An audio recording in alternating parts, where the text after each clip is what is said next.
that we are expecting to literally come from darkness to light today. Avera Mengistu, Hisham Asayed being held by Hamas for over a decade. Elia Cohen, Omer Venkat, Omer Shem Tov, Tal Shoam, all four of them were kidnapped on October 7th and ever since been held captive by Hamas. What we're seeing now on screen is unfortunately, Ariel, a sight that we are quite used to an extent. This cruel parade, this circus of hell that Hamas is setting up in the past weeks. Every time we're seeing Israelis coming out of Hamas captivity. Yeah, Ali, this is the 7th release in the first phase, and it is the last release of living hostages in this first phase of the Gaza ceasefire and hostage release deal. As you said, today we are expected to see the release of these 6 hostages that you see on the screen right now. Conflicting reports as to who is going to be released where. There are 2 points of handover today. The first in Rafah, that's what we see on the screen right now in southern Gaza Strip. According to the Palestinians, the significance of this location in Rafah is that it is in close proximity to the current position of Israeli forces who have partially withdrawn or redeployed within the Gaza Strip. This is supposed to take place very soon as the Red Cross convoy is making its way to the scene.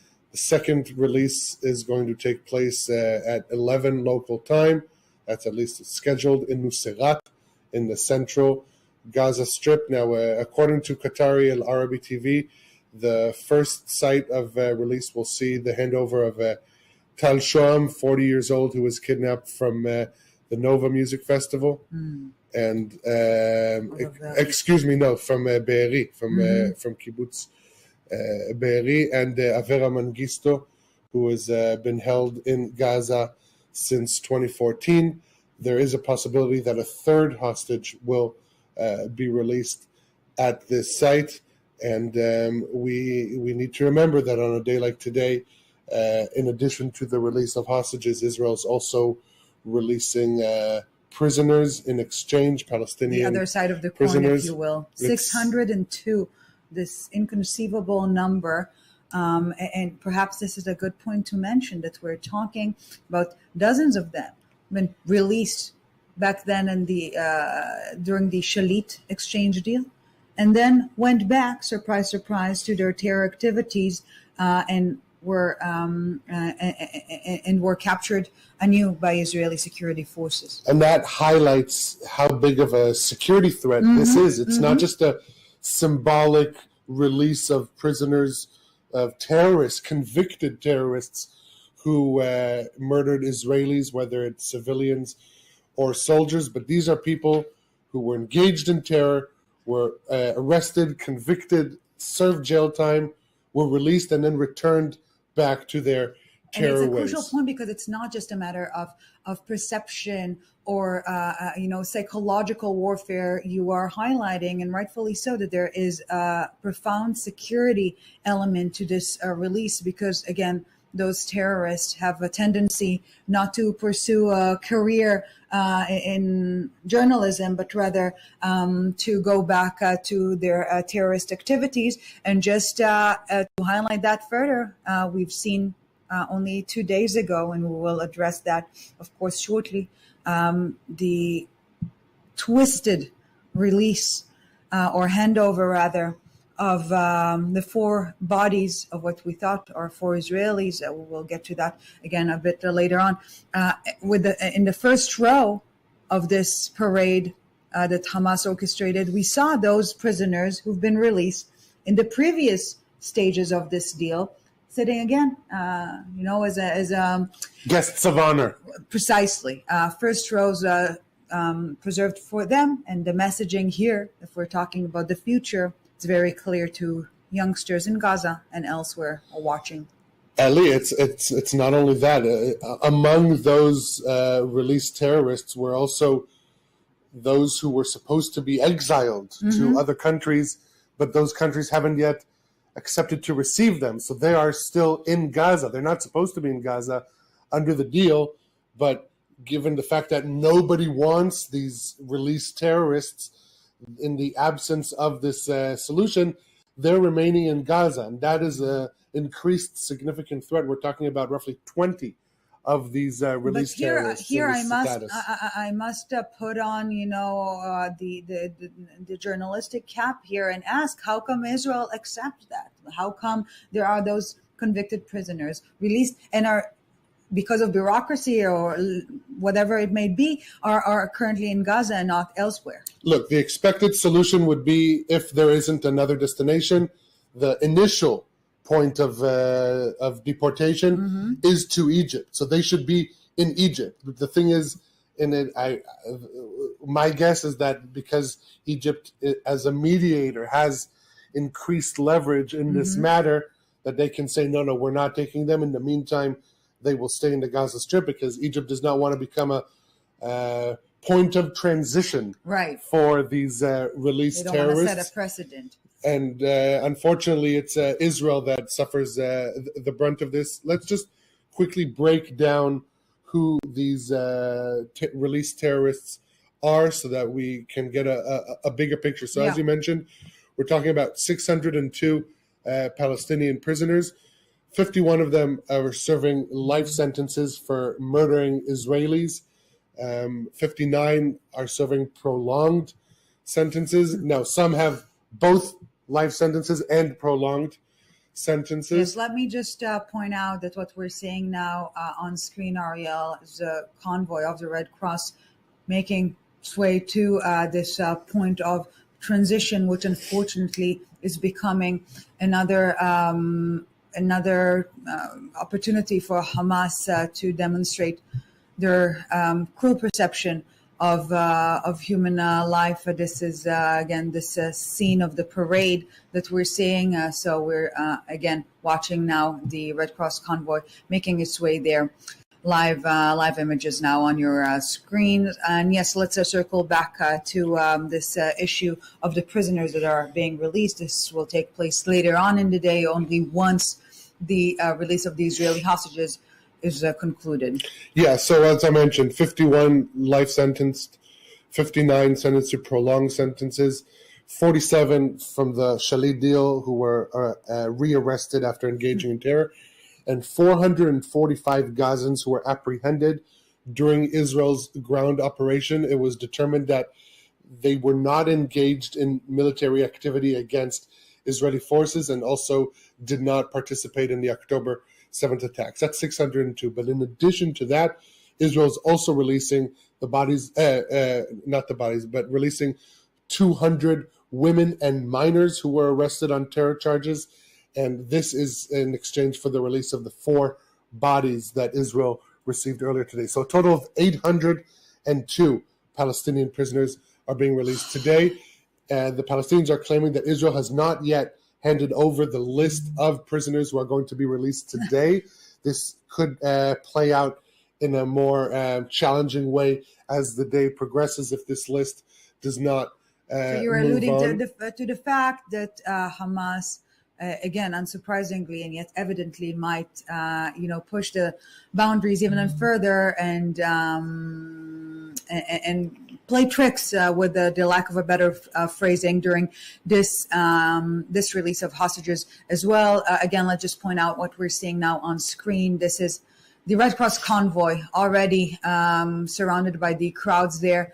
And by the way, we've seen leaflets being spread throughout the Gaza Strip inviting families, children, parents to attend those vicious ceremonies of the release of Israeli hostages, just, as a regular ordeal for a Saturday morning in the Gaza Strip. Yeah, the regular Saturday outing here or there in the Gaza Strip. Look, in terms of the dynamics of these events, as I mentioned, this is the 7th release, so we've kind of learned how these events play out. Right. So kind of just to illustrate what we should expect this morning. So with the arrival of the Red Cross convoy shortly after, we should see the arrival of Hamas's shadow unit. This is the unit that is responsible for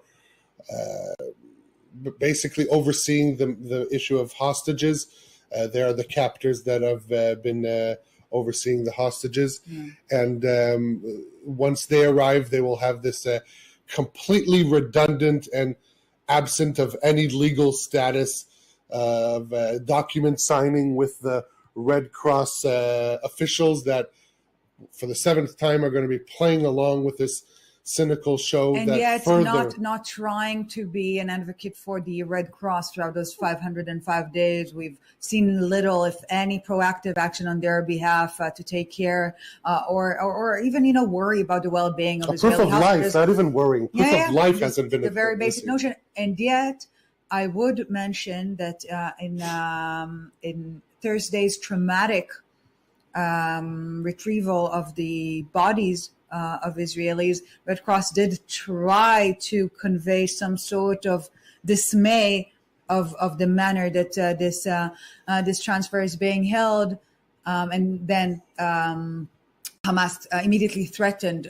to cancel the ordeal altogether. So again, not trying to I would say defend the way the Red Cross has been carrying itself for the past 505 days. And yet when you are talking to a brutal terrorist organization, this is what you get.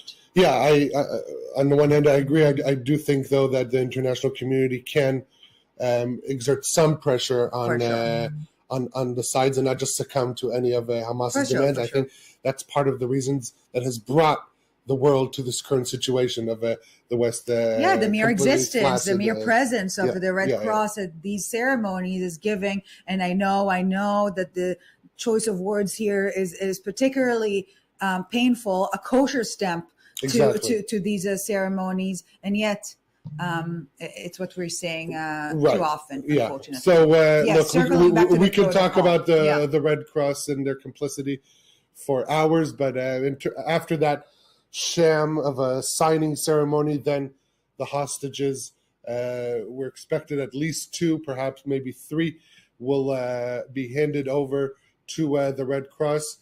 In the last 2 releases, the hostages were paraded on stage and were forced to deliver remarks about their families, about calling for the completion of the ceasefire deal, basically, and everything that Hamas forces them to say. Then they will make their way to the Red Cross vehicles. After that, the Red Cross will hand over the released hostages to Israeli forces currently located inside the Gaza Strip. After an initial assessment by Israeli forces as to the physical and mental condition of these released hostages, they will then be taken out of Gaza into Israeli territory. And unfortunately, we've seen how much it can vary, the physical state of hostages being released. And to be honest, we simply do not know what to expect this time around. We do not know. Look, the cynical dynamic that emerges here is the kind of what they're creating is this great reveal when the hostages come out of the vehicle. What will they look like? How healthy will they be? Will they be walking on their own 2 feet? Yeah. I think at least what they've been spared, and this is just by looking at the setting of this event, is that no more of the hordes just trampling over the hostages, trying to get a touch and really we can see there the Red Cross representative coordinating with this Hamas terrorist standing there. Yeah, she's the regular, to my understanding, she's the deputy head of the Red Cross in Israel and the Palestinian territories. And this means that the event is moving forward. It's hard to use words like event, ceremony, but this is the reality. Humanity was so Western society was so overwhelmed with Squid Games And there you go. You see it multiplied by millions in the level of cruelty and brutality those past weeks. No writer could match No. the level of moral depravity that is being brought to the stage, the literal stage by Hamas. And yet we are talking about this without even mentioning, and I think, Ariel, that our viewers, like us, not going to pretend to have a different capacity to contain what we've seen 2 days ago, or to be exact until this very morning. Let's circle back 2 days ago, Thursday, the retrieval, the transfer of 4 Israeli bodies, Oded Lifshitz, what we thought was Shiri Bibas and her sons Ariel and Kfir. Then it turned out that Hamas transferred the body of a Palestinian woman, a random Gazan woman, just pieces of remains that, to be honest, I do not know what they were thinking, that we will not be checking it. Anyways, our hearts were shattered anew when we realized that the body that was received here in Israel was not of Shiri Bibas. And then Hamas literally picked up the phone last night, telling the Red Cross, come, we want to bring back the right body. Oh, we found her, come and get her. And this is what happened. They literally had the right, again, the terminology here is so painful. They had Shiri Bibas' body. They deliberately handed over the wrong one, as far as we can understand, as far as human mind can conceive. And then last night, they transferred Shiri Bibas' body to Israel. And after thorough forensic testing here in Israel, it was confirmed this morning, short hours ago. We're already, looking forward to the release of the hostages. Only short hours ago, the final confirmation, Shiri Bibas' body is here in Israel and will be brought to burial. And according to the initial assessments, she suffered the same fate as her 2 young children, Kfir and Ariel, murdered during the first weeks of the war in captivity of the Mujahideen brigades, one of the smaller but more radical of the terror organizations. They were the ones who kidnapped her and her sons from Kibbutz Nir Oz, and they also held them. I will note that after this incident happened of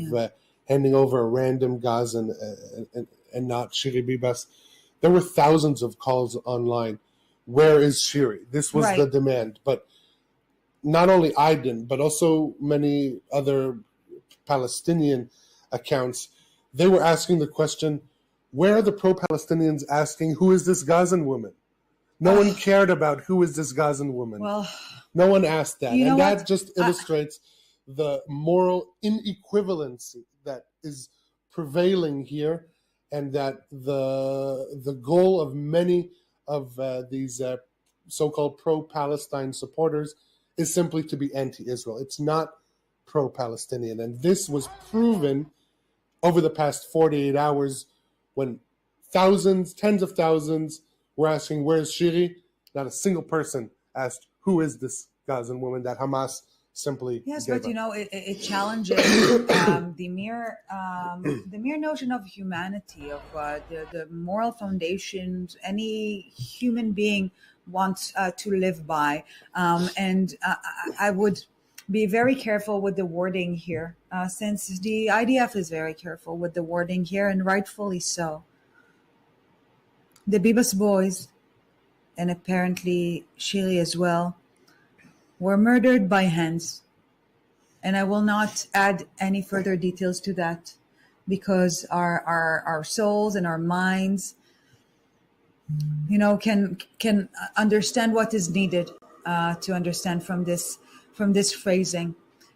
So we're not talking, and more so, they sought to make it look that way, that it would be from an alleged Israeli bombardment.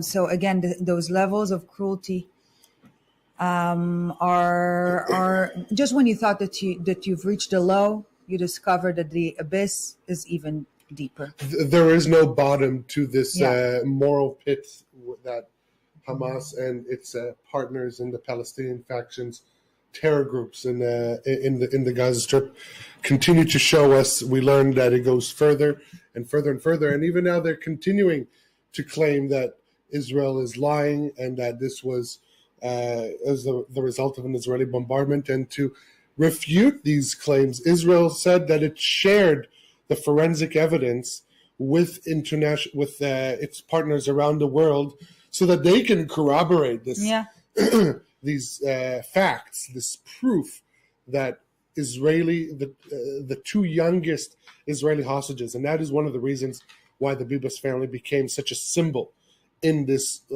war. The images, the heartbreaking images of their of them being taken captive, ripped from their homes. That the door was opened with a drill. Like they wanted to get in there. And the fact that we're talking about the youngest hostages in this war, potentially the youngest hostages that were ever taken in the history of can't call this warfare, because October 7th, that was not an act of war. It was an act of barbarism and terror. And these are exactly the wars. This is exactly the rhetoric we also hear from the White House. And this is crucial to get a better understanding of where we at, because you've been talking about the prisoners that are being released. We were talking about this vicious game Hamas was playing with Shiri Bibas' body. The reason Israel it needs to take a deep breath and contain it, at least from the time being, is because what we're likely to see today, hopefully very soon, the release of the remaining hostages in the Gaza Strip. But I think that to an extent it becomes clearer and clearer that after the release of the hostages, something will have to change, and this thing is Hamas' existence in the Gaza Strip. Yeah, that is becoming more and more evident, not on the side of Israel, but on the side of the White House, as you mentioned, but also the international community. These notion that Hamas cannot stay in power. Not only Arab countries, the head of the Arab League, Ahmed Abul-Gheit, he said that Hamas, and in a statement that really flew under the radar just over a week ago, saying that Hamas may have to step down if it's in the interest of the Palestinian people. And this is tectonic. It's major. Such a statement would not be made, a knee-jerk reaction. This is calculated. Now, we didn't see anything like that statement coming after yesterday's unofficial summit in Riyadh with 7 Arab countries who are responsible for drawing up this comprehensive plan for Gaza in the day after, ahead of the March 4 Arab League Emergency Summit in Cairo. But just to go back to what we are here for, this event here in Rafah. So we talked about the chain of events. So after the arrival of the Red Cross, I could see the shadow unit of Hamas responsible for holding the Israeli hostages, meaning the Israeli hostages are already there. The ceremony has not yet begun, but the hostages are at the site. This is, to my understanding, due to the presence of the shadow unit. Those are the So you're essentially saying, Ariel, that at this point in time, the Israeli hostages, we still don't know the exact number. We, from what we understand, it should be Tal Shoam and Avera Mengistu being released. Perhaps one more, but at least those two. So they are present at this scene, just awaiting the actual release. Yeah, and we saw in the previous releases that often they were forced to wait half an hour in the Hamas vehicles for multiple reasons. For logistical reasons, because the crowds made it impossible for them to get out, because they need to film them properly. This is also every day after these events, Hamas releases, and also Palestinian Islamic Jihad, because this is a joint event, they release need to prepare the gift bags, maybe the gift bags, the different bracelets or necklaces.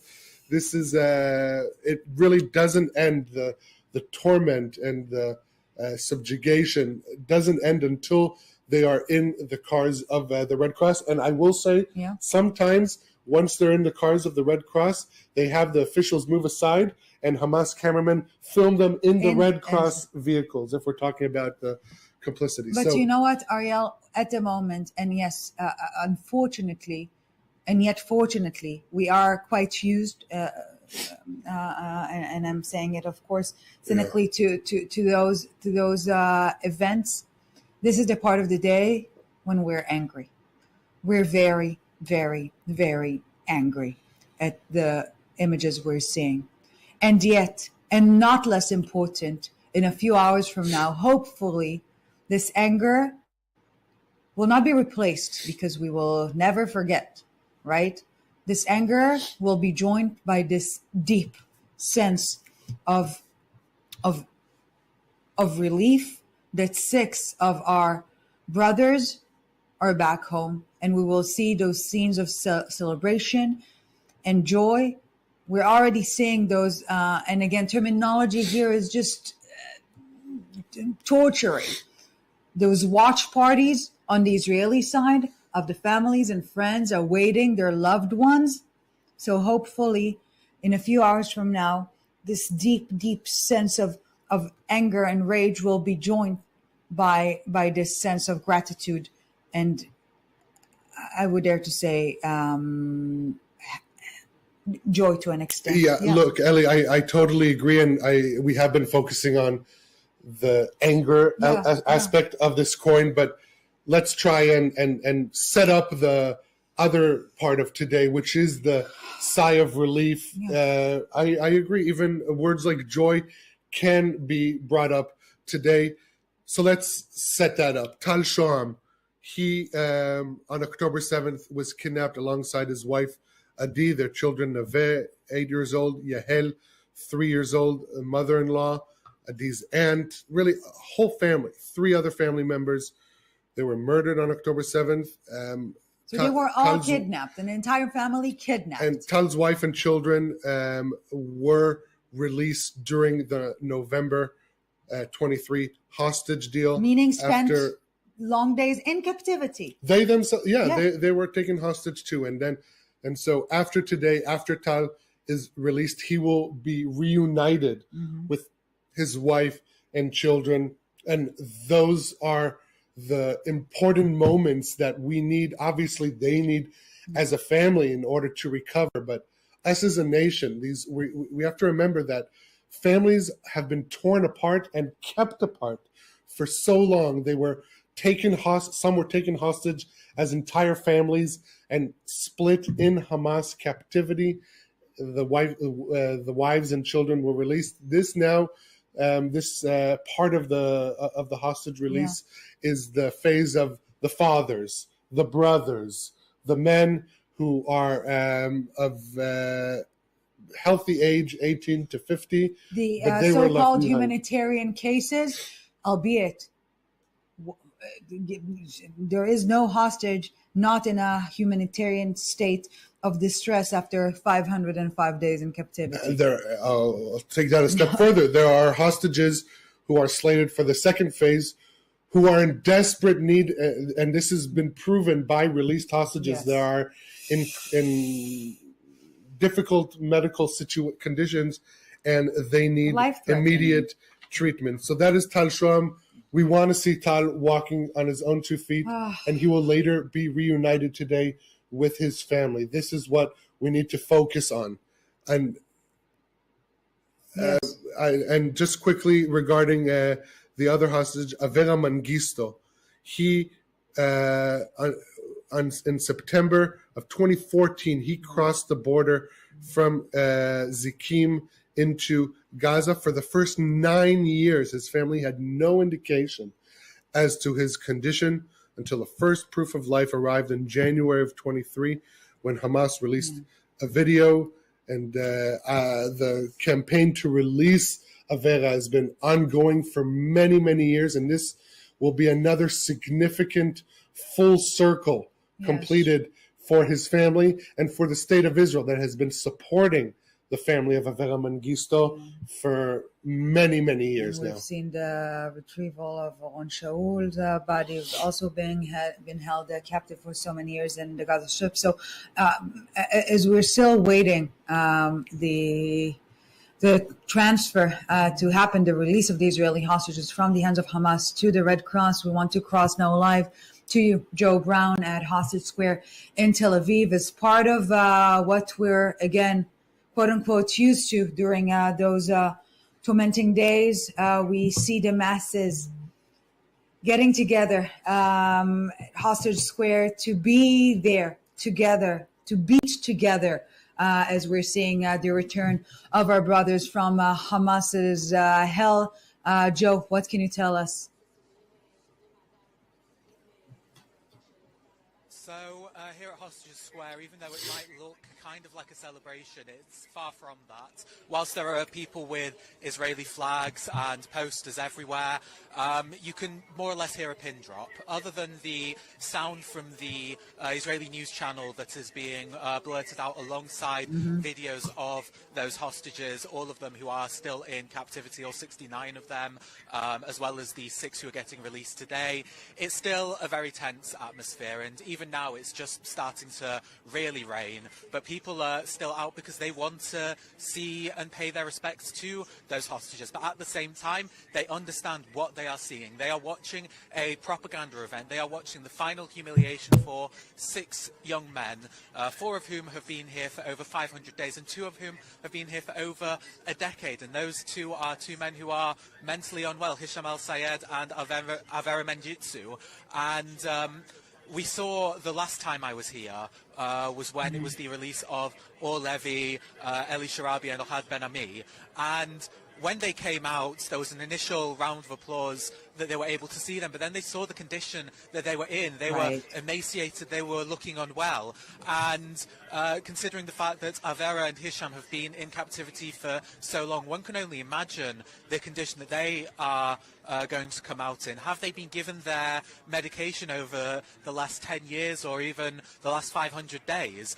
We do not actually know that. We've only seen a little bit of proof of life of both Mengistu and Al-Sayed, but on top of that, we are going to be seeing the returns of Omer Wenkert, Omer Shem Tov, Elia Cohen, and Tal Shoham. So their families are on standby. They are watching at home. Thousands of people are here right now and are going to pack up here at Hostage Square. It's really, really starting to rain right now, but regardless of this, the Israeli public have come out to show their support, but also still with that pit in their stomach, knowing that they are going to show one final humiliation, one final embarrassment for those hostages who have been undergoing the worst possible torture, seeing their final bit of torment before eventually, hopefully, those images will come out later on of them getting reunited with their families. We'll see the helicopters flying overhead as they're going to the hospital, and those will be the images that the people want to see. These are the images that people are holding out for. They just have to deal with the horrors that will be put on show within the next couple of minutes and then again in the next couple of hours. But for now, people are hoping and they are waiting to see those proofs of life after having undergone such trauma and such grief over the last couple of days. Yeah, from the ultimate darkness of Hamas hell to the ultimate light of hope there in Hostage Square in Tel Aviv. Joe Brown, in burning heat and pouring rain, Israelis are standing together, united, more than always at these days when we again are getting back our brothers from Hamas captivity. Joe Brown, thank you very much for this. We will, of course, get back to you later on, but we want to reconnect to the scenes now that we're seeing in Rafah, in the Gaza Strip. Yeah, so apparently there is a delay, and this is intentional, at least according to El Arabi TV of Qatar. Hamas's shadow unit is deliberately delaying the release of the hostages due to what they claim is a failure on the part of Israel to deliver the names of the Palestinian prisoners who are to be released today. We talked earlier about how this could play a factor. So this is playing a factor because we know that this shadow unit, they're there, the hostages are there, and the Red Cross. The Red Cross is there. Everything is ready. The hostages can already be on their way to Israeli territory, but Hamas is delaying this due to what they claim is Israel's failure to produce the list. We know from testimonies of hostages who've been released at those moments there, in those cars, in those vehicles, surrounded by the masses of Gazans, are scary moments where you fear for your life every single second. So the sense of future relief is nowhere near what the hostages who are currently there at the scene are feeling at the moment. Oh, without a doubt. And the longer this prolongs, the more their continued torment continues. And I will note that the fact that we are not seeing any more of these scenes of hordes of crowds just jumping on hostages does add to reducing that effect, even if by a little.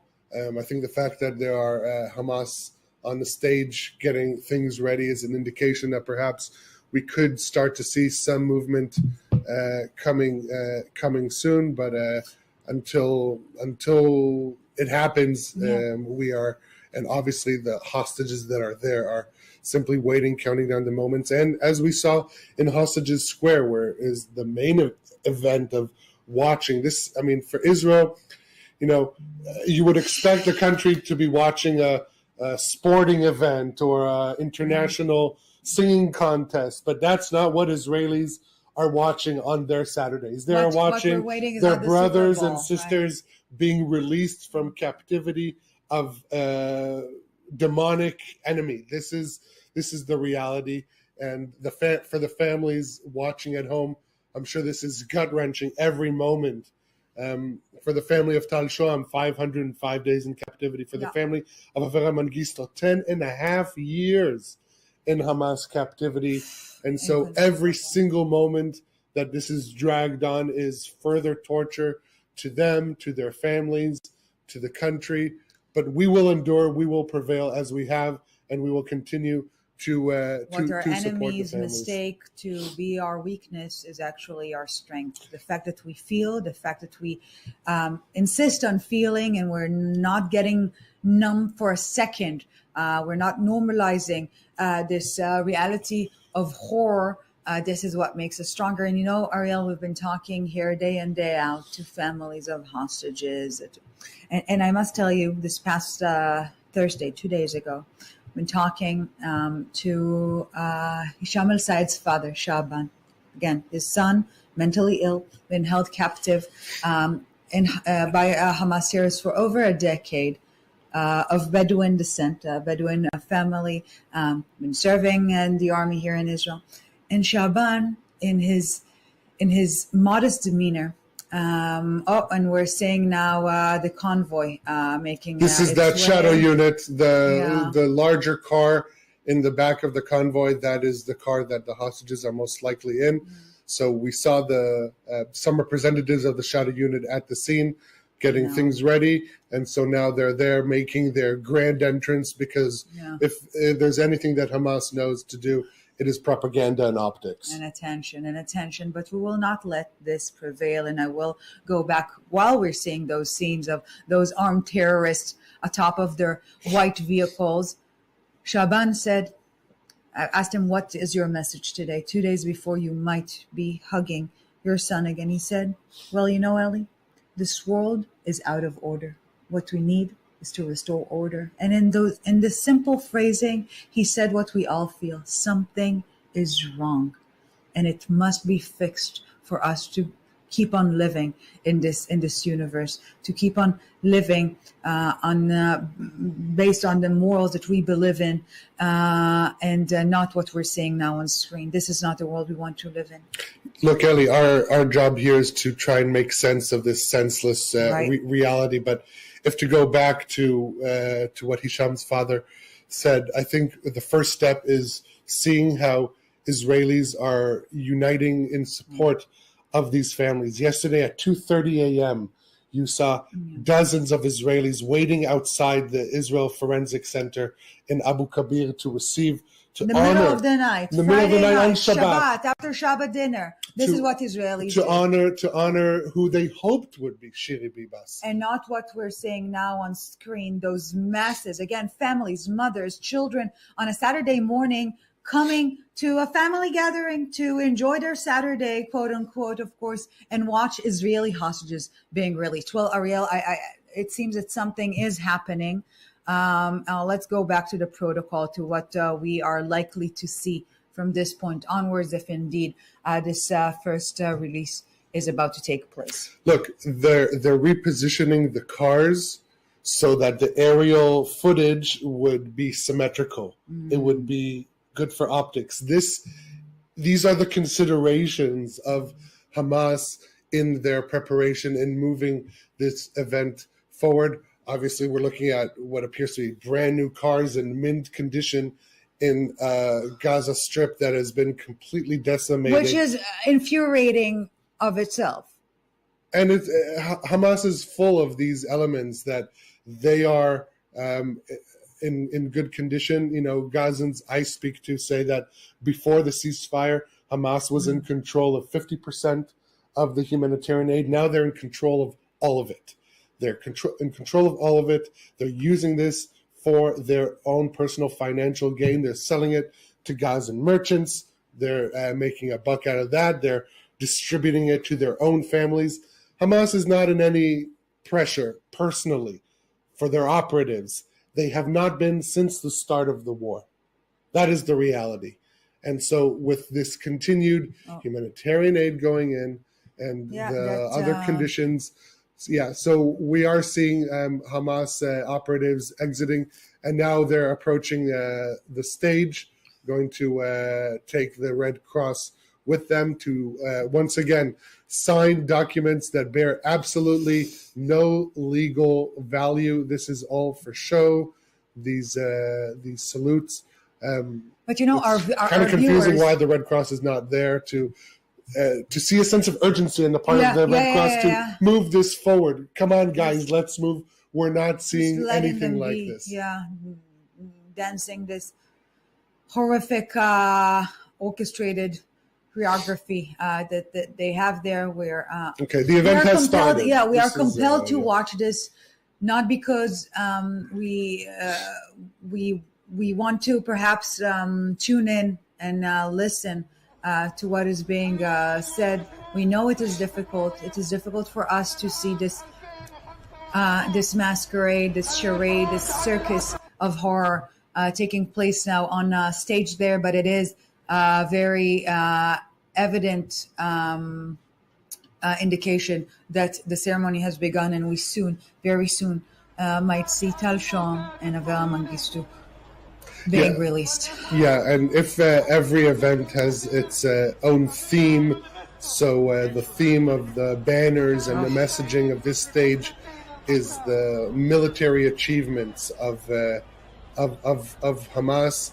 On the bottom, there are various images of different footage captured by Hamas during the attack, the breach of the border, entry into... and we're seeing the Hamas cameraman rushing to those vehicles. Yeah, but the signing ceremony didn't happen yet. Yeah, so we're... Now it appears they're going... not going to the stage, not sure where she's going. Yeah, and maybe to the vehicles to examine the hostages before she signs.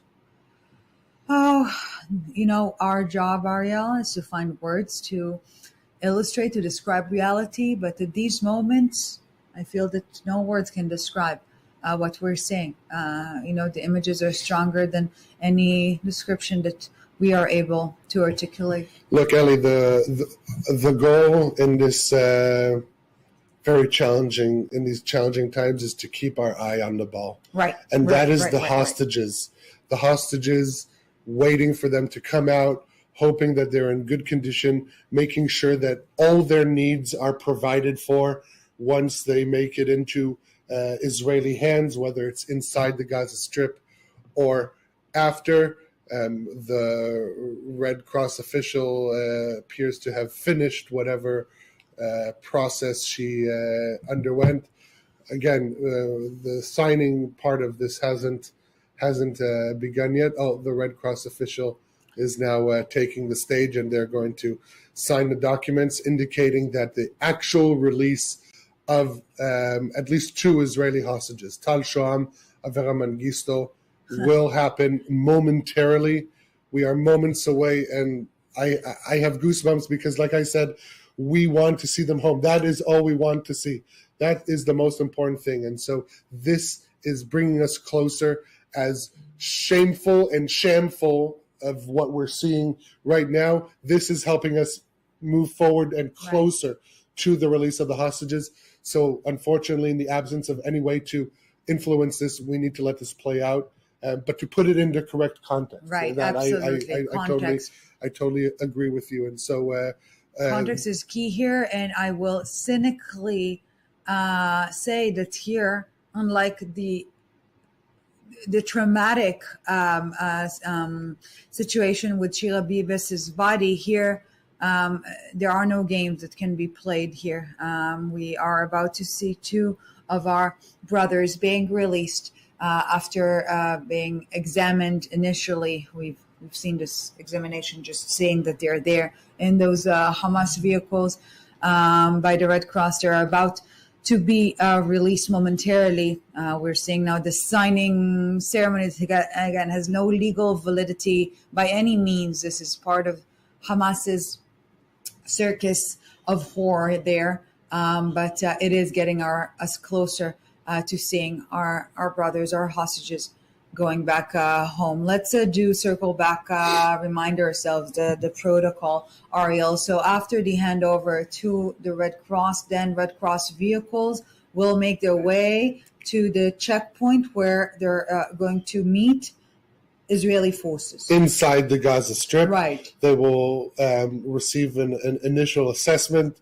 First, a warm, loving embrace, a kind look in the eye. Can you imagine the moment where they're seeing friendly eyes for the first time in 505 days or over a decade in the case of Mengistu? I cannot. I will note that in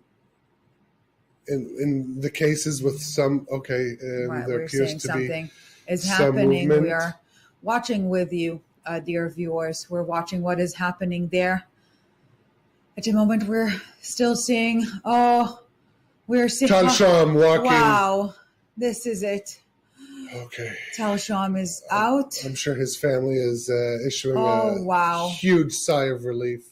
Being held right now, being carried a little bit. Yeah, by armed Hamas terrorists. Oh wow, Tal Shoam in broad daylight, making his way to freedom, forced to play along with this horrible ceremony. Evidently, we can see that Tal lost a lot of weight. We can see that he's blinking, probably exchanging some words with the Hamas terrorists. They're telling him what to do. Is that Avera? Yes, and that's Avera Mengistu. Wow. After 10 and a half years, just to say the name Avera Mengistu out in broad daylight, about to be released. Unfathomable what he and Tal Shoam underwent over their time in Hamas captivity. Wow. This is it. The first stage of this day, we can say, is soon to be over.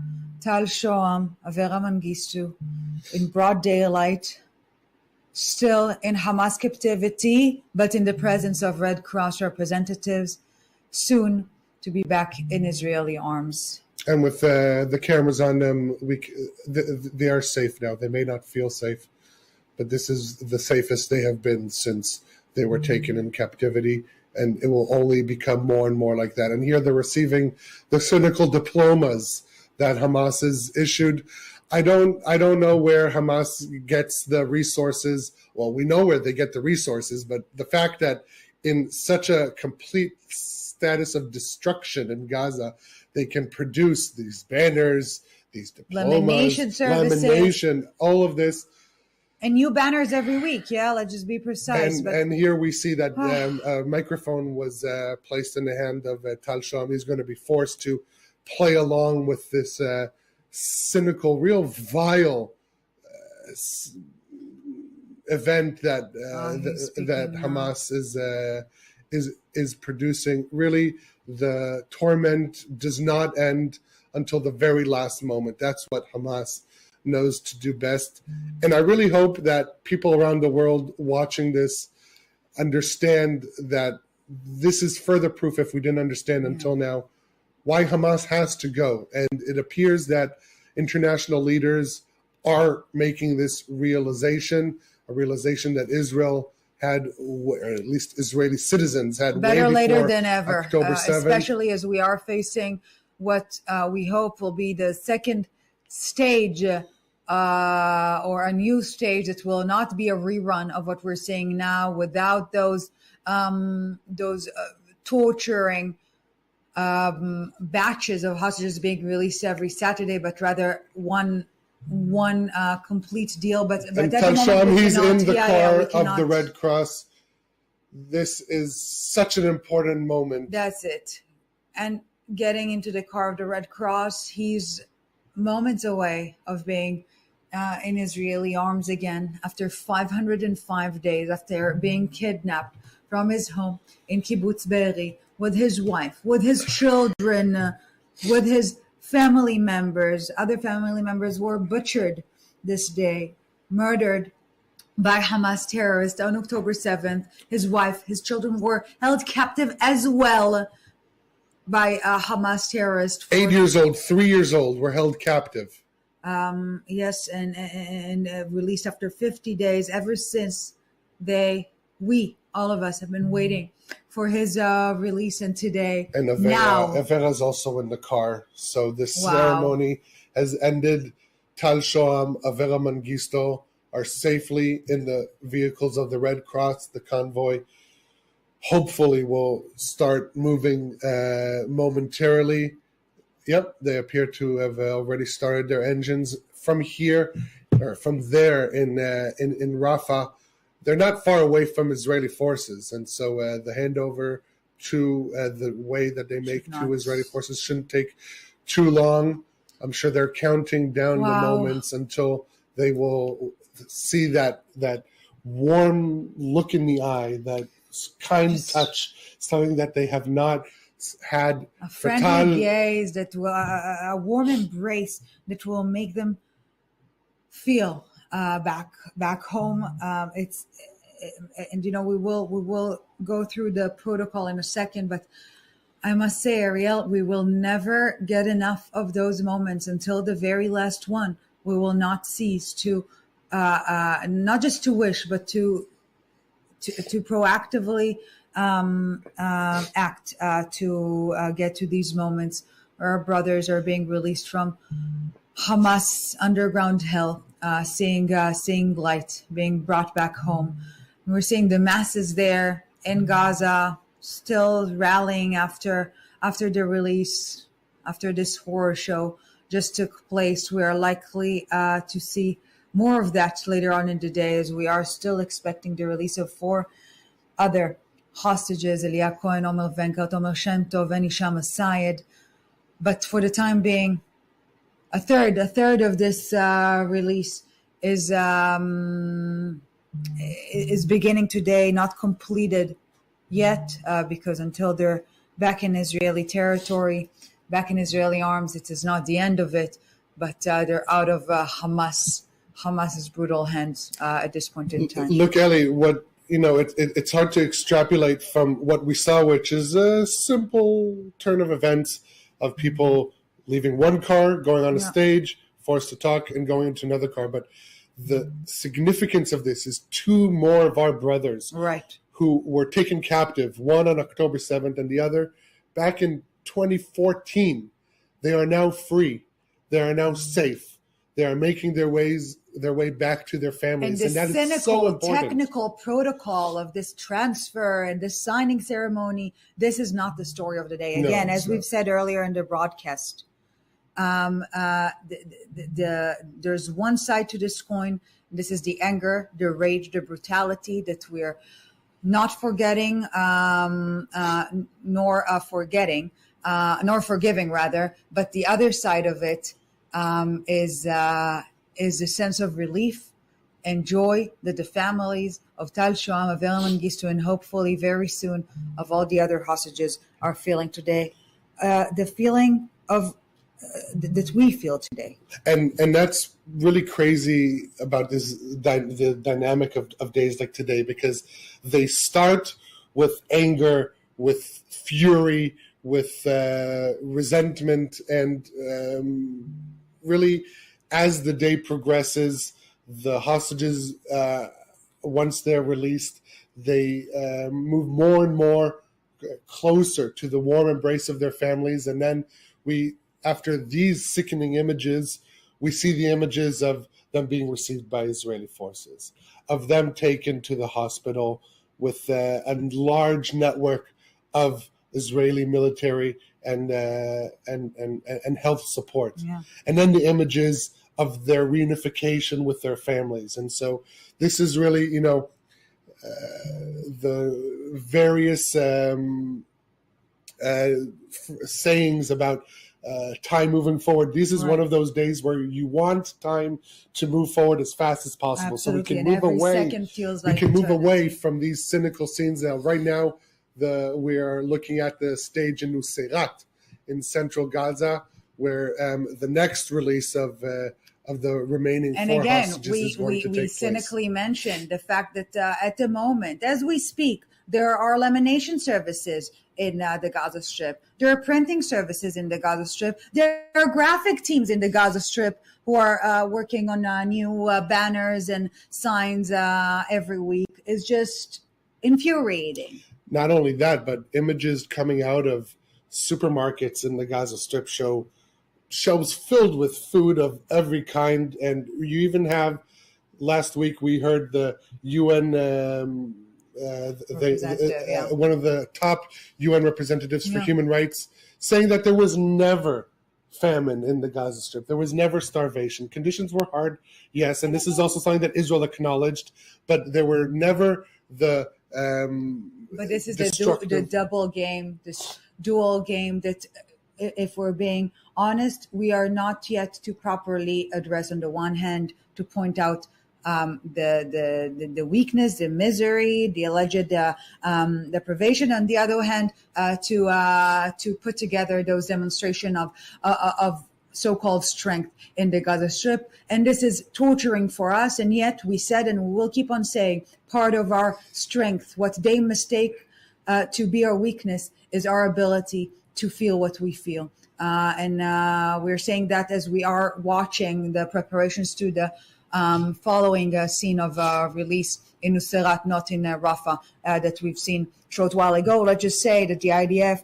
the Shin Bet security agency, is confirming that the Red Cross is now on its way to the Avram Mengistu and Tal Shoam, making the way to the point of the handover from the Red Cross to the Israeli forces there. Yeah, and it shouldn't take too long, because really Israeli forces are really close to that point.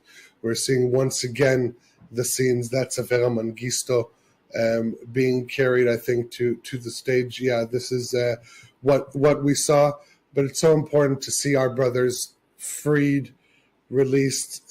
Thankfully, this scene that is currently on the screen, this is a repeat.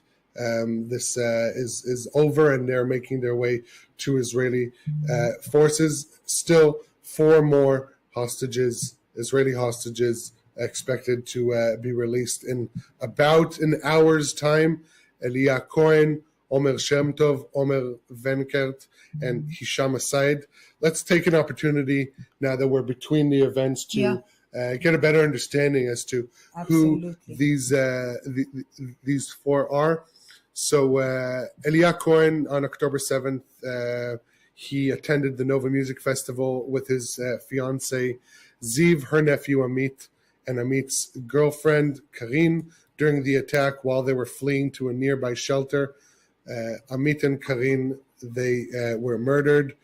Eliah's fiancé, Ziv, survived by hiding underneath their bodies while Eliah was taken captive. And I don't know if he knows the fate of his fiancé, and this is part of the torment, because many of these Israelis who were taken hostage on October 7th, time froze for them. They did not know what is happening, and perhaps wouldn't say the most memorable, because every single one of them is memorable, but Eli Sharabi, the case of Eli Sharabi, was released a couple of weeks ago.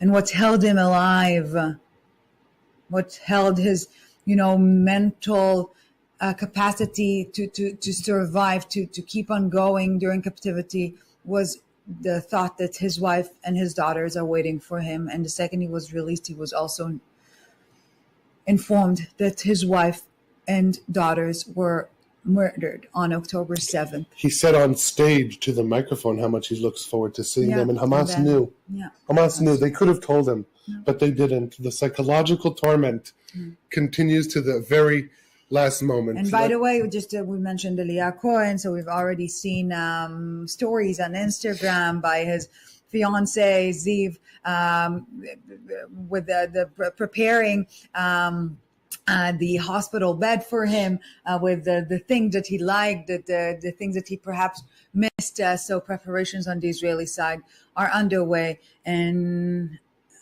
inevitably also again the excitement to this moment of reunion is taking over these moments. A morning of moral depravity will be translated or transferred, replaced by an afternoon of joy and celebration in Israel, and we are really waiting for that to happen. Let's move on to Omer Shem Tov. He's 22 years old. He, on October 7th, was kidnapped from the Nova Music Festival along with his two younger siblings, Itai and Maya Regev. They were released in the first hostage release deal of November 23, and ever since Maya and Itai were released, the brother and sister. Yeah, and they were advocating, like many of the families, touring the country, the world, calling for the release of the hostages, including their older brother Omer, who is expected to be released later today in Nuseirat. Omer Venekert, 23 years old.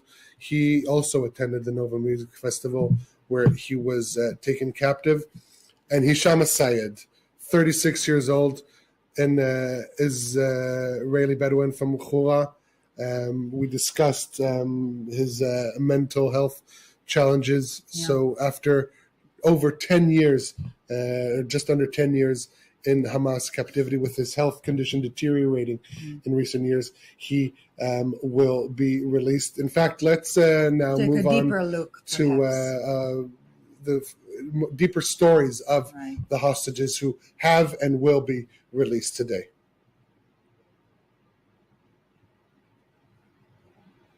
Now 38 years old, Avera Mengistu spent 3,821 How long is it? days. Do I have time to go to the bathroom real quick? He crossed into the strip from Zikkim Beach on September the 7th, 2014. Then 28 years old, he was spotted by IDF security cameras, but made it through the fence before troops could reach the scene. He was picked up by a Hamas patrol and was not heard from until the terror group released a video showing him alive in early 2023. Avera was born in Ethiopia. When he was 5 years old, his family moved to Ashkelon, 12 miles north from Gaza. He suffered from mental illness after his older brother died and became withdrawn from his family and friends. Avera's family has struggled over the years to rally public support or pressure the government to negotiate his release. Some relatives accused the state of racism and contrasted his plight with that of soldier Gilad Shalit, who was freed in 2011 in exchange for over 1,000 Palestinian prisoners. Hisham al-Sayed is a 37-year-old Bedouin Israeli from the village of Hura in the Negev desert. He was 28 years old when he wandered into the strip near the Erez crossing on April the 20th, 2015. This was not his first time going into Gaza, but in this case, he was stopped by Hamas. He spent 3,596 days in the hands of the terror group. Hisham suffers from schizophrenia and auditory hallucinations. He was not heard from until 2022, when Hamas released a video showing him looking sick in a bed and hooked up to an oxygen tank. Tal Shoham is a dual Israeli-Austrian citizen from the northern town of Ma'ale Tzviah. He was taken hostage by Hamas on October the 7th while visiting his wife's family on Kibbutz Be'eri for the Simchat Torah holiday. His wife, Adi, his 3-year-old daughter, Yahel, and his 8-year-old son, Nave, as well as his mother-in-law, Shoshan Haran, his wife's aunt, Sharon Avigdori, and her daughter, Noam, aged 12, were also taken hostage, but were released on November the 25th, 2023, in the first phase of the hostage ceasefire deal. Before moving to Israel's north, Tal managed a printing house in Kibbutz Be'eri. Later, he volunteered with Israel's ambulance service, Magen David Adom, trained dogs, and developed an economic forecasting software. 27-year-old Elia Cohen was with his girlfriend Ziv at the Nova Music Festival when Hamas terrorists attacked. The two tried to escape, but were chased by gunmen and were both shot. They attempt to hide among a pile of dead bodies in a bomb shelter. Ziv escaped and later said she saw Elia being pulled up and placed on a pickup truck and driven away. Elia's family said they heard from recently released hostages that he had been chained throughout his time in captivity and gets very little food or daylight. Elia is a resident of Tzur Hadassah near Jerusalem. Prior to his abduction, he loved to travel. He worked in marketing and real estate after a career as an event producer. After the abduction, Ziv learned that Elia had planned to propose and had already purchased a ring. 23-year-old Omer Wenkert was taken hostage at the Nova Festival on October the 7th, 2023. He was in touch with his parents that morning, telling them he was, quote, scared to death. They were later sent a Hamas video of Omer, tied up on a pickup truck in his underwear. Omer suffers from colitis and can have very dramatic attacks, according to his parents. Omer's family were told by hostages released in November 2023 that he was dangerously underweight, with almost no attention paid to his medical needs. The Gadara resident is known for his charismatic personality, love for dancing, and passion for sports. He worked as a restaurant manager and dreamt of becoming a food critic. 22-year-old Omer Shemtov last spoke to his parents around 10 a.m. on October the 7th, 2023, as he sounded increasingly panicked about what was happening at the Nova Music Festival. After getting into a friend's car, he sent his family his live location, but they eventually noticed that it was heading towards Gaza, and contact with him was lost. Omer suffers from celiac disease and asthma. He is a resident of Herzliya in central Israel and has dreams of becoming an actor. Known for his talent in mimicry and humour, he is also passionate about music and has his own DJ equipment. Friends and family describe him as funny, popular, and always working to make others happy. Yes, we are back here, still watching, of course, the preparations in Nusrat for the following release of the day after Tal Shoham and Avera Mengistu were already released in Rafah this past hour. And they were handed over to Israeli forces inside the Gaza Strip. This is the most important development of the day so far, that they are no longer in Hamas captivity or in the vehicles of the Red Cross Uber Gaza. Avera Mengistu in Israeli arms. In Israeli arms in the Gaza Strip, making their way to Israeli territory. So with this clear-cut announcement, we want to cross back live to you, Joe Brown. You're at Hostage Square in Tel Aviv, where the masses are rallied. Perhaps the mirror imaging of what we're seeing in the Gaza Strip. Israelis are there together to watch those moments of pure joy where Israelis are being released from Hamas captivity. Yes, well, whether it's pure joy, I would not be 100% sure. This was an odd feeling. On the one hand, it was a relief to see both Tal and Avera return, especially for Avera Mengistu, who has been in captivity for over 10 years. But at the same time, you then see what they look like. You saw Tal looking like he's lost a considerable amount of weight. He was abducted on October the 7th alongside multiple members of his family, including his very young daughter Yahel, who was only 3 years old at the time of her abduction. And since then, they were all released. He has remained in captivity for the last 500 days, and he will be able to join them. When he came out, there was a bit of rapturous applause, followed by silence. And then the next sound that was being made was when Avera Mengistu was being seen walking up in his hoodie before they were both being paraded with their letters, their fake certificates to show how they so-called graduated from captivity. And when you look at them on the stage, it does actually have a sort of pit in your stomach. You see Avera, who has been there for over 10 years. You saw him holding this up, missing a finger. This was a finger that was lost before his captivity. He didn't lose it during his captivity in the same way that Emily Damari did. But you saw him looking scared, looking cold. The weather here in Tel Aviv is fairly similar to the weather in Gaza right now. It's relatively quite close, and right here it's very cold. People are wrapped up warm. But for Avera and for Tal, this is the first time that they had been out in the open for a very long time, for 500 days for Tal, and as I say, for over a decade for Avera. And the people here were celebrating the fact that they had returned. When they came out, there was uplifting music, people were waving their Israeli flags, but then the realization hit once again, as it always does during these hostage releases, that feeling that these are people who have been humiliated for the last 500 days or the last 10 years, and they are still being humiliated. They are being paraded out. They are being held up by these masked terrorists, these cowards who are trying to stop them from going and also keep them upright. They've been stuck in terror tunnels for a considerable amount of time. So seeing them up on the stage, it was somewhat of a relief. Since then, we've seen and heard from the family members of Tal and Avera. There was a heartwarming moment in which the family of Avera was speaking to an Israeli news station, Channel 13. They were singing, they were dancing, they were chanting. And this is a family who have undergone hell. They have been trying to push for Avera's release for a very long time. They say that it was due to systemic racism, the fact that people didn't care about him and didn't care about Hisham al-Sayed, a Bedouin Israeli. So to see them celebrating and see them happy for the first time in such a long time, it was a relief, but it's still that awful feeling that we have just watched a propaganda video. Yes, indeed, complex day, a range of emotions watching those images. But if we're keeping our eyes on the ball, as the phrase goes, Tal and Avera are now free, are now back in Israeli hands, back in Israeli land shortly, as they're making their way out from the Gaza Strip.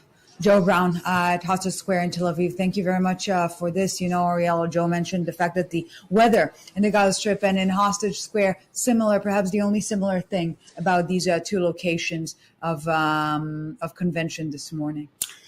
Night and day separates inside the Gaza Strip and out. And we talked earlier about the dozens, if not hundreds of people who gathered last night at 2:30 a.m. outside Abu Kabir, but already just before, at 5 minutes to midnight, there was a handful of Israelis, I'd say 8, 9, 10 people, convened near the border in the Gaza Strip, near the Kisufim area where they expected to see the body of Shiri Bibas.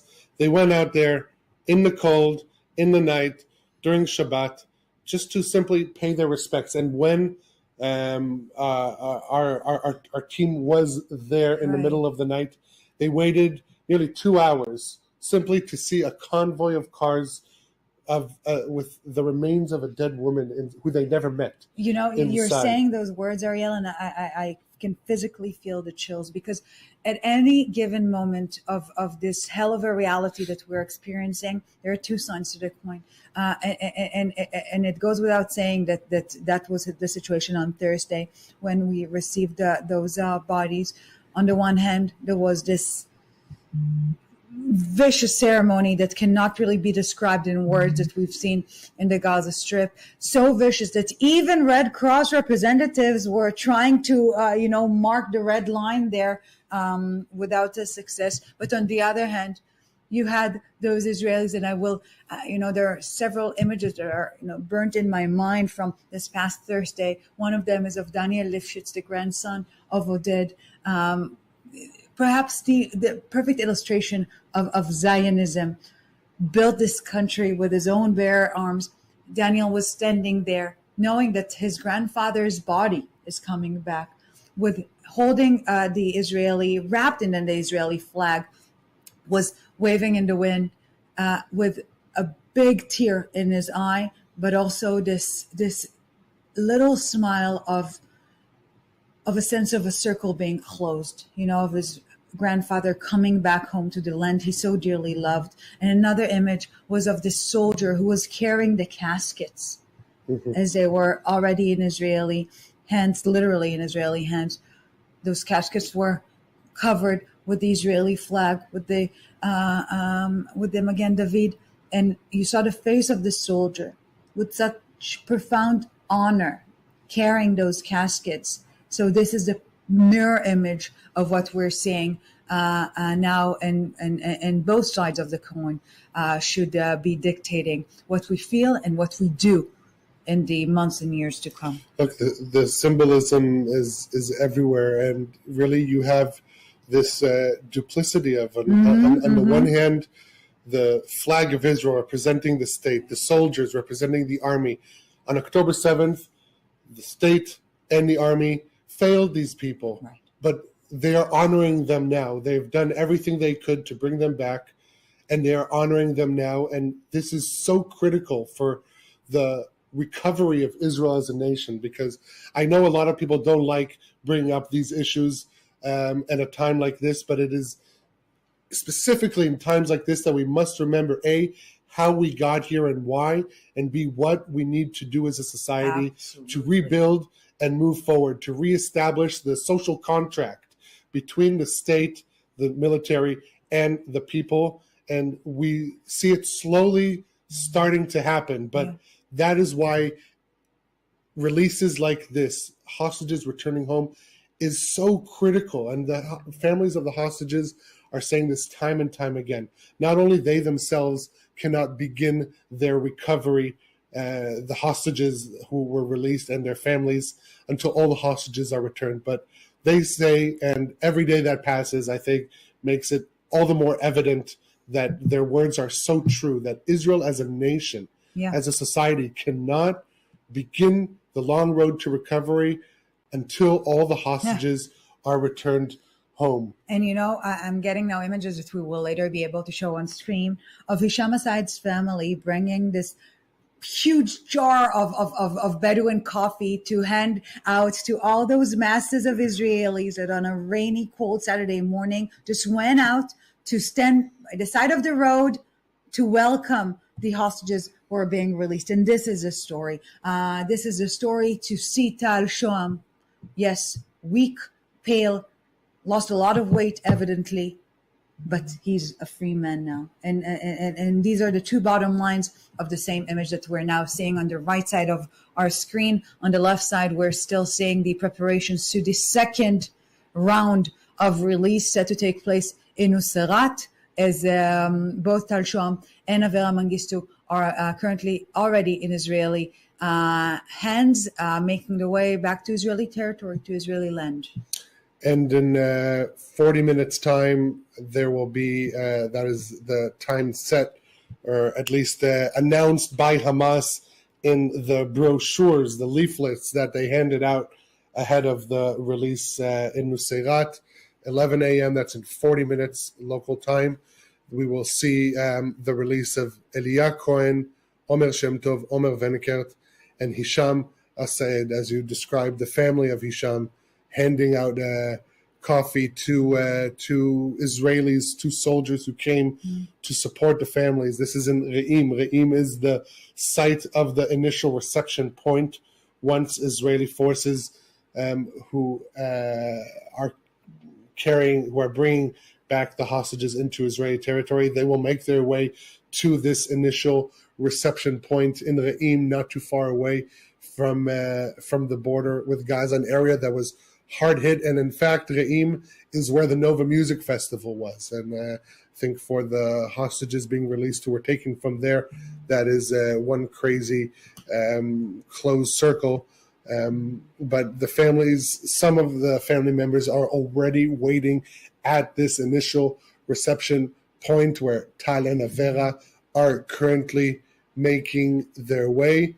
And after an initial physical, mental assessment and most important hug with their family, with their loved ones, giving them some time to let everything settle in, to reignite this so important connection that they've been separated. In the case of Tal Shoam, 500 days. In the case of Avera Mengistu, over 3,000 days, 10 and a half years in captivity. So in this initial reception point in Re'im, the families will take such an important moment to reunite, to kind of give their loved ones who emerged from the hells of Gaza this most important sense of relief that they can start, that they can begin their long road to recovery. And after that, they'll make their way to hospitals in central Israel. Tal and Avera, they are closer to this moment than the other four, but we are counting the moments until Tal and Avera are back in Israel and until the second event in Nuseirat, which will see the release of the remaining four hostages, and indeed the last four living hostages to be released in this first phase of the deal.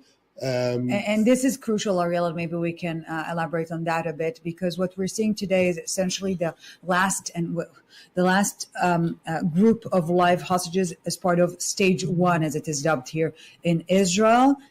We are expected to see another transfer of hostage bodies, right? 4 bodies later this week.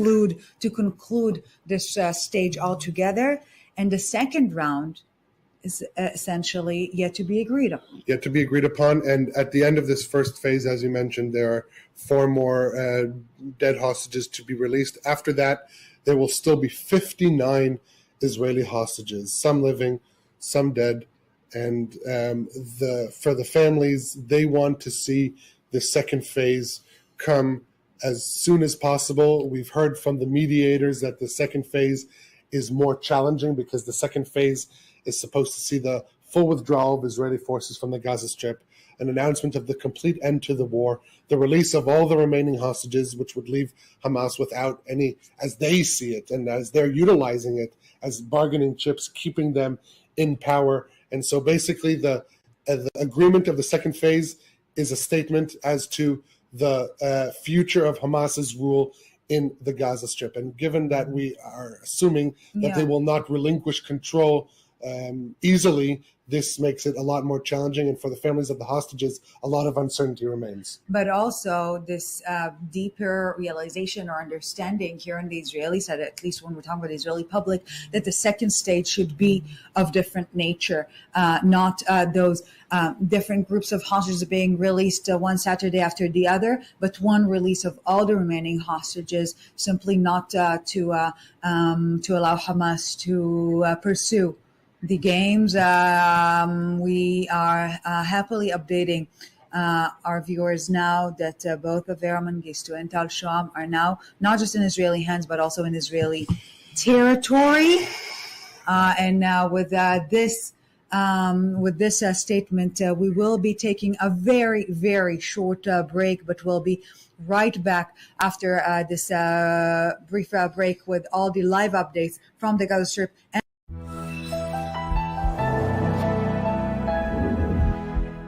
Want to stay on top of the news no matter where you are? Introducing i24 News' brand new news website. On our website, you'll find all the latest articles, interviews, and live broadcasts. Everything you need to know right at your fingertips, whenever you want it. So what are you waiting for? Download the i24 News app today. Shalom. ¿Qué me trae por aquí? La necesidad impostergable de 600 millones de hispanoparlantes que ahora necesitan escuchar el mensaje judío e israelí en tiempos difíciles. ¿Cómo lograrlo? Cuento con ustedes para continuar llevando a lo más alto del mundo mediático una inquebrantable diplomacia pública al servicio de la verdad sin concesión alguna. How do you get your news? How do you know what sources to trust? And to paint a clear picture of the entire story, you need a breakdown of the constant stream of events, top stories, expert analysts, and the best journalists bringing you real voices on the ground. We're breaking it all down on The Rundown. Get the facts, stay informed, and be a voice of reason for the Middle East.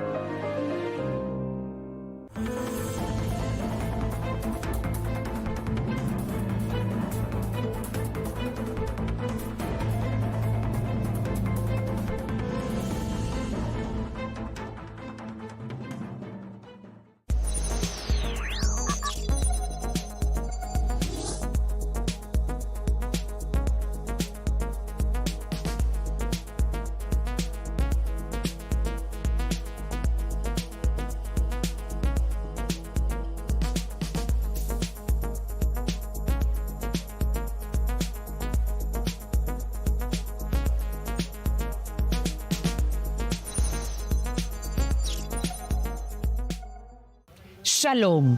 ¿Qué me trae por aquí? La necesidad impostergable de 600 millones de hispanoparlantes que ahora necesitan escuchar el mensaje judío e israelí en tiempos difíciles. ¿Cómo lograrlo? Cuento con ustedes para continuar llevando a lo más alto del mundo mediático una inquebrantable diplomacia pública al servicio de la verdad sin concesión alguna. The 7th of October set in motion a chain of events. Today, Israel's enemies are severely weakened, but not defeated, and the balance of power is shifting. This region never rests. And for its own survival, Israel needs to keep its finger on the pulse. If you want to better understand, if you want to hear voices you won't hear elsewhere, then tune in daily to Middle East Now on i24 News.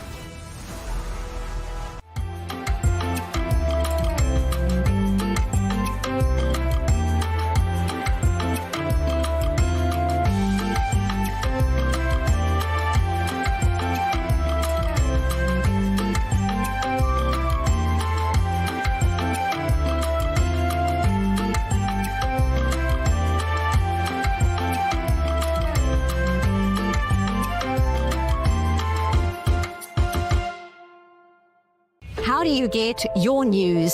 Who do you trust to bring you the facts? And what's happening behind the scenes?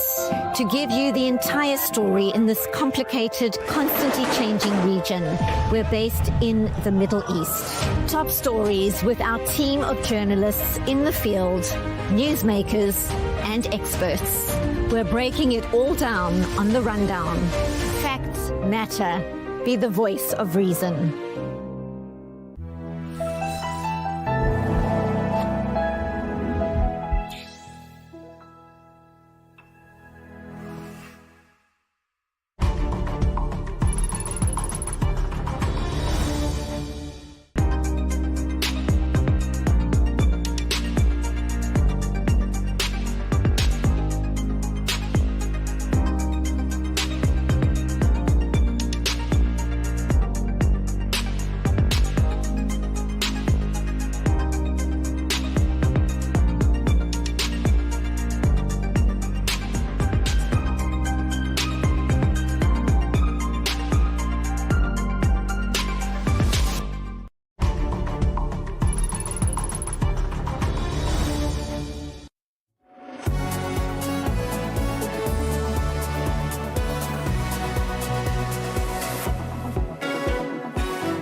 welcome back to this special day of broadcast here on I-24 News.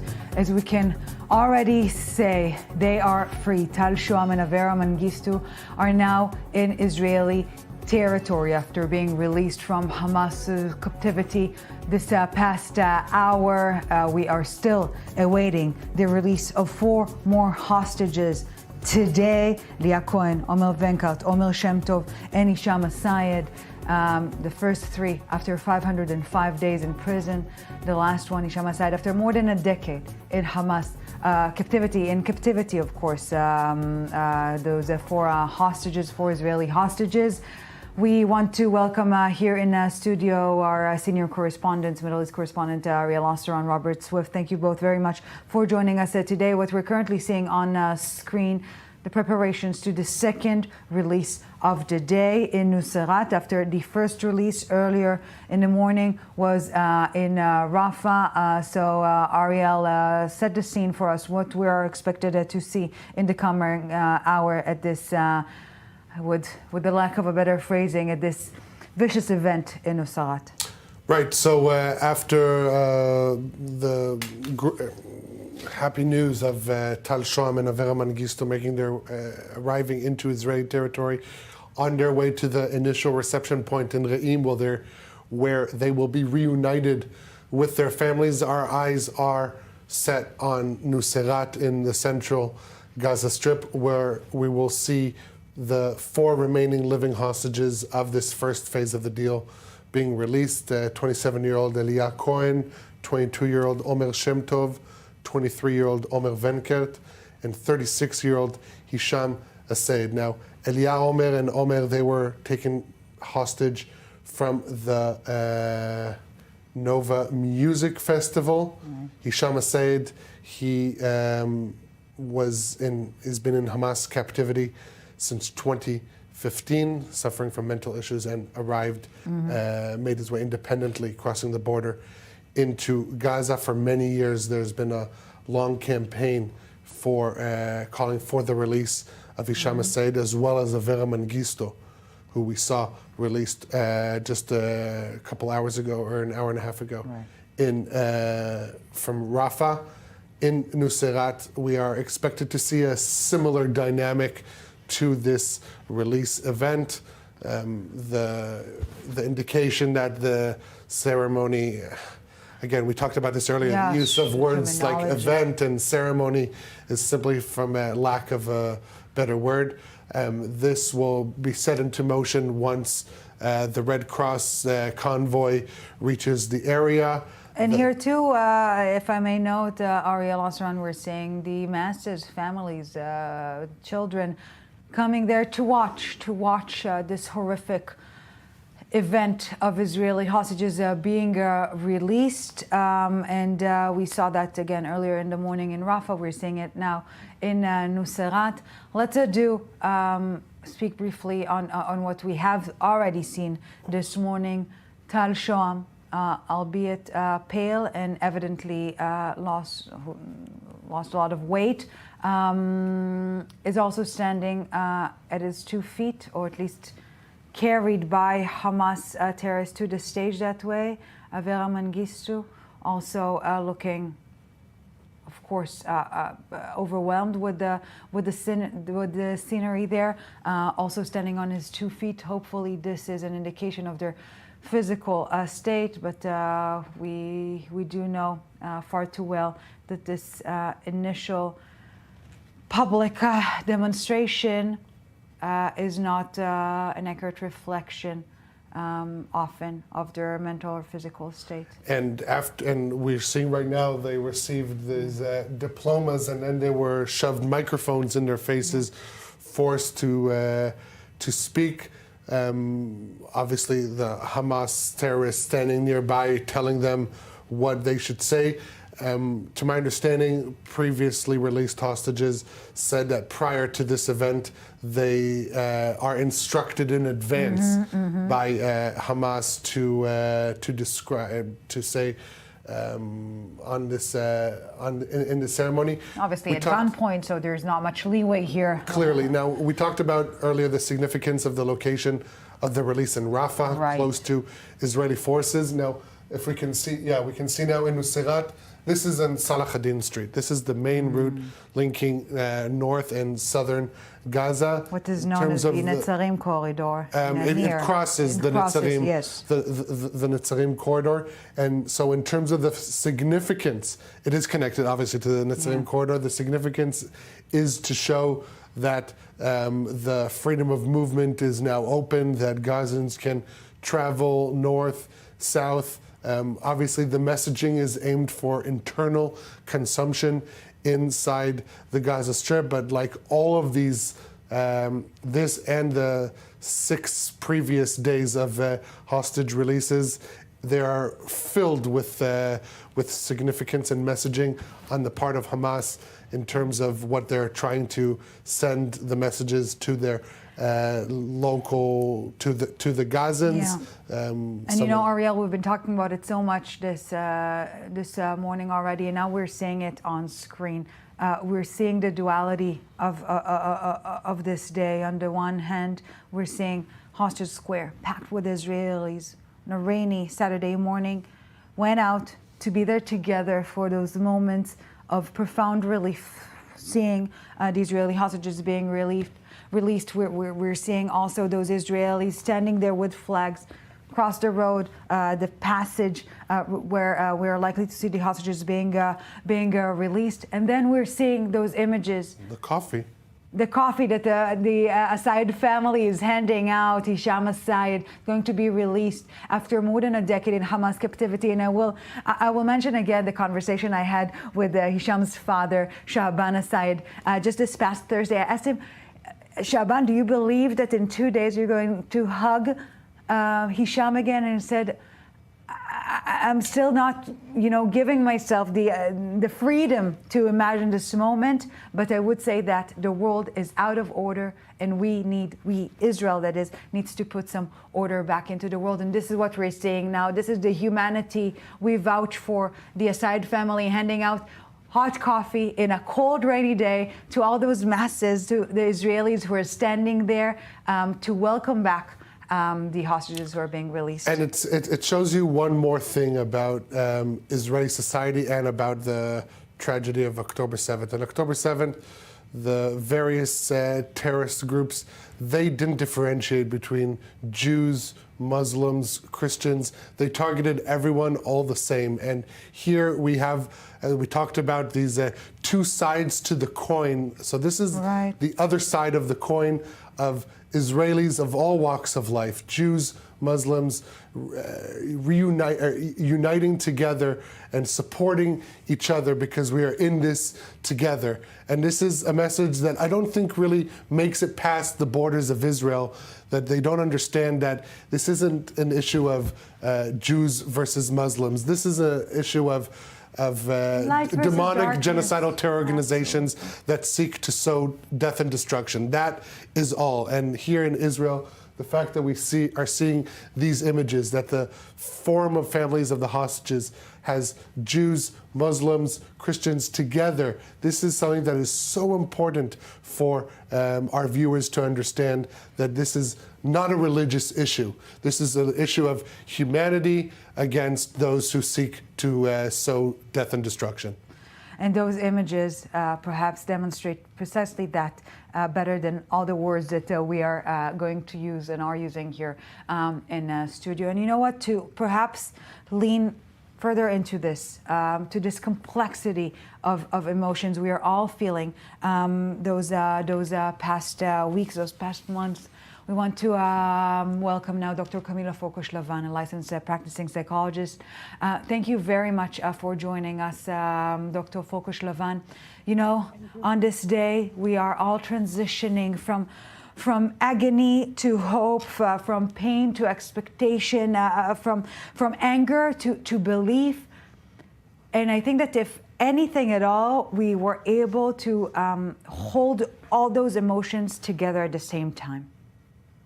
Yes, definitely. I think that by now we went, individually, people and as a society, not just within the the boundaries of Israel, but like all of us as a society, through so many emotions. And I like exactly from the previous discussion, I'm going to kind of piggyback on that, is that this is not an issue of religion or culture or anything like that. There is definitely very strong forces involved in the background, interested in this strife, in this conflict that we're having, and a lot of people are suffering. And then we see this with the family right now, right, of former hostages giving out coffee, and again, they're Muslim and supporting the ones that are coming out, which are Jews. And this is how Israel is, and this is how the whole world really is on the bottom. Just there's so much going on, so many forces in terms of like the brainwashing and also I think within the Western society, misunderstanding of the conflicts that are happening and supporting and kind of like allowing for this to grow more and being spread, which is very, very sad and really hopeless sometimes and helpless sometimes. But here we are, we're standing, we're fighting, and hopefully we all as a humanity will come out of it. So before we ask you perhaps for more personal individual guidance, if you will, Dr. Folkush-Lavan, you are speaking and we're seeing those images from Hostage Square in Tel Aviv, the images that we're seeing every week, day in, day out, of this such a genuine, authentic need to experience those moments of profound emotions together. What is it in our wiring of our brains, of our souls, that makes us want to experience those moments together? I think the need to believe that there is someone else out there that will support us in the darkest hours is very important. Even if a person is not necessarily in the darkest hour right now, but like understanding and empathizing and sympathizing, and also we can imagine ourselves, anyone would be in this situation, right, in a moment, right, like literally. And so even if we never really thought about that consciously, subconsciously, we do realize that life sometimes is very, very precious and it can change in a moment. So to understand that there is support out there and to go and give that support as well somehow makes it more safe, and it actually is more safe, right? Right. So let's do address now uncharted territory here. We've seen this very thorough protocol of release in order to guard and guide the hostages who are being released from captivity back into freedom. And we all see that every case is obviously different, but there is a sort of a one-size-fits-all protocol to allow them the breathing room they all need, very carefully, very gently, to again allow them their return to, I wouldn't say normal life, but to a new life. So it's very, very important. Always wonderful questions. So again, there's one size fits all, but like within that protocol for everybody includes individuality, meaning we do talk about like basics of allow them the freedom of movement, do not crowd them, yes, and also though allow them for individuality in terms of like sometimes they might want to be surrounded by people and others might want to not be surrounded by people at all. So like meaning be sensitive to the individual needs of the person, and those needs might also change from the morning to the evening or from Tuesday to Wednesday. Right. Yes? So like for us to be sensitive to that, meaning also to take care of our own emotions on the other side as a support team, to not crowd them now with our own pain and our own emotions and our own fears that maybe we have gone through. Go to a therapy session of your own instead to try to help you cope with that. So perhaps if I need to capture a bottom line, if you will, is to give them back the ability to decide for themselves after being deprived from that right. Dr. Folkush-Lavan, we are still expecting the second round of release today, and we are expecting later on this week another retrieval of bodies. Help us find some sanity in this insane situation. We have viewers all over the world currently watching. We don't know what to feel at this moment. How can we feel that our feelings are right to an extent? thank you for asking that. And I invite our viewers as before to also watch through some of our videos before, because I think that they will find a lot of value in there. But like for now, just as a quick, as much as we can, it's very, very important, specifically for the families of those that were already released. As we know, for example, the Bibas family and how that all went. It's a long discussion, I suppose. And then for the ones that are already coming and will be coming, it's very important that you create for yourself a little bit of a nest of safety, meaning already prepare just in case people around you to be a support team for you, so you don't have to explain too much afterwards of what is that you need. You might need sometimes to just sit quietly next to somebody or go for a walk or reserve the right to call in or just even text your manager at work saying you're not coming in and that they don't have to ask you many questions and you don't have to answer those questions, to be able to give yourself that space, to be able to give yourself the space to mourn, to be able to give yourself the space to also not just maybe mourn and just be in bed, to maybe, yes, go out for a cup of coffee, meaning there isn't one right way to mourn and to experience the pain. There is no right or wrong when we're experiencing this reality. Dr. Camila Folkush-Levan, and perhaps what we find some refuge in is the fact that we are all experiencing it together. There's a great strength in this sense of brotherhood, and what we've said earlier in our broadcast, I will repeat now, what our enemies might mistake to be our weakness is actually our strength. The overflow 100%. Of feelings, this is what is and will make us stronger. Thank you very much, Dr. Camila Folkush-Levan. Thank you. Thank you so much. And we want to cross now live to our Palestinian security analyst, Mohammed Najib, joining us from Ramallah. Mr. Najib, thank you very much for joining us on this day. Together with us, you are watching those images coming out live from the Gaza Strip at the moment, from Nuseirat. Just moments ago, we've seen families, mothers, children attending this ceremony, this event there in Nuseirat. What does it sound like? What does it feel like on the Gaza Strip at this morning? Yes, actually, they are watching they are watching the turn of the Israeli hostages to the Red Cross, and also they are happy that hundreds of Palestinian prisoners will be free from Israeli custody today. Some will be sent to Gaza Strip, others to the West Bank, others will be deported to Egypt. So for them, it's a Hamas weekly show that we get used to during the past 7 weeks, and every time a new gathering come.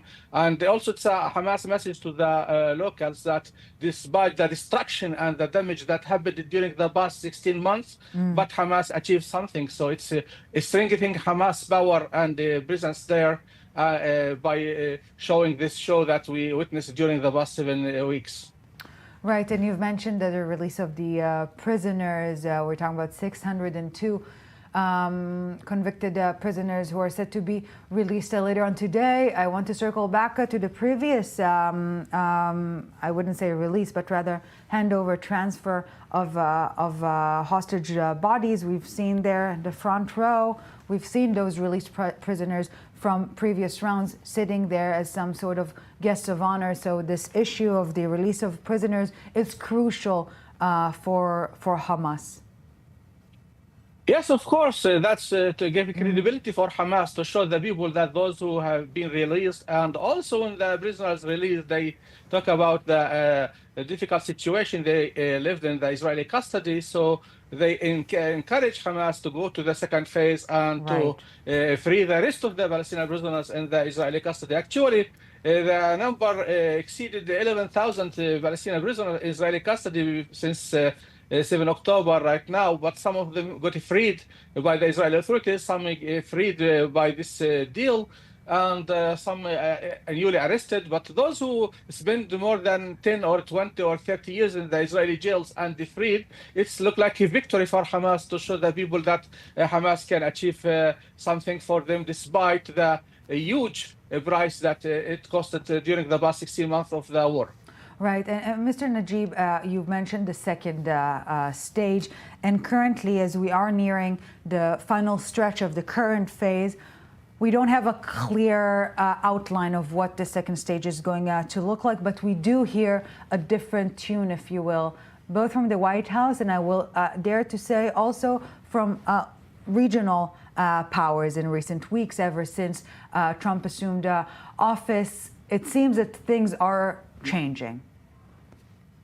First of all, Hamas declared today that the negotiations regarding the second phase didn't start yet, but they are continuous, ongoing contacts between Hamas and the mediators, which are Egypt, Qatar, and the United States.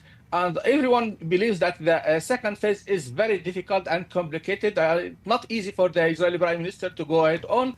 But I think the pressure that comes from the White House, from Trump himself and his special envoy, will bring all the sides, all the parties, Hamas and the Israeli government, to continue on the second phase, despite the difficulties that facing those negotiators to accomplish.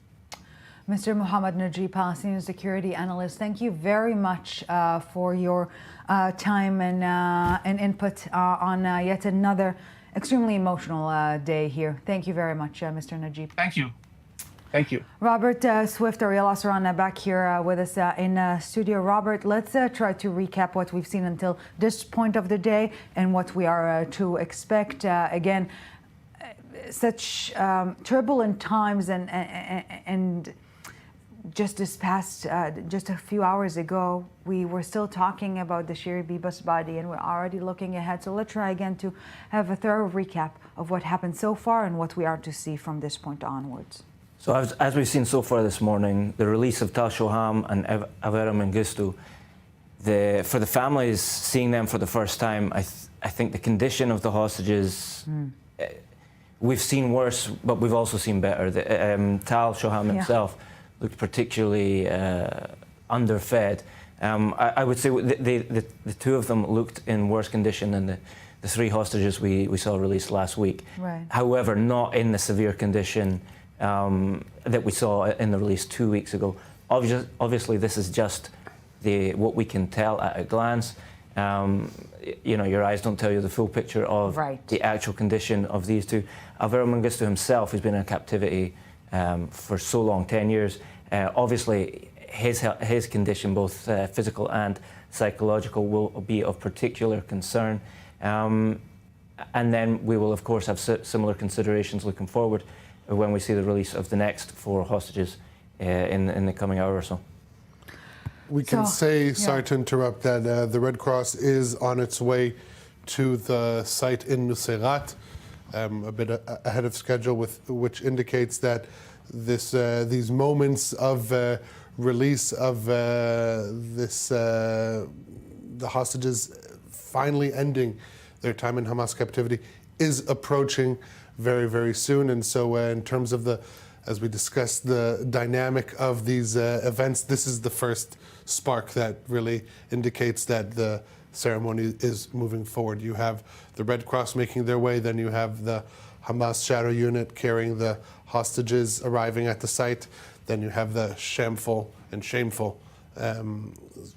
document signing ceremony that has no legal binding value whatsoever, and then the 4 hostages exiting the cars of Hamas, paraded on stage. I fear that also now they will have microphones stuck in their faces and be forced to make some statements, but then they will be in the Red Cross vehicles making their way to Israeli forces, which will then bring them into Israeli territory. So this chain of events has been launched by the fact that the Red Cross is making their way to Nuseirat, and this does give us hope that the ongoing torment of these 4 hostages is approaching. And I just want to point our attention to the convoy in Re'im, southern Israel, the convoy that is passing now through this main lane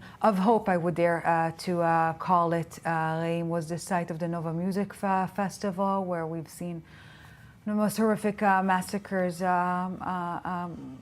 we could probably imagine. And now we're seeing those Israeli flags flags of hope as Israelis again are gathered there just to show their love, to show their support, to show how much they've been fighting and waiting to see those Israeli hostages being released. Al Sham, Avera Mengistu, making their way to the second stop there, a route to their loved ones waiting for them.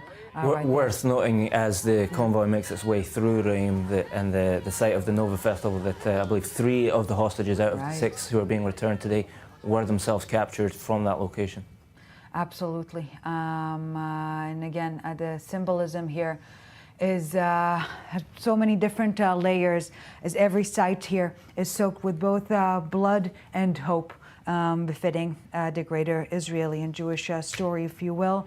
Let's go back to another major event that took place earlier in the day. Now I'm referring to the final retrieval of Shiri Bibas and her body. And just perhaps before we dive into that, again, we're seeing those images of the Asayed family of Hisham Asayed, who is expected to be released later on in this day from the Sarat. The Asayed family handing out warm coffee on this cold day.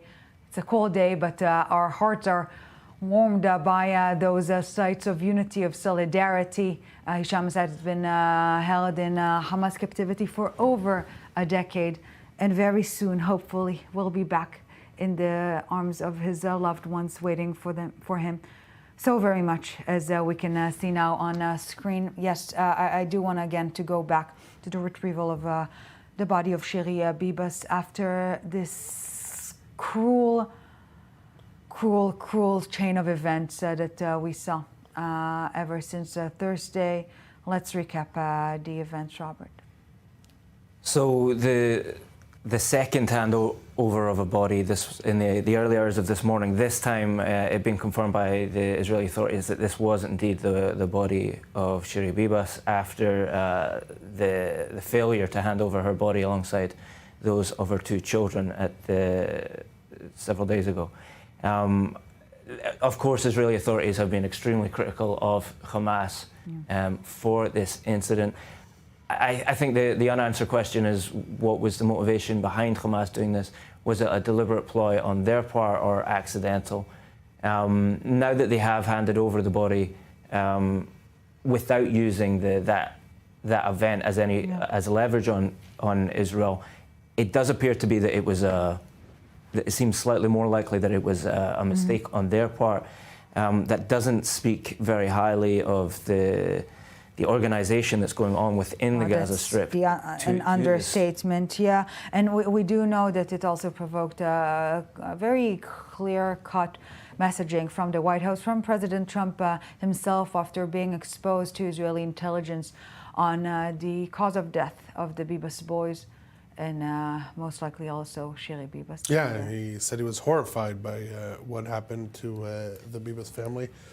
Look, Israel has seen, especially the families of the hostages, have seen immense support from the White House, whether it was during the Biden administration and continuing now in this Trump administration. Really, you hear the families of the hostages thanking both administrations more than even their own government, because the support that has been portrayed from the White House, regardless of who sat in the Oval Office, has been consistent. And for the families of the hostages, this is so important, and they keep on reminding and illustrating this. The main question moving forward, now that we are in the final stages of Phase 1, today being the last release of living hostages. Later in the week, there will be the bodies of 4 more Israeli hostages handed over to Israel. The question is,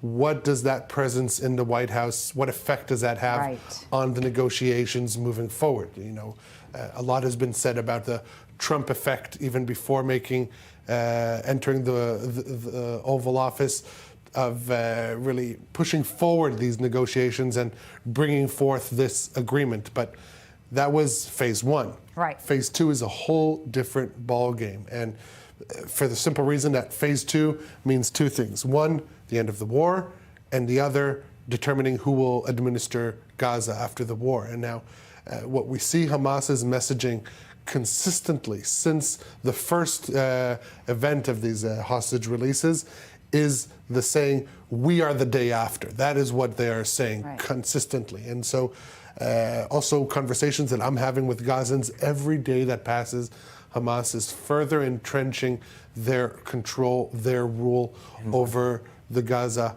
Strip. And so this crucial decision making that is needed, that hasn't been made in Israel, determining who Israel wants to see ruling post-war Gaza. We only hear no Hamas, no Abbas. That's the Palestinian president, Mahmoud Abbas. But Israel hasn't brought forth a strategy that it wants to see. But to an extent, Trump's statements are shuffling the cards, demanding Arab powers to come up with novel ideas and not just to stick to the existing framework. Exactly, Ellie, and that's what we're seeing. You know, a lot of focus is being made into the substance of Trump's proposals, statements, call it what you will, but the effect of his statements is clear. It is lighting a fire under the behinds of Arab leaders, encouraging them, pressuring them to draw up a plan for the Gaza Strip that is so important, because if you're looking for a sustainable solution for the Gaza Strip, not sure there is actually a viable one, but you cannot hope to see a sustainable solution without Arab countries backing it and also turning them into stakeholders. That is what this did. It turned accountability it turned regional powers into stakeholders in Gaza, not just Qatar, which was detrimental to the current situation. But while we talk about Trump's words lighting a fire under this process and speeding it along, there's also, of course, the concern that it derails the whole process. As you've just been saying, the step from phase 1 to phase 2, for many Israelis, particularly those in hostages' families, that is the critical moment.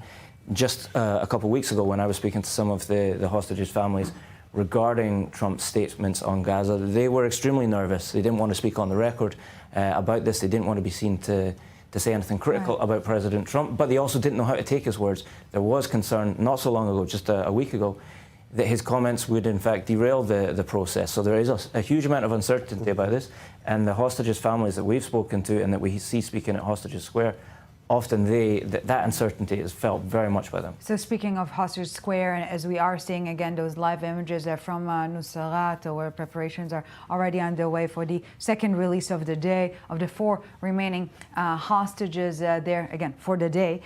We want to cross back to Joe Brown at Hostage Square in Tel Aviv. Joe, what are you seeing there? The masses the Israelis are gathering there since the early hours of the morning to watch together those moments where we know we've said earlier in the broadcast are very complex. On the one side, a sigh of relief. On the other hand, still such a long way to go.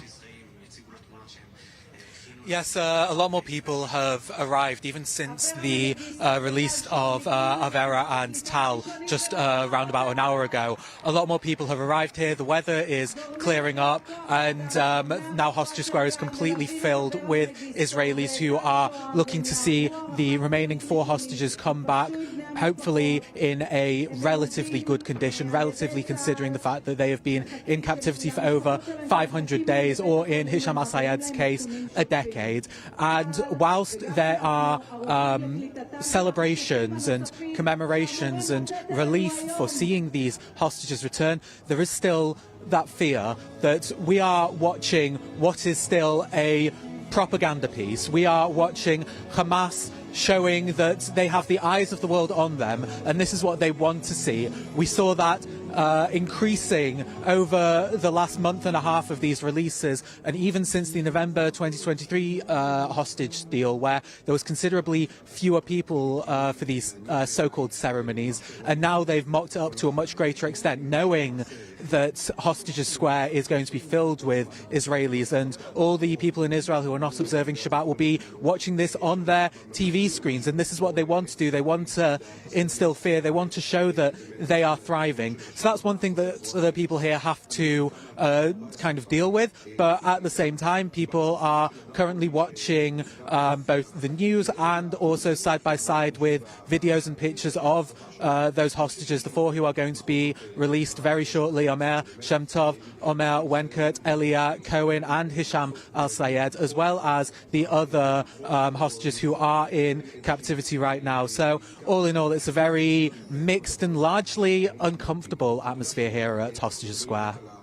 Yes, Joe, and we are at this point in time, in between stages, if you will. Still, this part of the day is not completed. We still have this second retrieval of bodies of Israeli hostages as part of stage 1, as it is dubbed here in Israel. But we are, as we started perhaps addressing here in studio, ahead of what should be stage 2, of a different character, and we can very clearly hear this need for a different characteristics for the stage 2 at Hostage Square.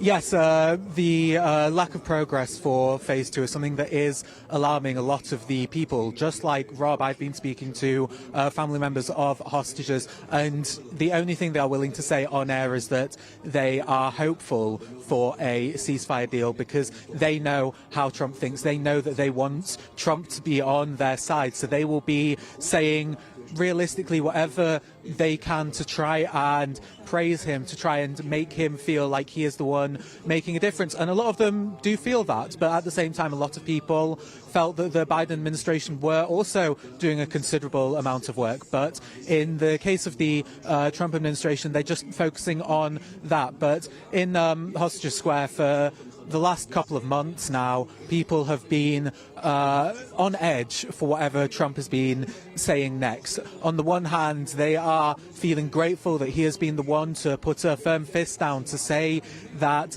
if there was no deal, then, quote, all hell would break loose in Gaza. But at the same time, they fear that it's not going to work. They fear that it will only invigorate the Israeli government, and that's what the main fear is, whether the Israeli government will continue with the second phase of the deal or not. But at the moment, the only thing that they can have, and there is a big monument, one of the many monuments here at Hostages Square that says Tikva, the Israeli word for hope, because that's what the people have. They just have hope right now. It's a double meaning here, both the hope and the national anthem. Indeed, this is perhaps what rules the Israeli society at this point in time. Thank you very much, Joe Brown, live for us from Hostage Square. We want to welcome now here in studio, joining Robert Swift and myself, then Colonel in the Reserves, Dr. Doron Avital, former commander of the IDF Special Forces. Thank you very much, Lieutenant Colonel Dr. Avital, for joining us. So, let's perhaps reset the scene. We are after the release of 2 Israeli hostages. We can also update now that officially, according to the Israeli statement, Avraham Mengistu and Tal Shoam have arrived to the first point of where they are likely to meet their families. From there, they will be transferred to hospitals. We are still awaiting the second release of the day, 4 more hostages to be released.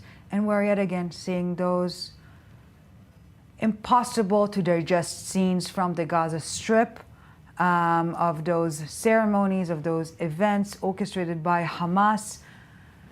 I wouldn't ask for your thoughts or your feelings, but I would ask you to try and make sense out of this evidently insane situation. No, first of all, it's an emotional moment for the Israeli public. I mean, there were fear that this stage won't fulfill itself to the end. And after the events of yesterday, the cruel event about the fact that the body of Shiri, Shiri Bibas was whatever took place there, and then there was this release of her body, and now we are back in the those old scenes. Well, Hamas, it's clearly, we have to see it as it is, wants to project an image of command, control. We are in Gaza, we are here to stay, but we shouldn't take it as it looks. I mean, I don't think they're as strong as they project themselves to be, and we should continue the hostage deal and see then what next, what's the next phase is. Of course, we don't want to see Hamas in command of Gaza in the day after. We have to see how we follow to this end, but then first the hostage deal.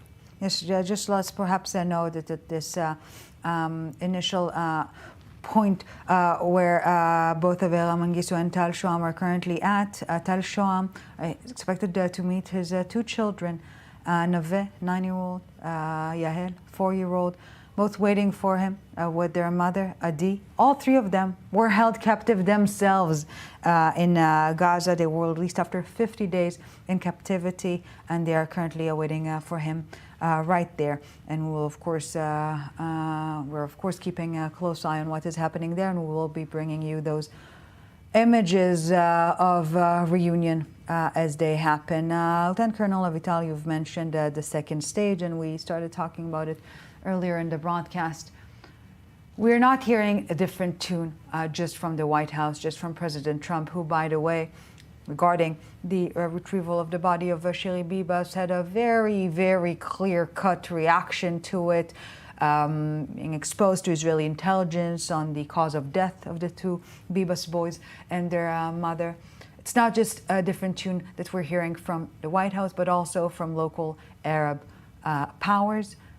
Understand, things cannot continue as they are. Hamas cannot stay the ruler in the Gaza Strip. Yeah, this is important. It's important that not only the mediators, but the Arab community around the world would be witnessing or would be shocked by the atrocity and won't feel that they have to be, that their reputation would be stained by such atrocities. And this can help us when we talk about the state, the day after, to see a scenario in which Hamas doesn't rule Gaza, and it's not necessarily goes via occupying Gaza or the resumption of the war. So whether this script is possible, we don't know. I'm sure the American administration, that's what he wants. That's the aim. They don't want the resumption of the war, but they don't want Hamas in power. Whether we can do those two things, this is the real challenge.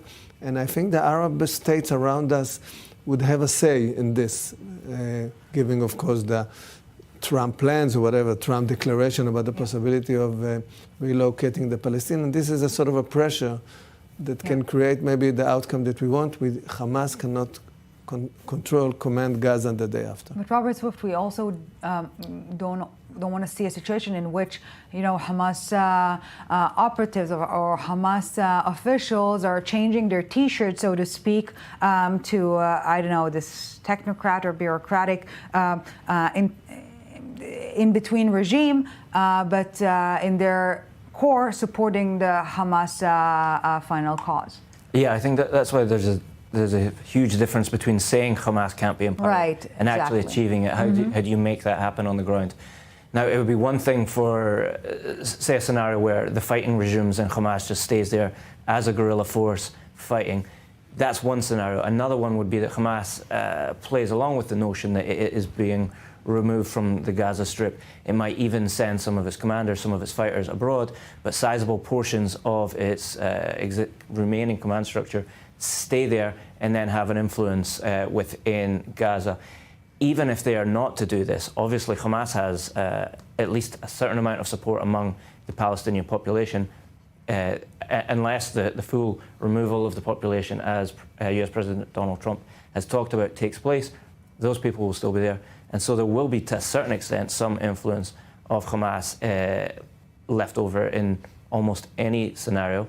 I think it's particularly worth noting that some of the talks where Israel has ruled out Hamas staying and ruled out the PA staying, going in and taking over, and some form of technocratic government has been talked about. In some of the comments we've heard from Hamas, this is actually a scenario that they're not objecting to, because they see routes by which they could stay one stage removed. You know, in name technocratic Palestinians or clans who have influence in Gaza Strip, they would be in charge, but behind the scenes Hamas would be. And that's why it is important to actually understand, what does this mean? You know, it's no point saying total victory, Hamas must go.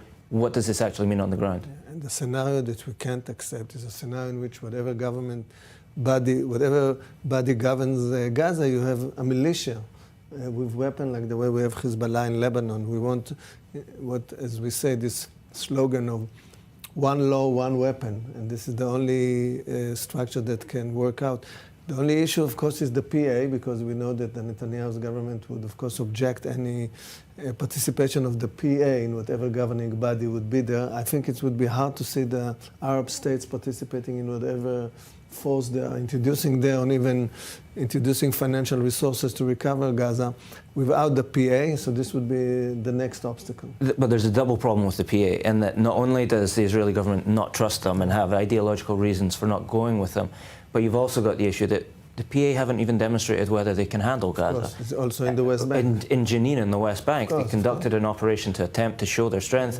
What happened? The IDF went in to finish it because the PA wasn't. The predicament is very hard and it's not clear, but you have to do it stage by stage. First stage hostages, then try with our allies, with the Arab states and with the Trump pressure that is being put to try to have a new governing body there, to have the commanding, whatever commanding leaders left there exiled, which we did in '82 in the Lebanon war with the which PA. came with its own complications, of course.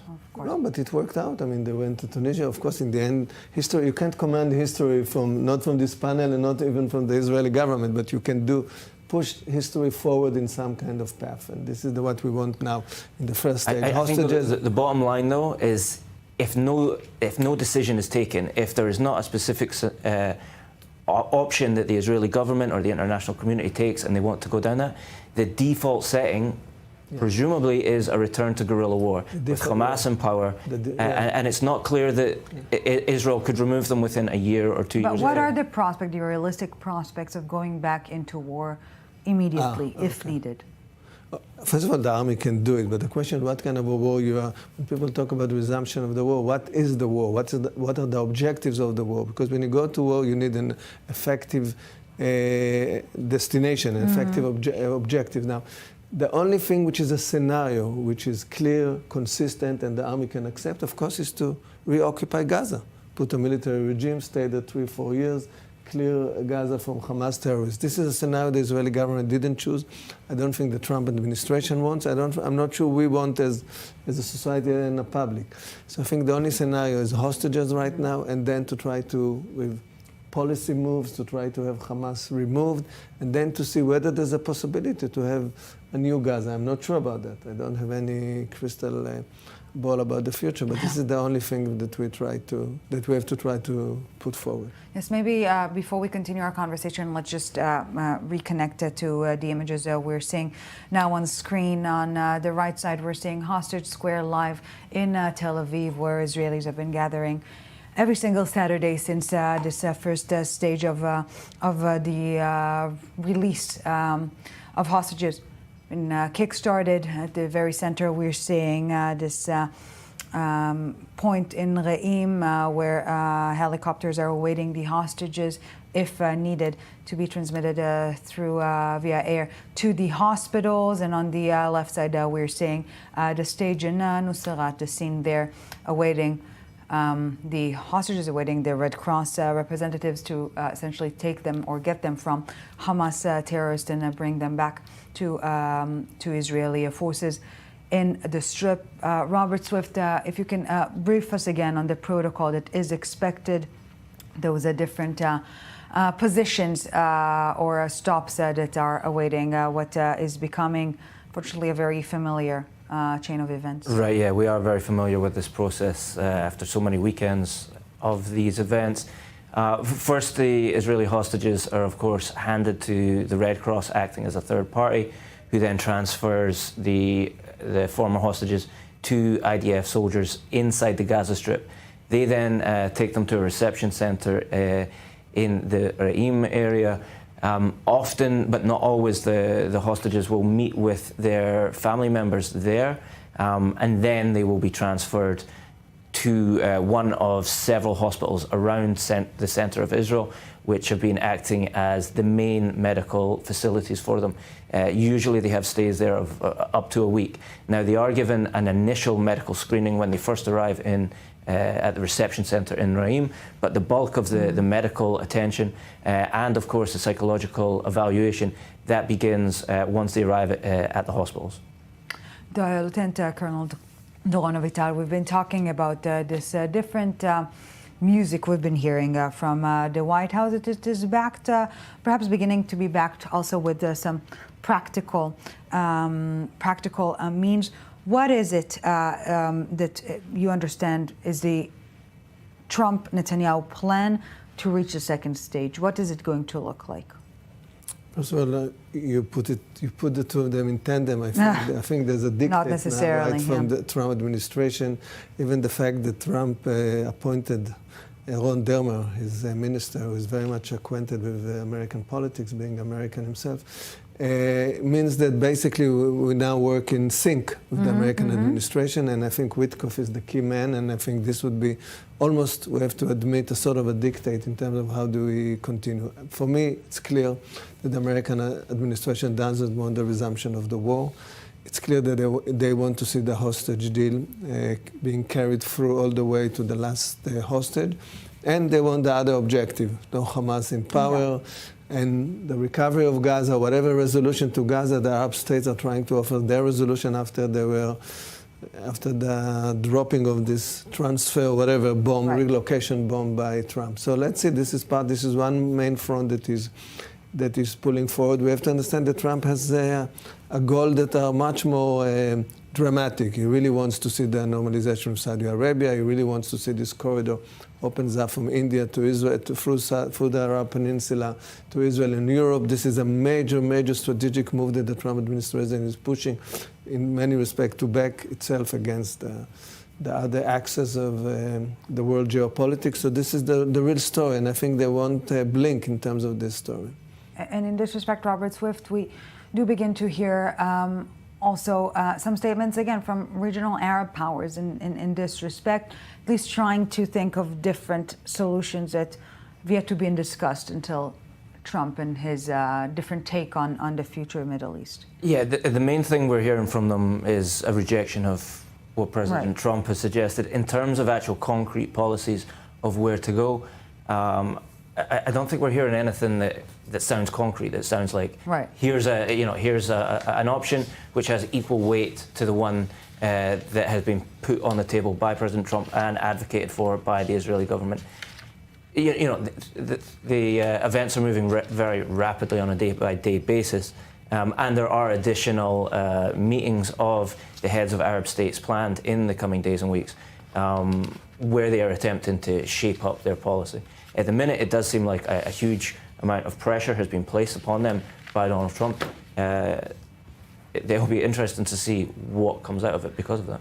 If the situation was not complicated already, it's more than just a violation, what we've seen with the Shiri Bibas body. Just a quick recap if anyone missed the horrific chain of events ever since Thursday. One of the 4 caskets that have been transferred into Israel, thought to be Shiri Bibas' body, turned out to be just the remains of a Palestinian woman. Not sure what Hamas was thinking at this point in time, not that it matters. Last night, Friday night, there was an urgent call to the Red Cross, asking them to arrive at the location of their choice and essentially handed over what was confirmed this morning by Israeli officials as Shiri Bibas' body. Prime Minister Benjamin Netanyahu vowed not a revenge, but a reaction to this inhumane ordeal by Hamas. But at the same time, in order to complete this stage, there's a deep need to take a deep breath. Yeah, sure. First of all, it was a great shock. I mean, no one could have envisioned such a scenario. For us, it was clear that this is the body of Shiri Bibas, and then to hear those news. I think one thing for sure, that our intelligence knows better what had happened, what transpired behind the scene in in the enemy camp. So we know that they were not held by Hamas, but it's not clear whether Hamas was trying to pull a cynical move here or that really there was some confusion. I don't want to judge here. I'm sure our intelligence forces know better. And according to what they know, based on what they know, I think we should act. So I think in a certain moment we'll know if indeed there was some cynical move by Hamas, then we have to be very firm about it in the coming steps. I'm not sure which steps we can take. So how to take steps that make, without harming the process. Yeah, without harming the process. This is really the delicate work of policy making, and I hope this government and our negotiation team would work it right. Yes, and just an update from this past minute. It seems that we will see 2 more releases today, as in one in Nuseirat, where we're seeing the stage being set on the left bottom side of the screen. We are expected to see Omer Venkart, Omer Shem Tov, and Elia Cohen, all of them kidnapped on October 7th, to be released there. And Hisham Asayed, who's been held captive by Hamas for over a decade now, is set to be released from the city of Gaza. So again, 2 points of release are still expected today, Robert Swift. And I would like to mention again a conversation we are speaking here every day with families of hostages. Conversation we had with Hisham's father, Shaban Asayed, only this past Thursday. And more than a decade waiting for his son. We've seen the Asayed family handing out coffee to all those Israelis waiting. Arut and Re'im waiting for the convoy of the hostages to move there. And he said the world is simply out of order, and we need to put the world back in order. And I think this very simple yet pure choice of words entails a greater cause that perhaps will have the uniting element that connects all the dots. It echoes, by the way, a very famous line by Shakespeare of Hamlet. Time is out of joint, as if time is out of the cogwheels of history. So I think that in fact everywhere we feel it, and of course those terrible events of the 7th of October are part of it. It's worth mentioning this connection between the Bedouins of the south and the Israeli settlers, the Israeli people that lives in the south. You remember you saw Gadi Moses, a guy that 81 years old that was in captivity and now visiting his Bedouin family. So the world is more complex and complicated than to cut it Israeli-Arab. There's a real story here of people that live in those areas for years. And of course this terrible thing carried out by Hamas that really sometimes makes us feel that there's no way to put things in order again. But I think as citizens, as policymakers, whatever, we always have to keep this hope that we can, in the end, put things in order. At whatever cost, it takes time, it takes over years, but history teaches us that we can do it. Let's hope this is a sign that we can do it, and we'll do it in the end. Indeed, and we have yet to speak this past hour on the other side of this release deal. 602 Palestinian prisoners to be released. Those same prisoners who were received, given seats of honor in the release that we've seen this past Thursday, sitting there in the front row. I will just note that Adi Shoham, the wife of Tal Shoham, the mother of their 2 young children, all been held captive by Hamas, released after 50 days in captivity, is now posted on Instagram that she can hear the steps of Tal getting closer and closer, and we're of course all awaiting this moment of reunion between Adi and Tal, and of course the release of all the 4 remaining hostages that are set to be released today. So before we continue our conversation here in studio, here's a deeper look into who are those hostages who are very soon going to be free yet again in Israeli arms on Israeli territory. Now 38 years old, Avera Mengistu spent 3,821 days in captivity in Gaza. He crossed into the Strip from Zikkim Beach on September the 7th, 2014. Then 28 years old, he was spotted by IDF security cameras but made it through the fence before troops could reach the scene. He was picked up by a Hamas patrol and was not heard from until the terror group released a video showing him alive in early 2023. Avera was born in Ethiopia. When he was 5 years old, his family moved to Ashkelon, 12 miles north from Gaza. He suffered from mental illness after his older brother died and became withdrawn from his family and friends.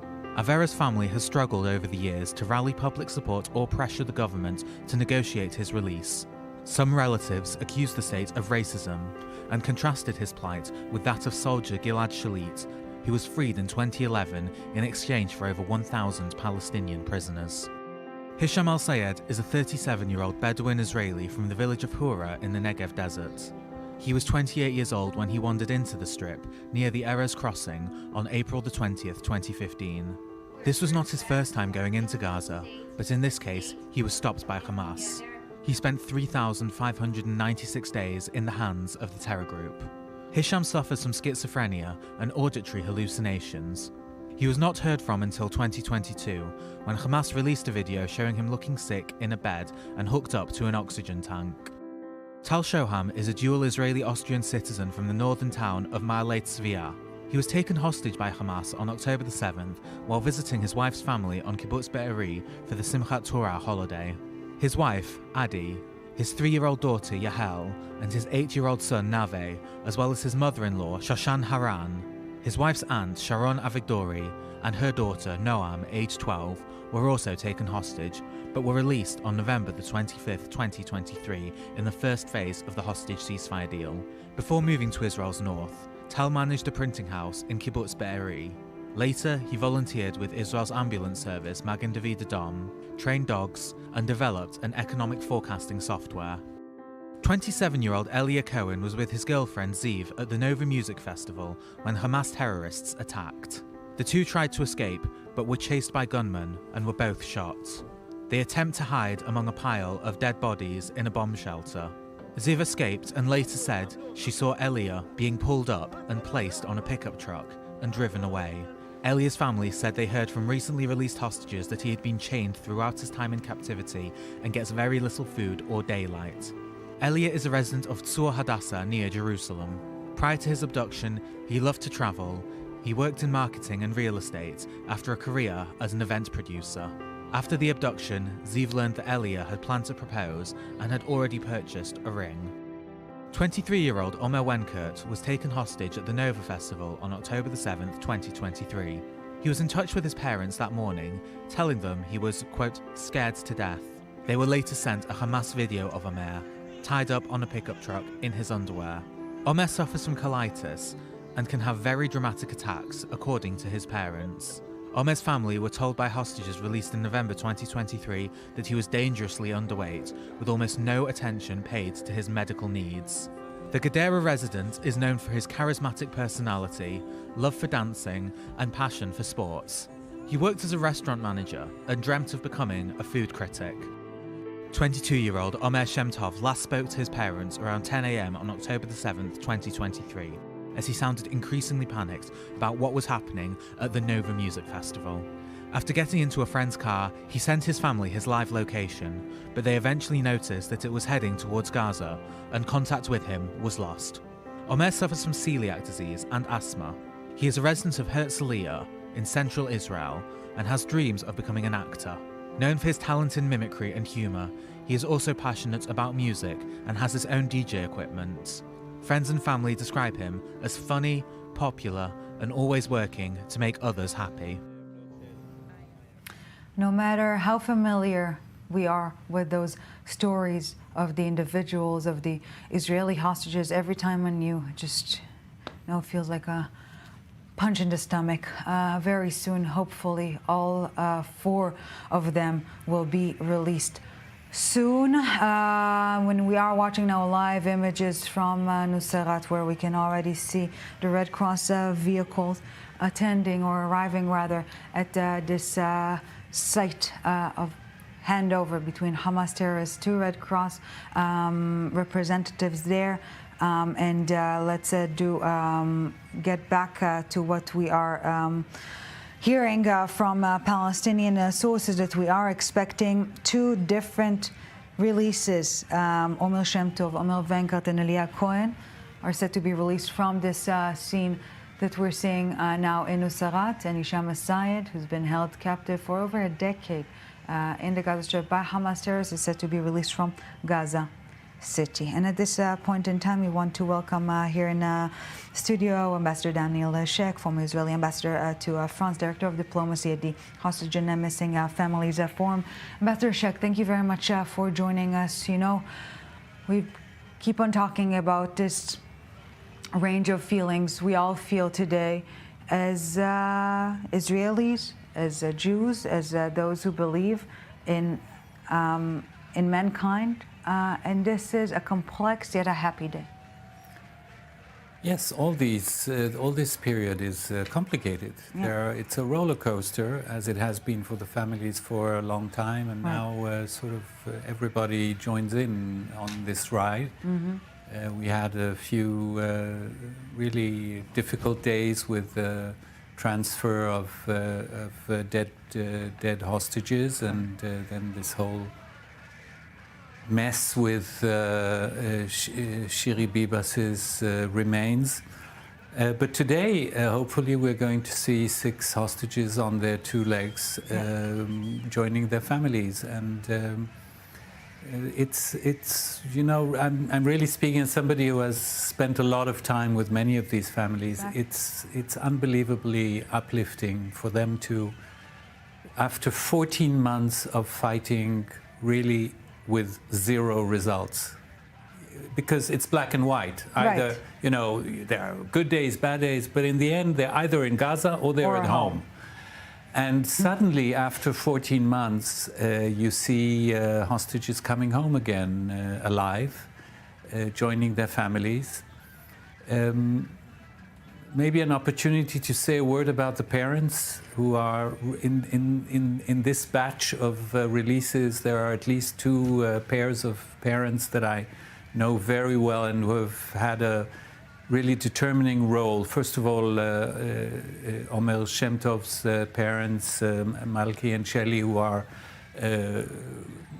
really the founders, one of the founders of what became the Forum of Families. And at least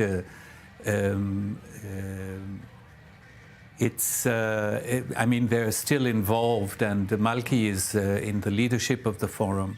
But I'd like to say a word. And just to point out, because you are speaking of the families, Ambassador Sheikh, what we're seeing at the lower bottom of the screen at the moment are different locations, get-togethers of families, of friends, of loved ones, sitting there together since the early hours of the morning to watch. I wouldn't use the term watch parties because we know them, you know, from the realm of sports, etc. But getting together to watch together and wait together for their loved ones to be free men again. And a word about Tal Shoam. You know, this tragic story, a family that had 7 hostages and 1 remained for such a long time. His parents, Gilad and Nitza, have a really very special place in my heart. We're now seeing on screen the Shoam family watching the moments of release. Tal Shoam was released earlier this morning alongside Avera Mengistu in Rafah, and these are the moments where the Shoam family is watching and seeing Tal getting out of the cars, out of Hamas vehicles, being transferred to Red Cross representatives. Now, at the moment, Tal is already there at this handover site in Re'im. You know, you can actually see, you can picture the weight of 200 pounds that suddenly disappears from their shoulders when they see the first images of the loved ones coming back. And Gilad and Nitza, the parents of Tal Shoam, you know, you're close to everyone, but some people just go closely into your hearts. And there are people who are both courageous and strong and fragile. They were at the forum nearly every day of these 500 and something days. And they fought and they fought and they fought. And it's so wonderful to think that now this burden is off their shoulders. And hopefully we will see Tal coming back to a real life as soon as possible. With his children, again, been held captive. by children Hamas. who were really, I mean, they were released from captivity, as you mentioned, but they were not in very good shape. You know, it's very difficult to have children heal from such a trauma when their father is still gone. Yeah. So now, and you know what? And perhaps here we can elaborate a bit because Tal Sham also had Austrian citizenship, and you come from the sphere of diplomacy. Was a lot of behind-the-scene work of veteran diplomats, not just Israeli ones, but Western diplomats, and it wasn't enough. Yeah. And you know, our viewers are watching and say, how come the Western world, so powerful, so mighty in wealth and spirit, and was not able to release citizens from terrorist captivity? So our diplomacy team very early on tried to arrange a sort of a coalition of nations who had citizens. I remind you that at the beginning, when there were 251 hostages, there were around 30 nationalities represented. So quite a significant number, including some very influential countries.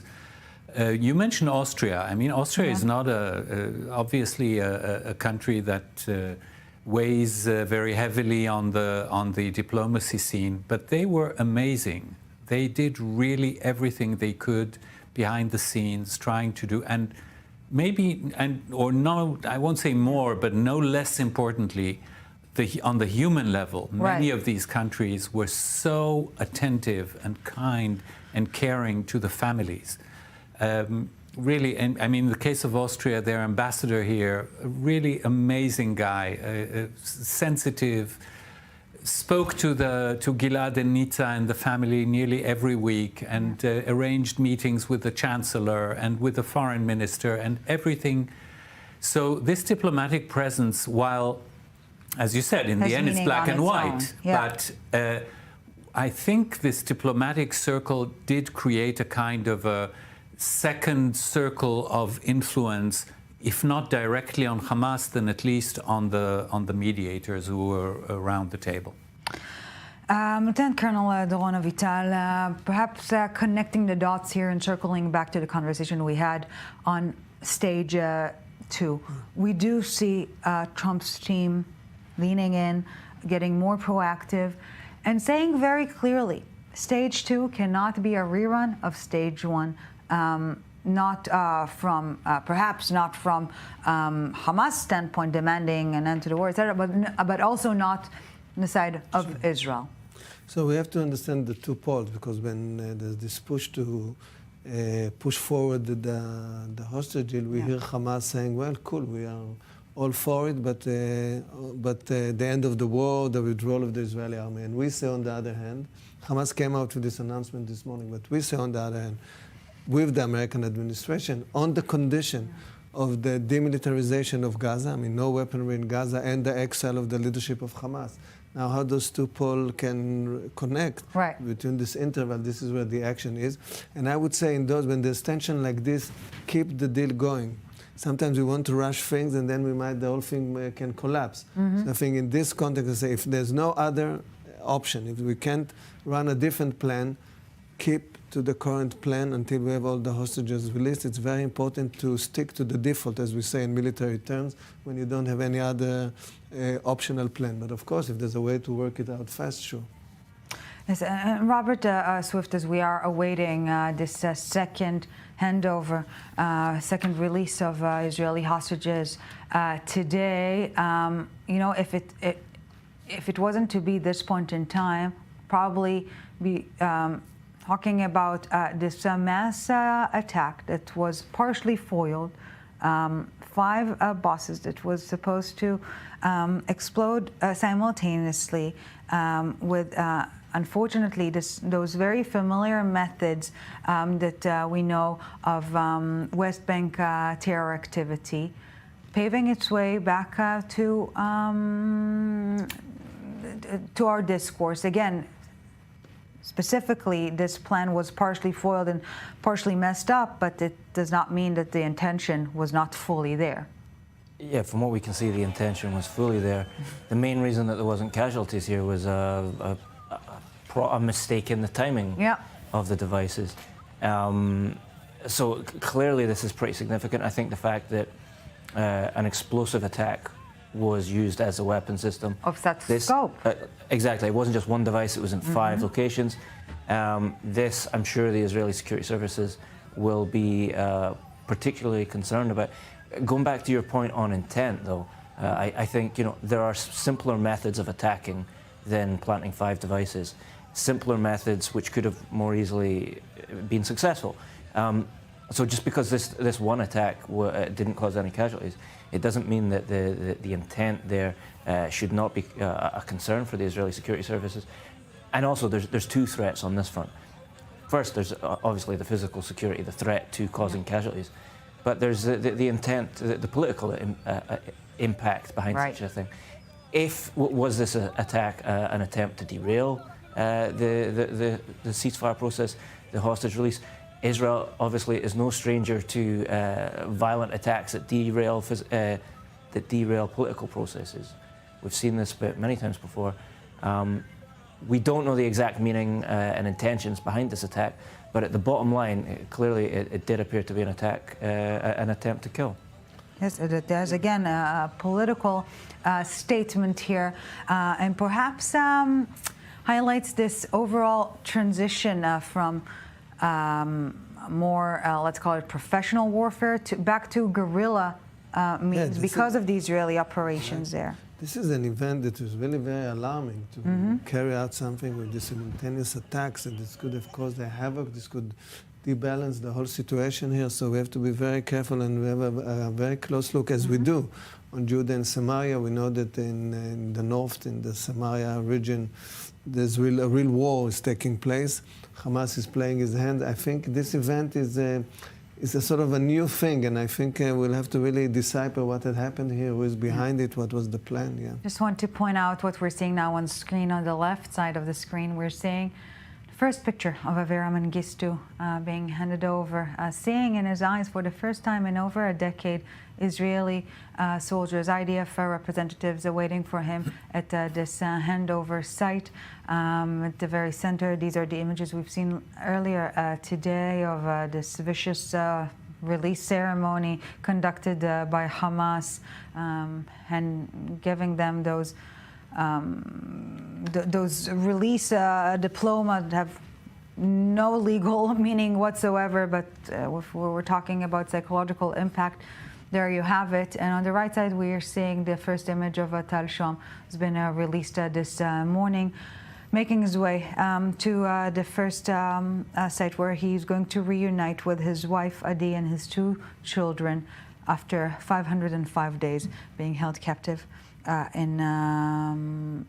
Hamas terrorists. We are still awaiting, yes, this is the full picture of Avera Mengistu, seeing again Israeli soldiers for the first time in over a decade. It's maybe worthwhile pointing out that Avera Mengistu and Hisham Asayed, their families, had a lot of trouble making their voice heard over these 10 years. They didn't have the reach that sometimes other families had. So the truth is that very, very early on, the Forum of Families of Hostages decided to integrate them into the fight, although they were not hostages from October 7. Just a reminder, Avera crossed by foot, crossed the border, entered the street. Of course, the circumstances are very different in both their cases, but still, Israeli they're Israeli citizens, and there was a responsibility. And I'm really happy that they were part of the success of these deals. It's every single hostage is a whole world of stories of a family of circumstances. Over a decade of agony. It's impossible. Both of them not completely well with psychiatric history. It's every story is tough in its own way. Right, absolutely. And we do want perhaps to see now on screen the live images from Nuseirat, as we already see the Red Cross vehicles waiting for the actual release of the hostages. Robert Swift, yeah. I don't understand. There are 4 vehicles, although one is supposed to be only 3 releases. Right, but here. maybe this was a last-minute change, and this is why we see 4 vehicles awaiting what we understand 3 hostages set to be released from the second round of the day. Omer Venkat, Omer Shem Tov, Leah Cohen set to be released momentarily. And then separately, Hisham Asayed from Gaza City. Robert. That's right. Just it's only in the last hour or so that it's been made clear that Asayed is expected to be released separately. Originally, he was understood to be expected to be released at this event, which is possibly why the Red Cross have the additional vehicle. There is some speculation that perhaps due to his health condition, he will be handed over separately. It's also being reported that this third release, the one of Saeed alone, which is likely to be taking place in Gaza City, that it will not have the full event as we see on the screens to the front, and as we saw earlier this morning, that it will be a more quote-unquote low-key event. This may be due to his health condition. There was a proof of life from him 2 years ago, in 2022. Where he was shown in a video released by his captors. He was wearing an oxygen mask and in bed in that video, our viewers may recall. So that is perhaps explains the motivation behind this separate release. Yes, but it did not prevent the Asayed family to be out there in the Re'im site, handing out coffee to all those Israelis who arrived there to show their support, their love, how much they've been waiting for all those hostages to be released. The Asayed family, again, over a decade, been waiting to have Hisham in their warm embrace yet again. Just to update on that point, Al Jazeera has just reported, according to the Qassam brigades, that the reason for handing over Al Sayed separately is out of respect for his family, with him being an Arabic speaker from the Bedouin community. And you know, this is perhaps a great opportunity to mention yet again the Asayed family and Shaban, Hisham's father, who was talking to us just this past Thursday, 2 days ago. He did acknowledge the fact that due to what might be challenging physical condition, he's not even allowing himself to think of this moment of reunion. But to the point that we've just heard made on Al Jazeera, Shaban said, my message is one of unity. Doesn't matter if you're Muslim, if you're a Christian, if you're a Jew. He keeps saying that, Shaban. What a remarkable man.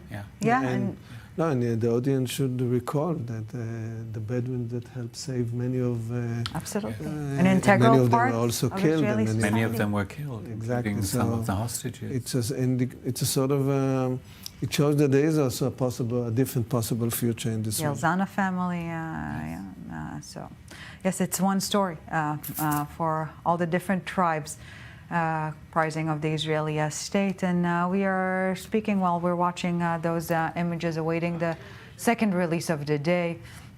3 hostages are set to be released there in Nuseirat.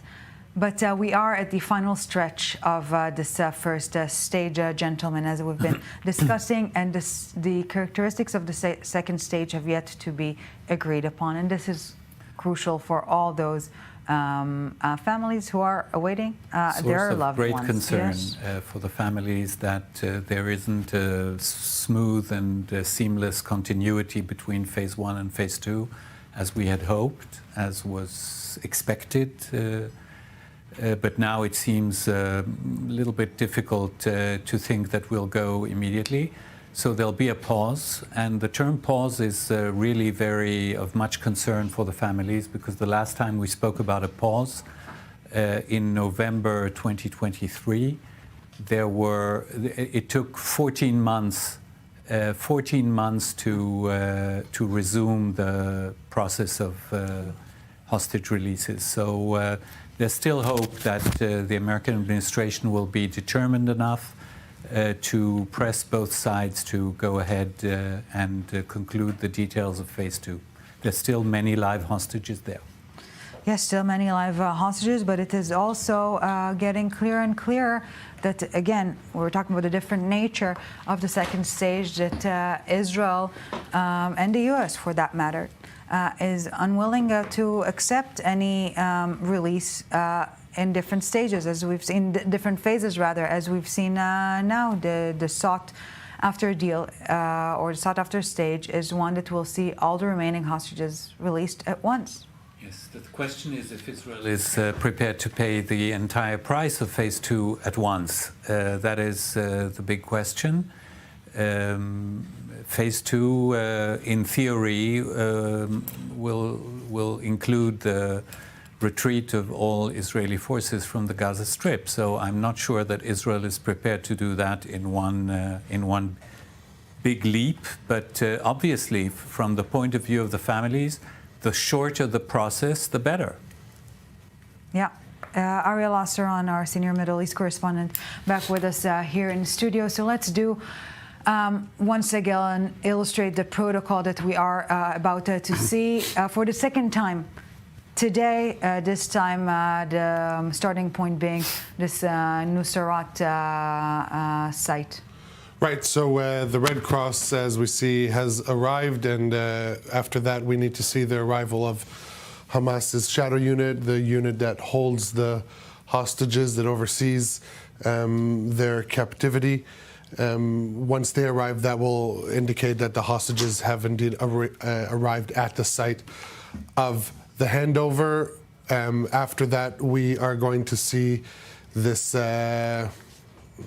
shameful event of the signing of the documents between the Red Cross and Hamas on the stage. It's important to remind everyone that these documents bear no legal value, and this is for show purposes entirely. After that, we will see the hostages emerge from the Hamas vehicles. They will then be paraded up on the stage. What is likely, unfortunately, is that once again they will have microphones shoved in their faces, and they will be forced to give a statement that was predetermined by Hamas prior to the ceremony. That is according to testimonies by other released hostages. After this ceremony, they will enter the Red Cross vehicles. Then the convoy will make its way to Israeli forces inside the Gaza Strip. And after that very important part of this event, once they are safely in Israeli hands, they will then they'll receive an initial medical assessment, physical and mental health, to review their condition.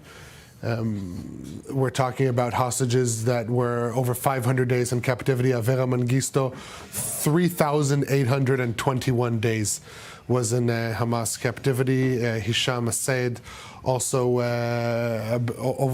roughly a decade in Hamas captivity. After that, they will be transferred to the initial reception point in Re'im inside Israel. They will undergo further medical testing. They will be reunited with their families.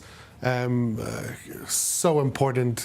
Basically the start of their long road to recovery. After that, they will be sent in helicopters to hospitals around Israel. I will just note that there was as the broadcast has progressed, we've seen a change in the release schedule and the planning.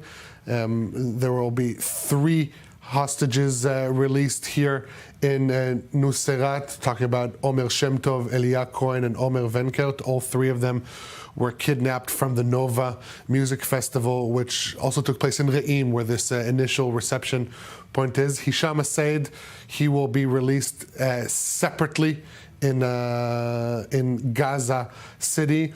Now, what we're hearing from, or at least Al Jazeera citing sources in Hamas saying that they decided to hand over Hisham al-Sayed without a ceremony, out of respect for Israel's Arab citizens, given that Hisham al-Sayed is Bedouin, Muslim, and not Jewish. There are others who believe that it is due to his deteriorated health condition. We saw earlier videos that were released by Hamas a couple years ago showing Hisham al-Sayed connected to an oxygen tank in a hospital bed. His health condition has really deteriorated in his captivity in Hamas. So we are seeing, rather than 2 hostage handovers, we're going to see 3 separate ones. But the fact that there isn't a ceremony for the release of Hisham al-Sayed, it is not clear yet if Al Jazeera, Hamas's mouthpiece, will be there to document that event. But we are currently waiting for the beginning of the release of the 3 hostages here in Nuseirat. We know the Red Cross has arrived. For any of our viewers just tuning in, I'm Nicole Zedek filling in, replacing Eli Hockenberg, who has been covering this live event all morning as we are still waiting on the release of 3 more hostages. We have seen already 2 this morning from Rafah, Avera Mengistu and Tal Shoam. But as our Middle East correspondent Ariel Osran just pointed out, we are anxiously waiting the release of Omer Shemtov, Omer Venkert, Elia Cohen, and Hisham al-Sayed from a different location as well. 4 more men. These are the last 6 living hostages set to be released in phase 1 of the current ceasefire. And you see the Red Cross there. We should be seeing movement at any minute now. Now, gentlemen, we've been discussing the symbolism of all of these set releases, but we saw one in Rafah, we're seeing one in Nuseirat, and then there will be another release that is not the massive, cynical ceremony that we've seen in these 2 other places in Gaza City. Is there any significance to these 3 locations? Yeah, so the release in Rafah is to show how close they are to Israeli forces that have redeployed inside the Gaza Strip as part of this ceasefire deal. Also, you could see that in the messaging on the stage. Somehow they have the resources to print out these massive banners and all their lamination and so forth. And so the messaging there that we saw earlier this morning, that was of the military defeat of Israel or the military success of Hamas. That's what they're trying to sell to their local population there. As far as what we're seeing here in Nuseirat, this is taking place on Salah ad-Din route. This is the main road that connects north to southern Gaza.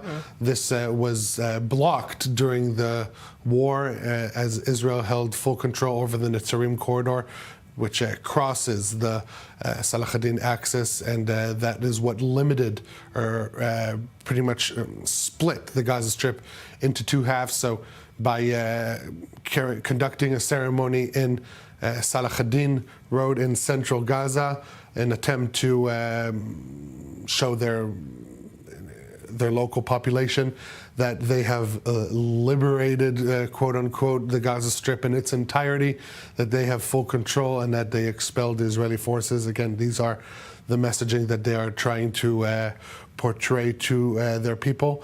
As far as the release of Hisham al-Sayed, haven't seen a stage, so it's hard to see what messaging they're trying to send out. I think the fact that it was chosen to do it in Gaza City is for logistical purposes. That is most likely where he was held. And so it makes it easier to carry out such an event, handover to Red Cross pretty smoothly. They don't need to erect such a stage and set up a real site for the ceremony. Obviously, in all these releases, we've seen this symbolism in terms of their messaging. Hamas puts ample effort in trying to disseminate their messaging, and obviously we're seeing it take place here today, also in Rafah and also in Nuseirat. Robert? On top of what Ariel was just saying with regards to the messaging that Hamas is conducting for its Palestinian audience, I'd add to that point the fact that in much of the pro-Hamas Telegram channels that we're seeing, a lot of media being disseminated showing Hamas fighters who are carrying visible injuries in amongst the crowds that we're seeing at both these two events. And again, like we've just heard with regards to the locations being chosen for specific messaging purposes, I think this is the same thing. The Palestinian population are well aware of the sacrifice that they have made over the last 16 months. Hamas has praised them for that sacrifice. This, I would assess it as an attempt by Hamas to demonstrate that they have also bled, that they, like the Palestinian population, have sacrificed. They need to convince the Palestinians, if there is going to be a return to war, that it is not just Palestinian civilian blood that is being spilled, but Hamas's as Hamas well. Fighters. Exactly.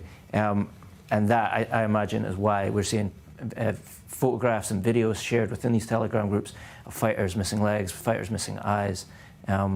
Again, this is another maybe slightly more subtle form of Hamas saying, we can continue to fight. That's the power projection that they're trying to demonstrate with these large organized events. They need, in their own way, just as the Israeli government towards its own population, they need to convince their population, if they want to continue fighting. Obviously, if these phase 2 doesn't happen, if the ceasefire and negotiations collapse, then fighting is the default setting. And I assess that this is part of that message that they're sending to their population. But is it working for their population? Because these images that we're looking at live on our screen out of Nusrat, it is one camera angle, but usually later in the day we see an aerial view. And while this might look like a large crowd, and this is one of the larger crowds that we've seen in comparison to the last several weeks when we have seen these phased releases, this does look like a larger crowd, and same with what we saw in Rafah earlier. But this is not all of the Palestinian population, and what we've continued to hear, even Ariel, you speaking to some of your sources inside Gaza, the respect and the means to follow the Hamas leaders, it is dwindling specifically in the Gaza Strip. Look, it's hard when you watch events like this and you see the crowd, the gleeing crowds cheering, people bringing their kids, their wives. Really a family event, especially what we saw on Thursday with the release of the 4 bodies. It's hard to say that there isn't complete and total support for Hamas inside the Gaza Strip. But again, if we're returning to the issue of the messaging, this is what Hamas is trying to portray, that they have the full support of the entire civilian population inside the Gaza Strip. And indeed, once the angle of the camera shifts and you get this aerial footage that they themselves publish, I have to note, you do see that the crowds aren't as full as may appear on ground level.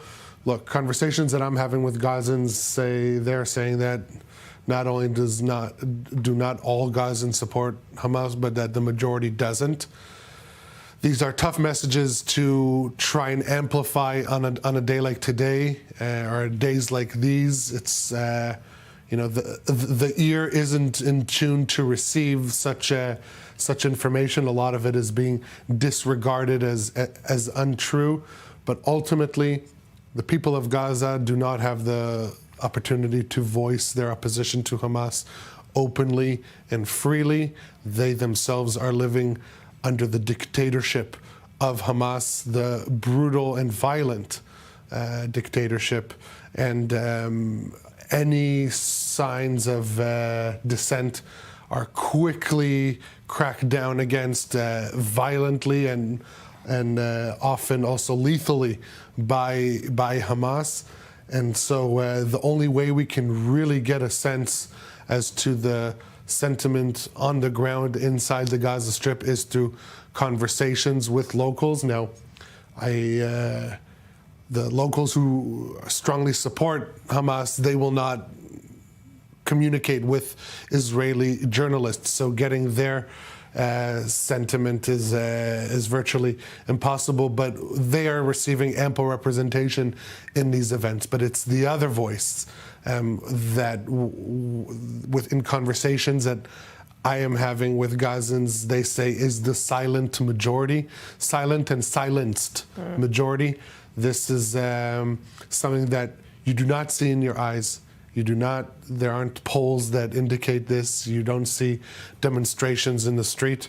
But this is what I'm hearing, and this is an important voice to spread, especially when there are people who watch this, and these events harden the heart, especially on Thursday, the sense that there isn't a single innocent civilian in Gaza. They are all Hamas. Removing Hamas won't solve the problem. I agree that with the last statement that removing Hamas will not solve the problem. And the de-radicalization of the Strip will be more challenging. We are seeing one of these vehicles emerging through the crowd. It could possibly be the convoy. Yes, this is the convoy of Hamas's shadow unit carrying the hostages. So we are seeing that the event is moving forward.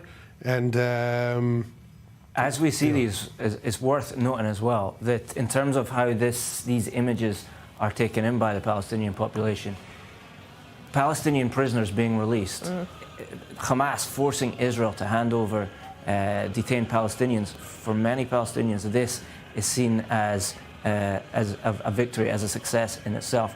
And when we're talking about the contest within the politics, within Palestinian politics, regarding Hamas versus Fatah, it's worth bearing in mind that for many Palestinians, not these images so much, but the images that will be later on today of Palestinian prisoners being released, this is because of Hamas. This is a symbol of victory. It is a victory, and it's worth noting that in war, often those who have successes become more popular. That has a gravity of its own. Often this is why we see more extremist groups having more success in war. Those who are more likely to go for extreme methods, they draw people towards them in a way that doesn't happen in peacetime. And this is also one of the reasons that perhaps if the silent majority perhaps in Gaza is going against Hamas, the same can't be said about the West Bank, as they have not felt the destruction over the past 16 months of the war. And they're also seeing these symbols of Palestinian prisoners being welcomed back freely in the West Bank. And so we're seeing more of that vocal majority in the West Bank supporting Hamas nowadays. Yeah, I think if anything, the West Bank, and certainly in polling it earlier on in the year, was showing more support for Hamas inside the West Bank. I think it's probably easier to support Hamas when you're not also being bombed by Israel due to the actions of Hamas. So yeah, in the West Bank, there is larger support than in Gaza for Hamas. That being said, it's worth bearing in mind that tactics and methods of conducting its operations that the IDF has become more and more accustomed to using in Gaza. We are starting to see them taking place in northern parts of the West Bank, such as in Jenin, albeit at a smaller scale at the minute. But that may influence how Palestinians in the West Bank come to look at this. Just to finish the previous point, it is worth noting that whilst obviously Hamas is Israel's enemy, Fatah is less of a threat to Israel in terms of the physical security of Israelis, because it is not conducting attacks in the same way. But of those two factions, it is Hamas that is the one that has caused Israel to release these prisoners. Therefore, it's Hamas that will be empowered by this, and that is something for Israel to bear in mind. Does it wish to be empowering Hamas at the expense of Fatah? Is there a different scenario where instead Fatah and other Palestinian factions that use less violent means of trying to achieve their political objectives are, if not empowered, certainly not marginalized? But this is the whole dilemma of making a deal with the devil. Israel wants to see today 6 living hostages released, and this is what we are still waiting for. You're seeing this convoy of cars get into formation in this cynical ceremony inside Nusrat, as we are still waiting on the release of Omer Shem Tov, Omer Venkert, and Elia Cohen from this location, and Hisham Al-Sayed later in the day from Gaza City as well. But in exchange for these 6 living hostages today, there's upwards of 600 Palestinian prisoners who are set to be released as well. Do we have any information about those Palestinian prisoners, where many of them will be returning to, if it's the West Bank, if it's Gaza, if some of them are being deported perhaps to Egypt as well?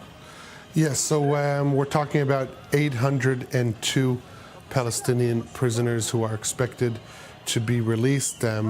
602 are linked to today's releases. Of them, 51 have been sentenced to life in prison for murdering Israelis, whether it be civilians or soldiers. 59 sentenced to prolonged sentences, and in addition to that, you have 47 terrorists who were released in the 2011 Gilad Shalit deal, and then were rearrested after returning to the ways of terror. Add to that 200 women and minors who were arrested during the war. They are going their releases in exchange for the bodies that we saw earlier today. For the Israeli public to hear.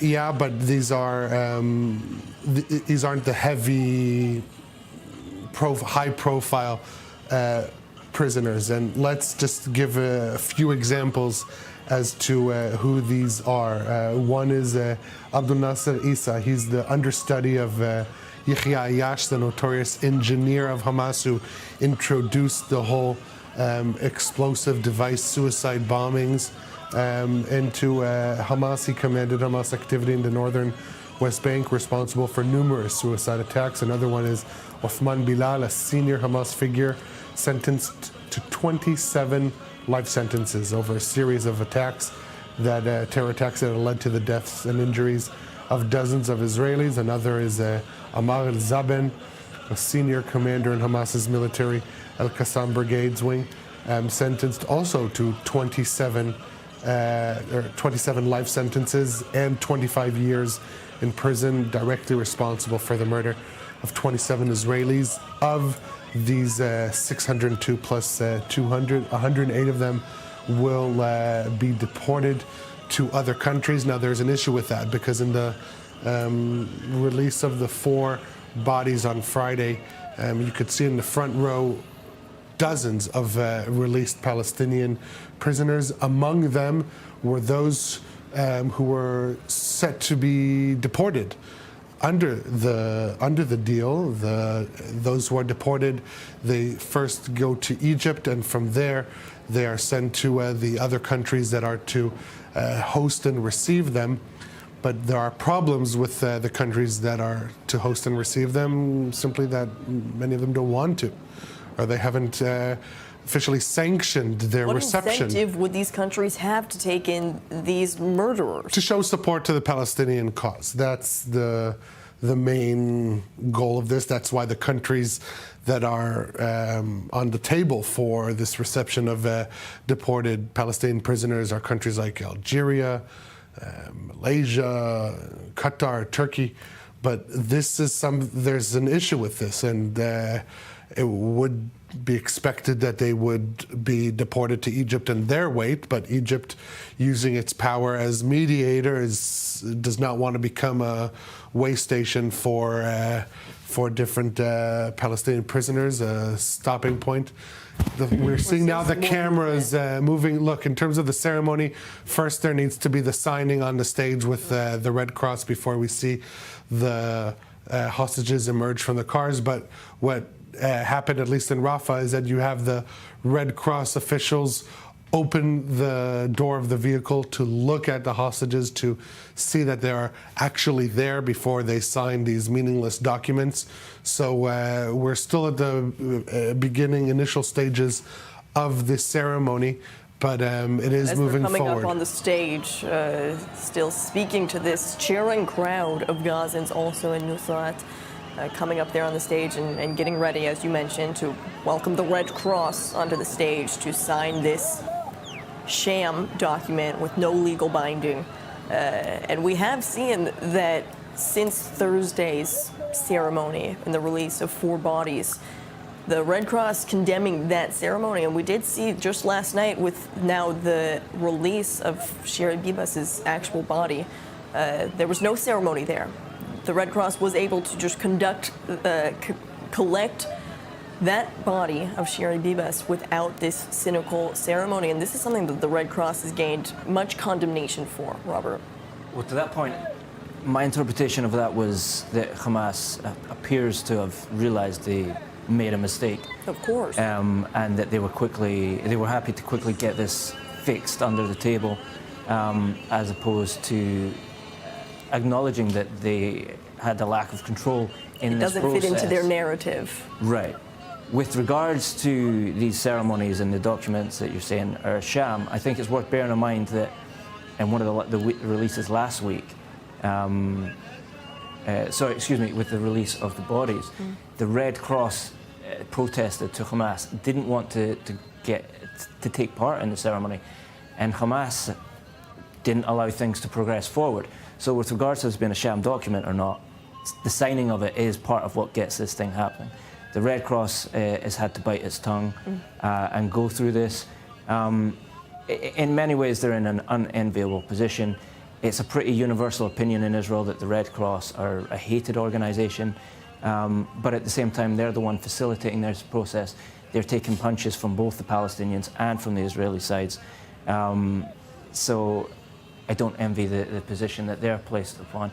And them maintaining that neutrality is part of what enables them to do this. It's also worth mentioning that not only have they criticised Hamas for the way in which it has conducted these handover ceremonies, it has also criticised Israel for the way in which it has handed over Palestinian prisoners, whether that's because they were bound in handcuffs or because the Israeli prison service put them in T-shirts with propaganda writing on them, and then took photographs. Exactly. So the Red Cross, as I say, it's trapped between these two warring sides, and it has had critical comments to say about both of them. It is a difficult position, and these are the two sides that you do continue to hear, because people say if not the Red Cross, then as you mentioned on Thursday, there's a holdup and Hamas needs some sort of a display, and unfortunately, this is what we continue to see, that Hamas holds the cards when it comes to the whole release ceremonies that we see. And you can see this side-by-side imaging right now on your screen. On the one hand, on the left,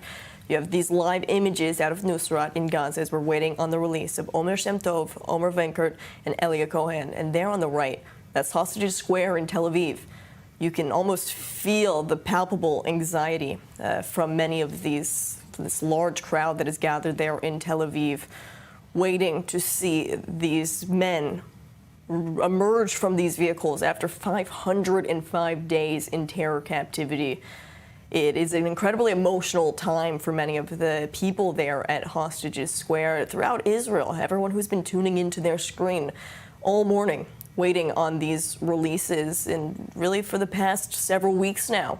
And today especially is a different mixture of emotions, as this is set to be the last release of the living hostages, set to be released in phase 1. Next week, we will see 4 more bodies released in the terms of phase 1, but then all of these questions still remain on phase 2 of the deal. Now, Robert, you were at Hostages Square throughout the course of this week. You were there at the last release ceremony as well. Just walk us through just the atmosphere that we can see there on our screen. So the events of this last week have been so much of a roller coaster for the Israeli public that I think at Hostages Square you've really felt that. So this time last week, when we saw the release of 3 hostages, I'd almost say that the atmosphere was celebratory. People were relieved, people were happy, because the 3 hostages were released in relatively good condition, as opposed to those a week earlier who had been handed back to Israel in an emaciated state. People were just relieved to see the 3 hostages. And so it was actually almost a celebratory vibe in the square. Now, I contrast that with the feelings that were very palpable in the square just 2 days ago when we were filming there, following the handover of the 4 bodies, one of which, as we understand now, turned out not to be Shiri Bibas for the reasons we've talked about. But that wasn't known at the time. When the atmosphere in the square. And just for our viewers, these is now live images from Reim, the military facility, where already Avera Mengistu and Tal Shoam, the 2 hostages who were released from Rafah earlier in the day, they are at that military facility. You see one of these helicopters possibly about to take off and transport these two men to hospitals in central Israel to continue to receive medical treatment. And so these are the live images there in Israel after these men were welcomed home. Even on the very bottom of your screen there, you can see some of these flags waving, and that shows the reaction and the people that were welcoming, the Israeli public welcoming these two men as they were brought back to Israel after more than 500 days for Tel Shoam and more than 10 years for Amir Mengistu. We're seeing more movement here at Nusrat as well. These men parading and walking towards, it seems now, towards those Red Cross vehicles. You see drones in the air also filming this entire ceremony. Quite a large crowd there also in central Gaza, I will note.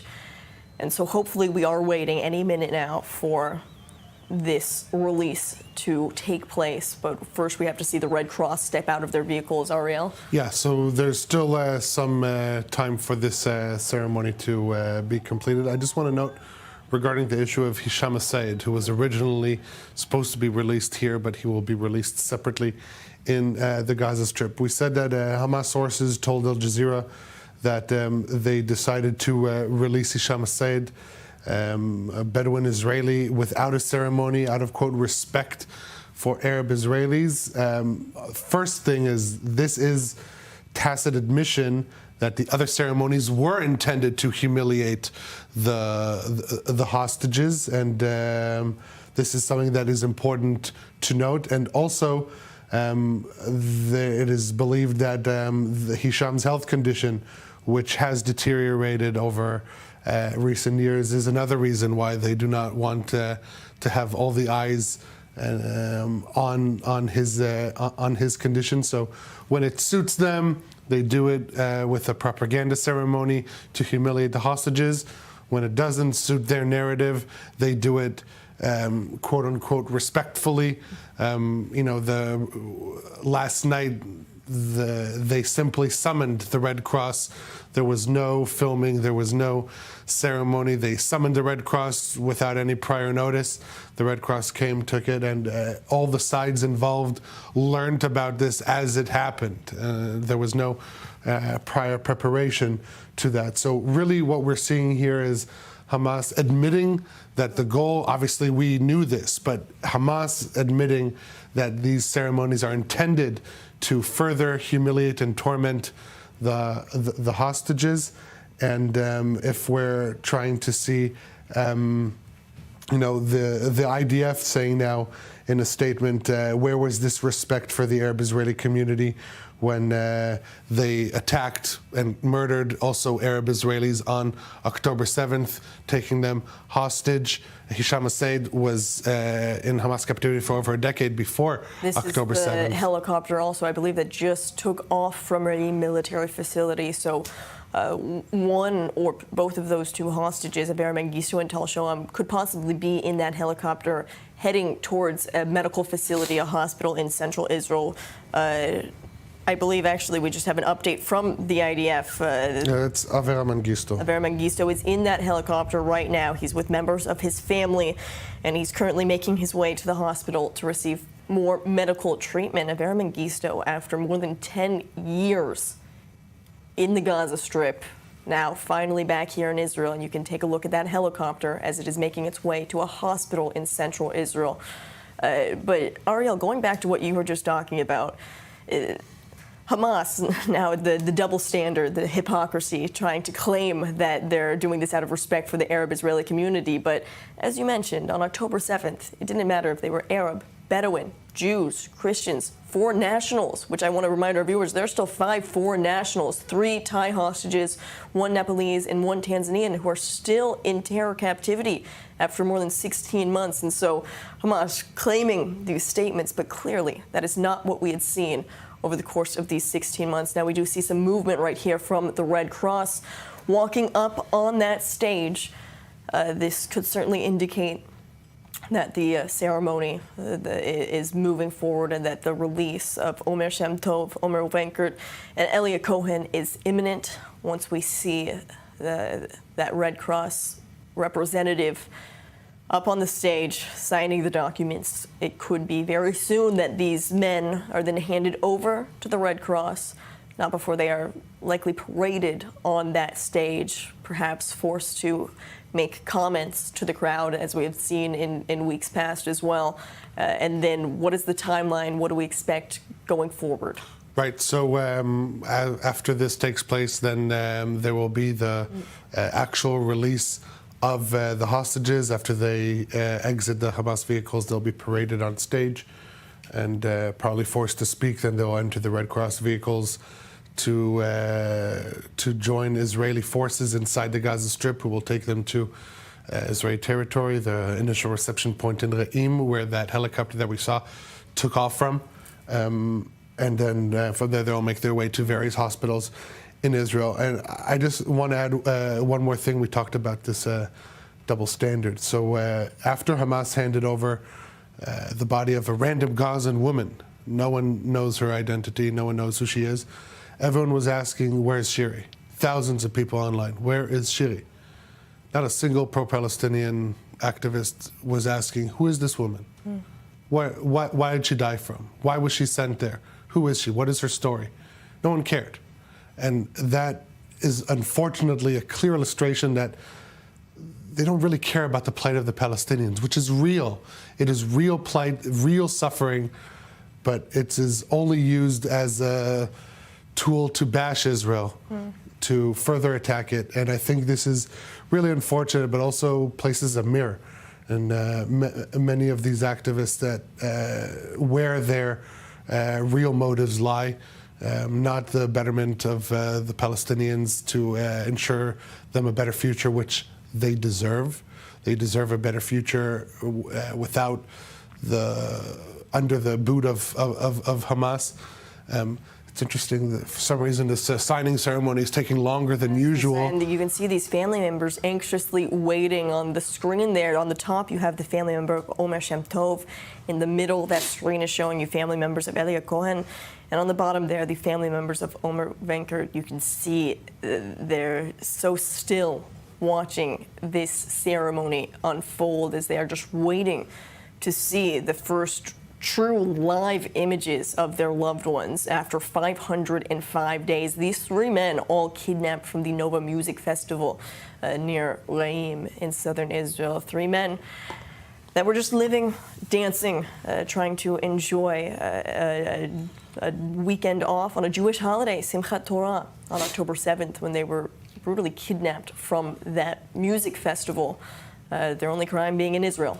And so these family members there on your screen waiting anxiously to see them return. We've seen these emotional reunions when they do happen.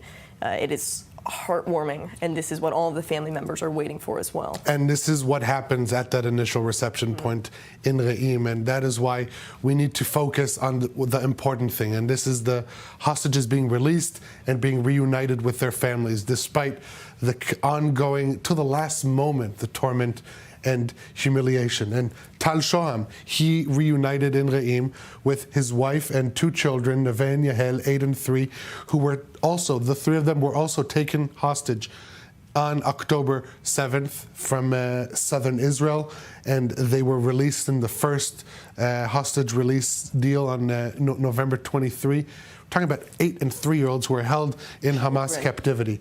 They were released, and now they're reunited. This is what we're hoping for. This is the true significance of today. We can talk for hours about the moral depravity of these ceremonies, about the vile nature of what we're seeing, these spectacles and the jeering crowds around, but that is not the focus. That is not what's important. What is important is that the suffering of these hostages is ending. For some, today it's already over. Some have reunited with their families, and we hope that by the end of the day, all 6 will be safely reunited with their loved ones, marking the beginning of their long road to recovery. You know, since October 7th, the families of the hostages have been saying in one unified voice that the recovery process for them, but also for Israel as a nation, cannot begin until all the hostages have returned. And what is fascinating is that you see even families of hostages who have been released hostages themselves have joined this fight, have taken up this banner, taken up the call for the release of all the hostages. We saw Yair Horn. He spoke to I-24 News mere days after his release, and his one clear message was to bring all of the hostages home. He was speaking on live TV days after his release because he had such a passionate message to share, and this is truly what we see. The hostages themselves.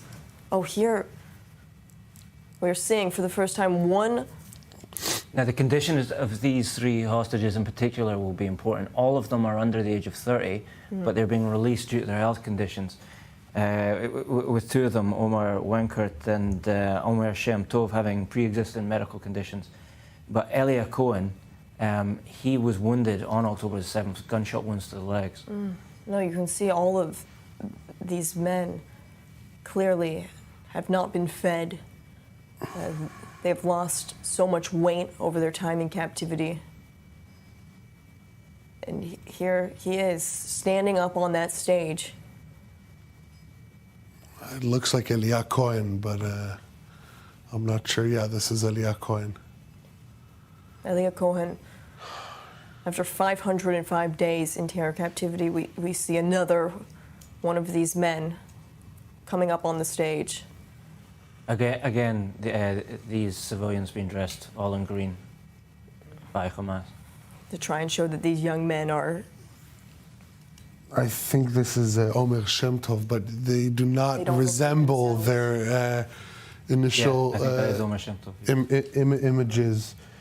Really, for the families, as they're probably rejoicing the moment they see them, but then when they see their conditions, that immediately stops. Yeah, Omer Shem Tov. Omer Shem Tov. See those 2 side by side. It's hard. It doesn't look like the same person, and this is really highlighting the dire conditions that these hostages have been kept under. But he's smiling. And this is so important. His personality coming through. His parents have spoken about how he wants to be an actor. He's a charismatic individual. This Good is to the see family that some of that also personality remains. Celebrating. That's the cheering we want to hear. That is the reaction, the families seeing their loved one being released. And here, this is Omer Wenkert. You can see he's lost a lot of weight. So even as you see these images of those 3 men waving to the crowd. In their 20s. They look like they've aged a decade or more. This is... Look at those emotional family members watching this live as it's happening. Because this is what's important. The fact that they're alive, the fact that they're walking on their own 2 feet. Particularly in Elia Cohen's case, I don't take that for granted that he can walk on his own feet.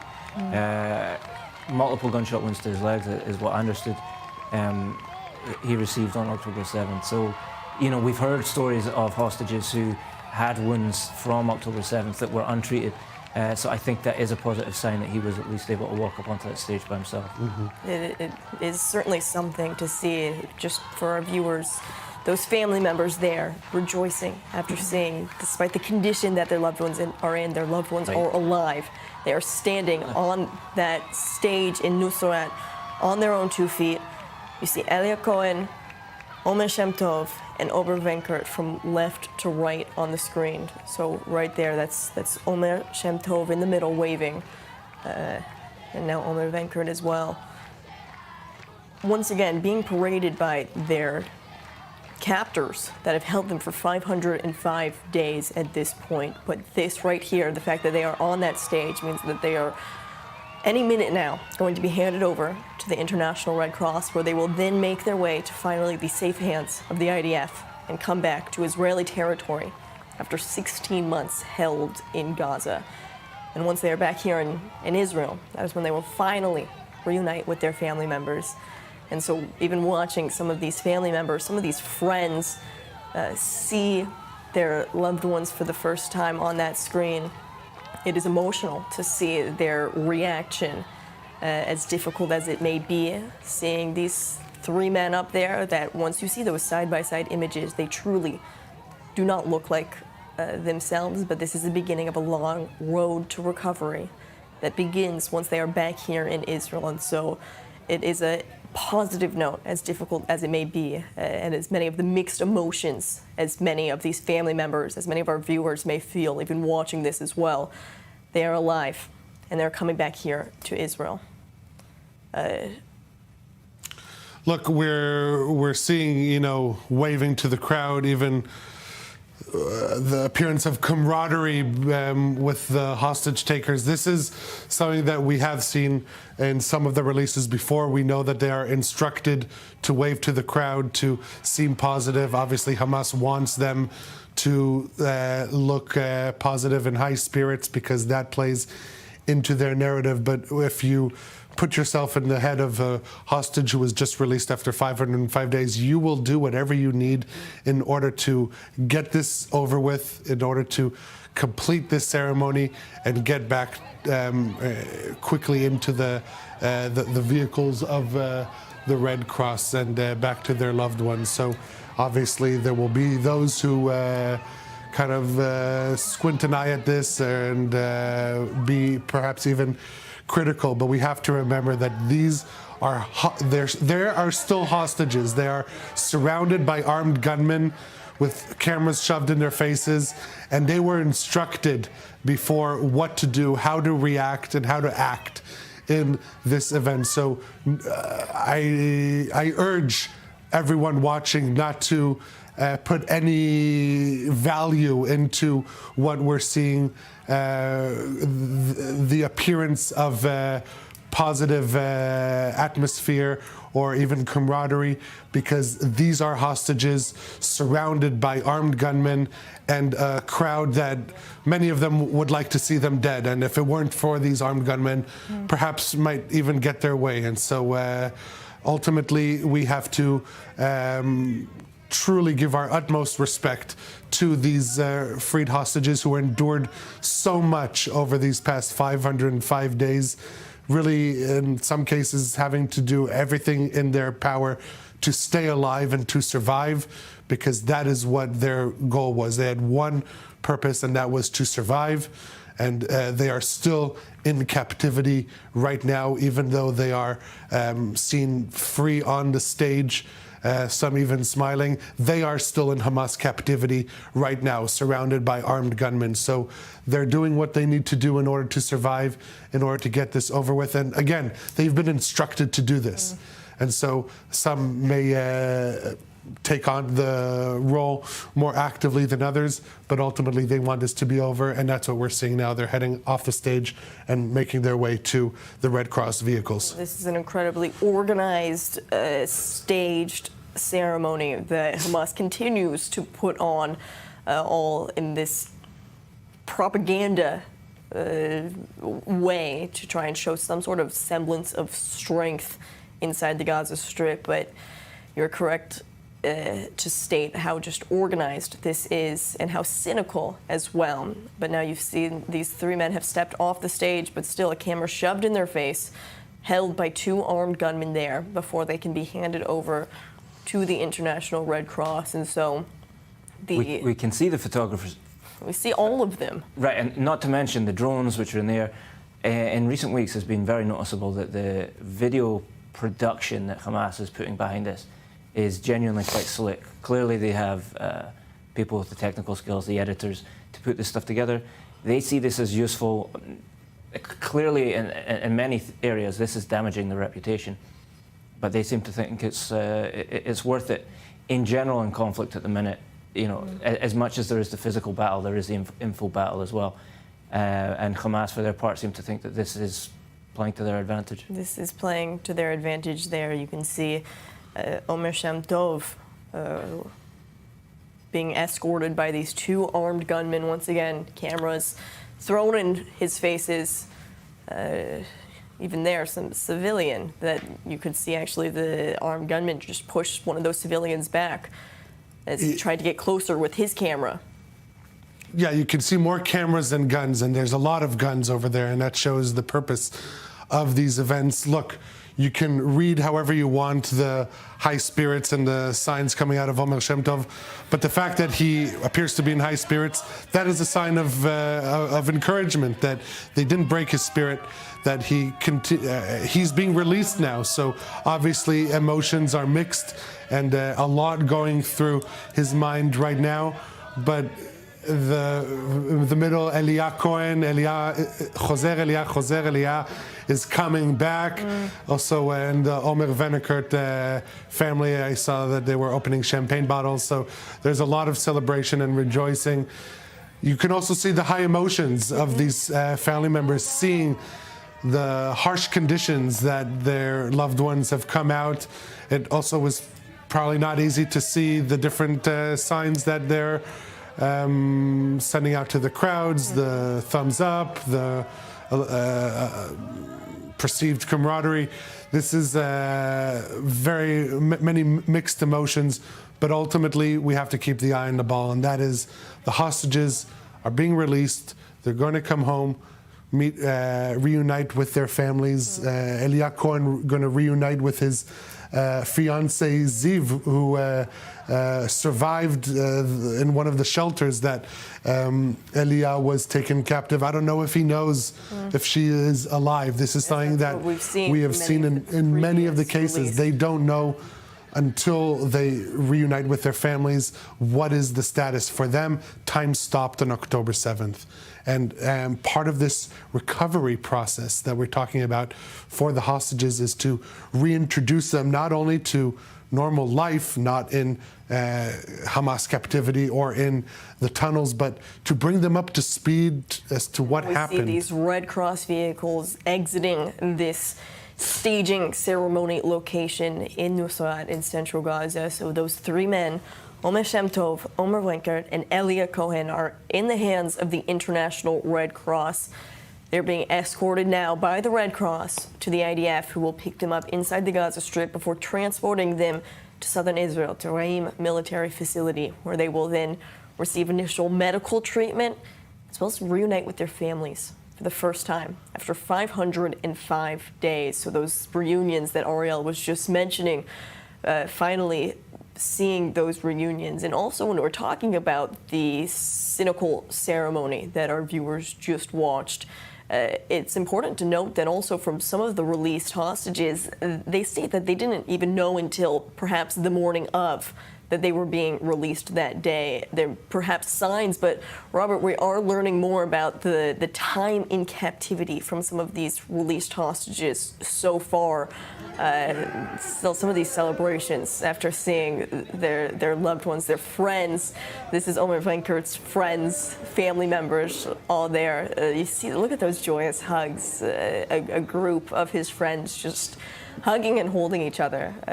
You can only imagine how excited they will be to actually see their friend for the first time. Yeah, indeed. With regard to your question, yeah, as this process has gone on, as each new release has happened, the Israeli security, they have had additional sources to speak to. Each released hostage is obviously a source in their own way, and many of them have been able to pass on information about other hostages who remain inside Gaza, some of which there had been no proof of life for them, full stop. So the information that was passed on by the released hostages is for the families is their first sign of life. Before this point, they didn't know if their missing loved one was a hostage or a corpse being held in Gaza. Amongst that information, there's also bits of details. Some of it has been very hard for the families to hear. The conditions that the hostages are held in, whether that is hostages who are held in chains without daylight, held in tunnels, difficult conditions, lack of food, etc. Particularly those that have either pre-existing medical conditions or who are carrying wounds, like the three hostages that we've just seen. And right here is Aver Mengistu reuniting with his family. He was kidnapped, or he walked into Gaza actually in 2014, so it has been more than a decade since he has been with his family here. And so watching this, his family has been so vocal for his return, but this was something, unfortunately, that they say was, I hate to say, one of the benefits from October 7th, but the fact that they found a new community with the families of the hostages and the Hostage and Missing Families Forum. Because for Avera Mengistu, as well as the families of Hisham al-Sayed, they felt like their plight had gone unnoticed by the Israeli public. And so October 7th, when 250 Israelis and foreign nationals were kidnapped, this brought the light back onto the plight of their loved one, who were still in Gaza. And so seeing these reunions after them reuniting after more than a decade is truly powerful and emotional, as people had not known truly about the condition or the fate of Avera Mengistu. And so seeing him back in Israel finally with his family is very, very powerful to see. This is another one of those helicopters, I believe, taking off from Re'im military facility, could possibly be carrying Tal Shoam, as Tal and Avera Mengistu were released earlier in the day in a ceremony inside Rafah in southern Gaza. They were both at the Re'im military facility and now being transported to different hospitals. So we saw Avera Mengistu take off in a helicopter from Re'im just moments ago, and now this another helicopter likely carrying Tal Shoam. From the way the helicopter's maneuvering, I think that might actually be a helicopter coming into land. So it could be carrying Avera Mengistu landing exactly, at one of the hospitals in central I'm not clear Israel. yet, but it does appear that that's the case. Once again, just these continued emotional reunions that we will hopefully be seeing throughout the day as we see more of these men reuniting with their families. But with this positive, bright news, as difficult as it may be, next week we are set to see 4 more bodies released, and that comes to the completion of phase 1 of the current ceasefire. Phase 2 negotiations have not truly began, Robert, and so there are many mixed emotions right now, because when you see these men return and the condition that they're in, it enrages the Israeli public to return all of the remaining hostages, who after phase 1 there will be 59 hostages still in terror captivity. But phase 2, where do we stand right now as far as those negotiations and the likelihood of the ceasefire continuing? So, as you say, the negotiations for phase 2 were due to begin on day 16. So we're running a couple weeks behind schedule with regards to those negotiations. Some talks have taken place. Hamas has continuously said that it believes Israel is dragging its feet. Israel has sent delegations to take part in negotiations, but often those negotiations have appeared to be more discussing how to make sure that phase 1 completes successfully, as opposed to how to begin phase 2. From the hostages' families that I've spoken with, a lot of them are very concerned that phase 2 will not take place. There are members of the Israeli government such as Bezalel Smotrich, who's the finance minister, an influential figure within the coalition, who has basically said, phase 2 won't happen, I won't let it. The question at the minute is whether, as we can see here, this is the helicopter going into Ichlov Hospital carrying Avera Mengistu. So it is landing there where Avera Mengistu will arrive for treatment at Ichlov Hospital in central Israel, receive, one can imagine, much needed medical treatment after 10 years, and someone with a history of mental health disorder also. So certainly something that is much needed. But Robert, going back to what you were stating about phase 2 and how these family members are very concerned right now. Yeah, they are. As we've seen the condition that hostages have come back in. For those that believe among the Israeli public that a negotiated release is the only means of realistically returning the hostages, they just believe that even more than they did before this process, particularly having seen the emaciated nature of some of the hostages returning. That part of the Israeli public, it is not all of the hostages' families which believe that viewpoint, but it is, I believe, a majority. Yes. They don't buy the notion that military pressure will get the remaining hostages out. As they were speaking in Hostage Square just 2 nights ago, the same message was repeated over and over and over again. there is no time whatsoever for these hostages. The remaining 20 or 30 hostages who are understood to still be alive, men who are not part of phase one, for them, as their families see it, going into phase two, a negotiated release does appear to be the only means to get them out. Of course, it's important to remember we can see here Vera Mengistu being escorted out of the helicopter at Ikhrov with some of his family members that he met there. Truly, I just want to reiterate to our viewers, seeing this sign of life after a man who walked into the Gaza Strip in 2014. He's been held for more than a decade. It is so, one can only imagine what he has experienced over his time there as well, but also with this history of mental health disorders, that also complicates the whole equation and reiterates just how sick a terror organization has to be to hold someone who went in there by, even if his own will, is clearly unaware of exactly where he is, and to hold him despite the pleas from the family.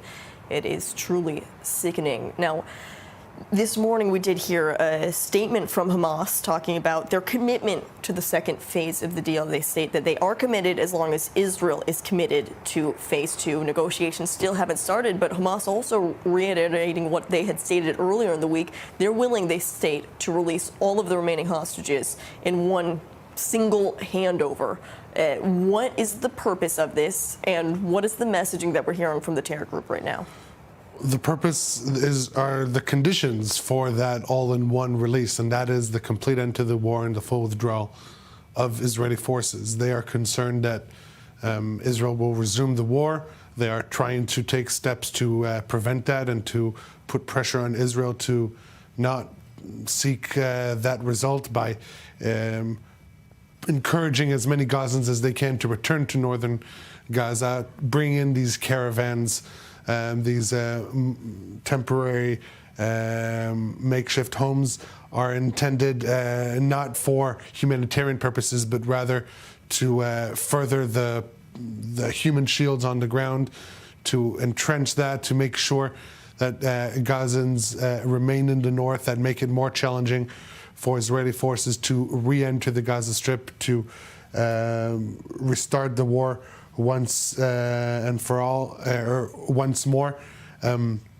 This is a significant concern, and so we are seeing various calls by Hamas showing this willingness. I will add that as time progresses, there is more opportunity for the international community to pressure Hamas to relinquish control over the Gaza Strip. It gives more time for Arab countries, for Israel, for the U.S. to really zero in on a plan, on a vision for Gaza that is more sustainable than what is currently on the table, which is Hamas's continued control. So the sooner they reach the end of the war, the higher the chances for them are to remain in power. The longer these negotiations progress, the more option there is for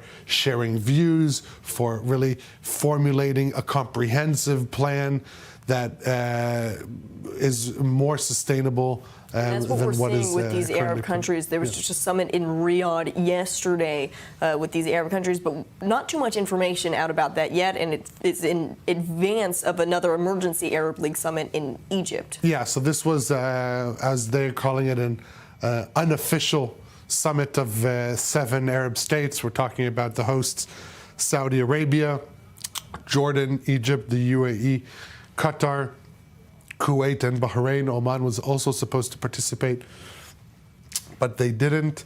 The readout, the final statement that was published by Saudi state media, really doesn't give too much information as to what was discussed, just that the sides shared views over the Palestinian issue, the Gaza Strip, regional issues, and that they welcomed the summit in Cairo on March 4th, the Emergency Arab League Summit. It's not that we didn't get much information, we got no information. And I think that shows that they're holding the cards close to the chest, that they are not trying to leak any information. But if we're looking at trying to kind of piece out what we can expect from this Arab League summit, very surprising statement that pretty much flew under the radar last week by Ahmed Abul-Ghait, the head of the Arab League, saying that Hamas may have to step down. They may have to, if it's in the interest of the Palestinian people, they may have to step down. And such a statement would not be made in a knee-jerk manner. Such a statement by the head of the Arab League would be made only if there was the climate for such a prospect to be realized. And so I, try not to be too hopeful. This is the direction that I'm taking things, because the head of the Arab League said it himself, as indicating that this could be a real option as to what will emerge from that Arab League summit. So no information as to what was the points that were discussed. We know that Gaza was discussed, the Palestinian issue. Anything further than that, we don't have any information. That doesn't necessarily mean that there wasn't a plan discussed, but it just shows that Arab countries are treading very carefully around this issue, because for the first time, perhaps ever, they are trying to give an answer to the question of the Palestinian issue, the Gaza Strip, trying to find a sustainable solution, hopefully one that does not include Hamas in the day after. And if Hamas is not included, which is the messaging that we seem to be hearing from these different Arab countries, many of them stating that in order to rebuild Gaza, you need money to rebuild Gaza. And if Hamas is still in power, these Arab countries are not willing to fund that rebuilding process. But still, if there's some sort of disarming of Hamas, yet Hamas members still stay inside the Gaza Strip, there's this fear that it could become like what we've seen inside Lebanon, where you have the Lebanese government, yet you have Hezbollah with the true arms on the ground and still influences the government inside Lebanon. And so there's fears that that could become the new reality inside Gaza. Well, I think actually it would be even more severe than the situation in Lebanon. In Lebanon, you have a state with a government which has a non-state actor with a military more powerful than the actual state's military. In Gaza, that wouldn't be the scenario. You'd be talking about the active government of the Gaza Strip, i.e. Hamas, which has a military capability, agreeing to step aside, and someone else coming in. They, if anything, would be proportionately more powerful than Hezbollah had been. And I believe, just quickly, this helicopter carrying Tal Shoam taking off from Re'im military facility, taking him to another hospital inside central Israel as well. And so Tal Shoam and Aver Mengistu are back here in Israel.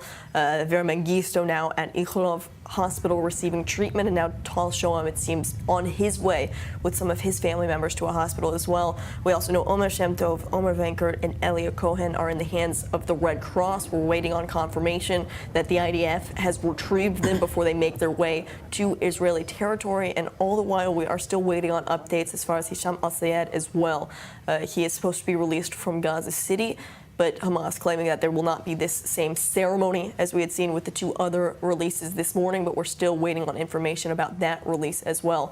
Robert, going back to what we're talking about as far as the ruling body inside the Gaza Strip and the fears of what could become.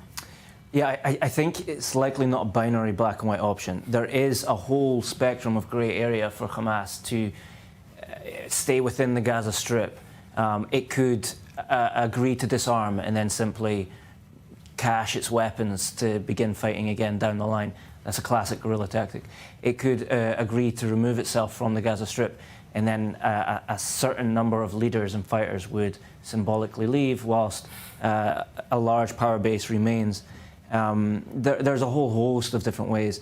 Bear in mind, Hamas is not a foreign alien object to Gaza. It is a Palestinian organization. It draws its support from the Palestinian population. It is who was voted in as the governing body. 20 years ago, but indeed. I mean, like, we've had the discussion earlier today as to how popular they actually are within the Gaza Strip. That's slightly academic, I believe. The point is they have control, whether it's through coercion of the population or through popular support from the population. They do have that influence, that control, and they're likely to continue having it to a certain extent. When alternative means of power can be placed, whether that's the Palestinian Authority, whether it is an international or Arab military force that goes in, these are things that could interrupt that power base. But for the time being, we haven't heard a realistic option that has been put on the table, which both the international community and Israel agree to go down. Well, when we're talking about the 6 men who were released today, all these questions about the day after, let's focus on today, because we did see 6 living hostages released, although we are still waiting on the release of Hisham al-Sayed. So 5 right now, 2 of them back in Israeli territory, 3 of them on their way to the hands of the IDF, and 1 we are still waiting to see his release. But let's give our viewers a better understanding of exactly who these 6 men are. Now 38 years old, Avera Mengistu spent 3,821 days in captivity in Gaza. He crossed into the Strip from Zikkim Beach on September the 7th, 2014. Then 28 years old, he was spotted by IDF security cameras but made it through the fence before troops could reach the scene. He was picked up by a Hamas patrol and was not heard from until the terror group released a video showing him alive in early 2023. Avera was born in Ethiopia. When he was 5 years old, his family moved to Ashkelon, 12 miles north from Gaza. He suffered from mental illness after his older brother died and became withdrawn from his family and friends. Avera's family has struggled over the years to rally public support or pressure the government to negotiate his release. Some relatives accused the state of racism and contrasted his plight with that of soldier Gilad Shalit, who was freed in 2011 in exchange for over 1,000 Palestinian prisoners. Hisham al-Sayed is a 37-year-old Bedouin Israeli from the village of Hura in the Negev desert. He was 28 years old when he wandered into the Strip near the Erez crossing on April the 20th, 2015. This was not his first time going into Gaza, but in this case, he was stopped by Hamas. He spent 3,596 days in the hands of the terror group. Hisham suffers from schizophrenia and auditory hallucinations. He was not heard from until 2022, when Hamas released a video showing him looking sick in a bed and hooked up to an oxygen tank. Tal Shoham is a dual Israeli-Austrian citizen from the northern town of Ma'alet Tzviah. He was taken hostage by Hamas on October the 7th while visiting his wife's family on Kibbutz Be'eri for the Simchat Torah holiday. His wife, Adi, his 3-year-old daughter, Yahel, and his 8-year-old son, Nave, as well as his mother-in-law, Shoshan Haran, his wife's aunt, Sharon Avigdori, and her daughter, Noam, aged 12, were also taken hostage, but were released on November the 25th, 2023, in the first phase of the hostage ceasefire deal. Before moving to Israel's north, Tal managed a printing house in Kibbutz Be'eri. Later, he volunteered with Israel's ambulance service, Magen David Adom, trained dogs, and developed an economic forecasting software.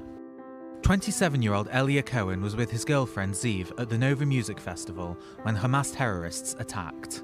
The two tried to escape, but were chased by gunmen and were both shot. They attempt to hide among a pile of dead bodies in a bomb shelter. Ziv escaped and later said she saw Elia being pulled up and placed on a pickup truck and driven away. Elia's family said they heard from recently released hostages that he had been chained throughout his time in captivity and gets very little food or daylight. Elia is a resident of Tzur Hadassah near Jerusalem. Prior to his abduction, he loved to travel. He worked in marketing and real estate after a career as an event producer. After the abduction, Ziv learned that Elia had planned to propose and had already purchased a ring. 23-year-old Omer Wenkert was taken hostage at the Nova Festival on October the 7th, 2023. He was in touch with his parents that morning, telling them he was, quote, scared to death. They were later sent a Hamas video of Omer, tied up on a pickup truck in his underwear. Omer suffers from colitis and can have very dramatic attacks, according to his parents. Omer's family were told by hostages released in November 2023 that he was dangerously underweight, with almost no attention paid to his medical needs. The Gadara resident is known for his charismatic personality, love for dancing, and passion for sports. He worked as a restaurant manager and dreamt of becoming a food critic. 22-year-old Omer Shemtov last spoke to his parents around 10 a.m. on October the 7th, 2023, as he sounded increasingly panicked about what was happening at the Nova Music Festival. After getting into a friend's car, he sent his family his live location, but they eventually noticed that it was heading towards Gaza, and contact with him was lost. Omer suffers from celiac disease and asthma. He is a resident of Herzliya in central Israel and has dreams of becoming an actor. Known for his talent in mimicry and humour, he is also passionate about music and has his own DJ equipment.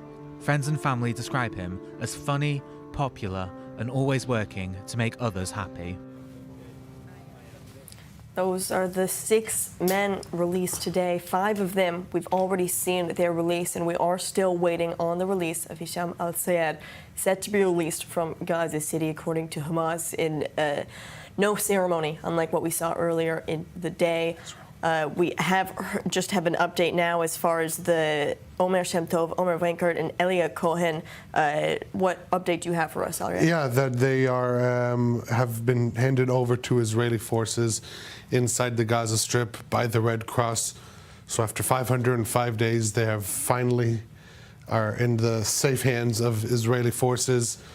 After an initial assessment of their mental and physical health, they will then be taken to the initial reception point in Re'im, where their families who have been watching their release are waiting for them. And, you know, we heard their story, so their family members are waiting for them at that site. So this is what we're here for. This is what we want to see. These ceremonies are very difficult. They're gut-wrenching. They're continued ongoing torment and torture of these hostages, but they're past that. What we are setting our sights on is their release and their recovery, which begins with the warm embrace of their loved ones, and they're one step closer to that warm embrace. Obviously, the kind look and a warm touch by Israeli forces is also something that is so important for them to kind of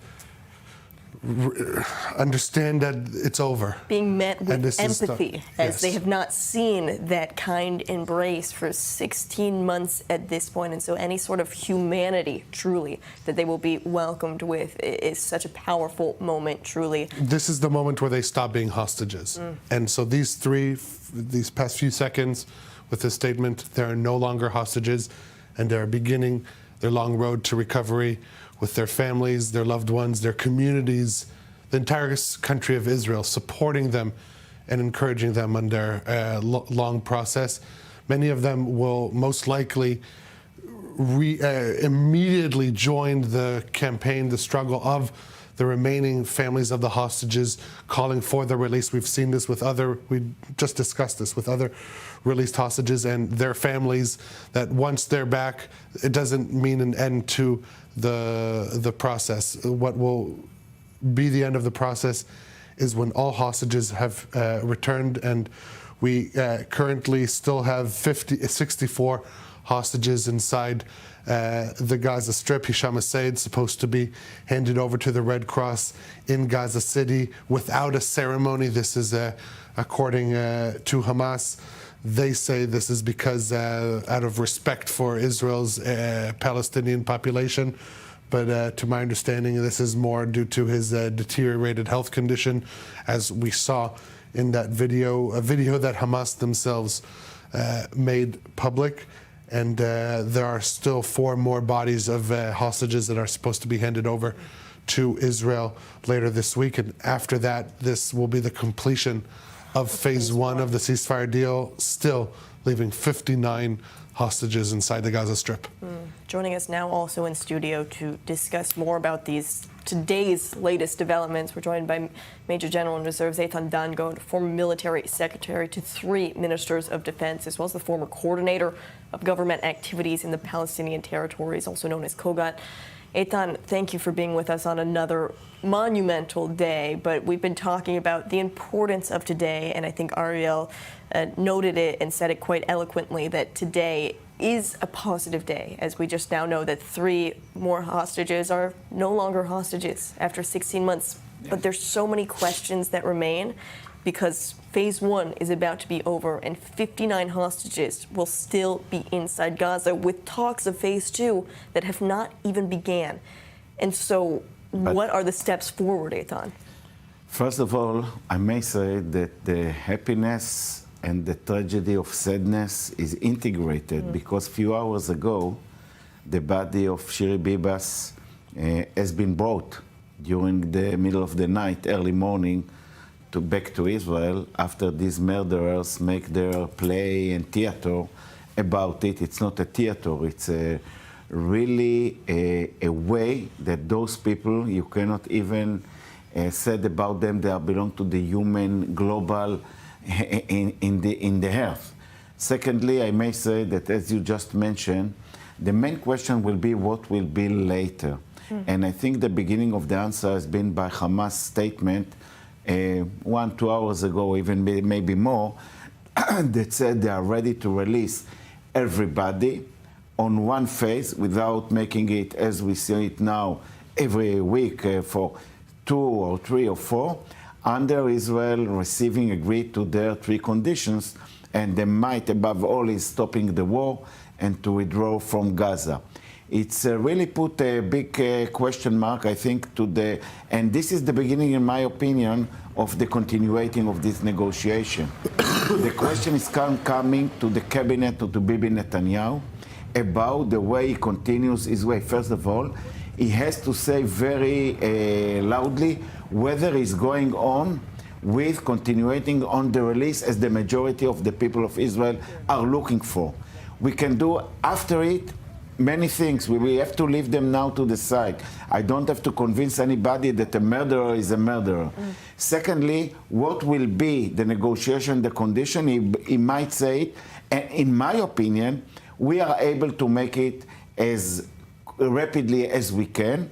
And I think that we have the umbrella of the supporting of Trump administration that is something very important to any kind of decisions later. Just yesterday, U.S. President Donald Trump stating that he's fine with whatever decision Israel makes going forward, that's continuing with the truce, with the ceasefire, or returning to war. Yes, but behind the curtain, and I think we are understand enough that Witkoff and Trump as their policy, and I believe that on the other discussions are discussing in a different way. And I think that the issue for Bibi Netanyahu, in my opinion, there is no doubt. The question go to save people's life. This is something that we will not be able to correct in the future. What we have to do later on destroying Hamas, or even you may say to demand back what they did to the baby children, is a different way. One thing I would like to raise emotionally. I have this Shabbat morning a quick question to the Secretary General of the United Nations, who came very rapidly to Rafah crossing and make his statements against Israel, delegitimation to Israel in a dirty way, in a dirty words, in a way he is looking like delegitimized Israel and anti-Semitic as well. What he is thinking this morning after he saw what has been done by hands to the 2 babies, and I don't need his word now. For me, it's zero, it's nothing. But I think those people in the world who are thinking now, it will not happen in their yard, and I may surprise them. It will come to you sooner or later, the same thing as you continue with your loser policy about supporting this kind of murderers. And I mean to the people in the Western world. It is an incredibly emotional day, and it has been for weeks at this point, but specifically, as you mentioned, with the return of the Bibas family, it is incredibly emotional, and we're seeing that in the Israeli public as well, specifically at Hostages Square, which has truly been the symbol for the plight of these hostages. We want to go live there now. Our correspondent Joe Brown is live at Hostages Square in Tel Aviv. Joe, you were there as that entire crowd saw for the first time Omer Vlankert, Omer Shem Tov, and Elia Cohen walking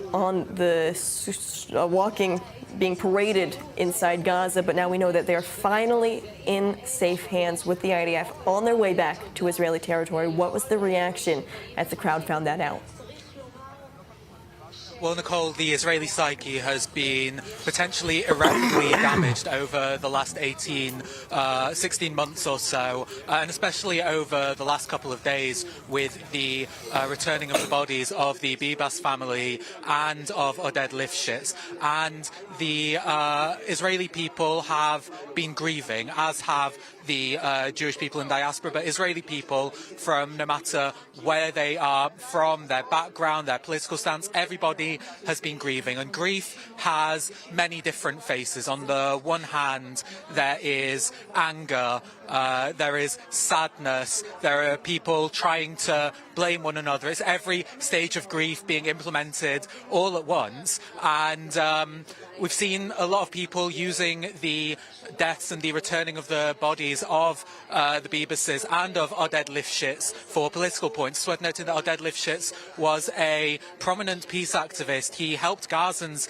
get into hospitals in Israel if they were feeling ill, and the Bibases have been such a focal point of the hostage campaign. And all in all, people are angry, but as I say, a lot of people are using these for political points, trying to say that perhaps the government are more to blame, or perhaps even that Oded Lifshitz is a sorry case because he was somebody who helped these Gazans and in return he was killed. But I want to remind people of what Yarden Bibas said when he was freed from captivity. He said that the Israeli people, he knew that when they come, when there is times of tragedy, they all come together and they all unite, but he didn't realize to what extent until he was freed from captivity and he saw the extent to which the people had united. And this was something that has occasionally been missing over the last 16 months or so, but it's definitely become a lot more prominent over today, with people from all different backgrounds, all different ethnicities, Jewish, Arab, from the left, from the right, everyone coming together to welcome back these hostages and see Avram and Gitsu, who flew over in Tichilov Hospital around about 100 yards down the road from here. But people came together, and yes, it was uncomfortable. Yes, it was a showing of propaganda from Hamas, but at the same time, the people here were largely relieved, even though especially the last three who came back, Omer Shemtov, Omer Wenkert and Elia Cohen, they looked like they lost a considerable amount of weight in captivity. They did not look well, but the large sense here was a sense of relief. You could almost hear kind of like a gasp of fresh air, especially how long it took for them to get released. Just that breath of relief, that sigh that they are home and that they will be on their way to meet their families and to be back in Israeli territory for the first time in over 500 days. A powerful day there indeed. Joe Brown live at Hostages Square will be coming to you for more updates throughout the course of this broadcast. Thank you for your coverage. Now we're seeing the pressure from the Israeli public demanding all of the remaining hostages, which right now there's still 64. By the end of the day, 63, as we're still waiting for the release of Hisham al-Sayed. At the end of phase one, still 59 hostages. But is this Israeli public, Eitan, is the pressure from the Israeli public enough on the Israeli government to continue with the gore? Because also this week, we're seeing more of the flip side, the true cruelty of these Hamas terrorists, that it comes to no surprise, as we saw what they were capable of on October 7th, 2023. But we're seeing those renewed calls to go in and quote-unquote finish the job when it comes to Hamas. And so how will the Israeli government battle these two different voices coming from the public? Let's talk about it from the solution. The solution will be always combination of two ways of activities, as we know. A military, of course, to bring the situation that will be for the cabinet and the policy decision maker away, and of course concerning decision makers in the political life. Without both of them, it will not end, and always the stamp is done by the political level. I think if you look at us as Israel, as a country with a lot of values, that we educate ourselves in symbols and reality and our duty to our civilians and soldiers for the future, the main thing has to know and to remain. With all the mistakes and the tragedy, on the 7th of October 23. We have to bring them, all of them, home. First of all. Secondly, the solution with Hamas will not be by a military and one-way decision and ended. Look, you can look about examples all over the world with ISIS, with Al-Qaeda, with other kind of this Sunnis radical movement or Shias. What does it mean? That we have a long way. The long way has to be complicated and with a lot of minds during it. There is no solution what will be inside Gaza, what will be with the civil life in Gaza, who will control. One thing is clear. And the end game, Hamas should not be staying in Gaza. At the end game, we have to disarm Hamas all over Gaza, but it will take years, in my opinion. We have to weak, and maybe we will have to touch to achieve a military. But on the other end, the life of the people in Israel, as you said, the majority of the country are looking for releasing. It's a right-wing government, but it doesn't matter whether you are right or whether you are left.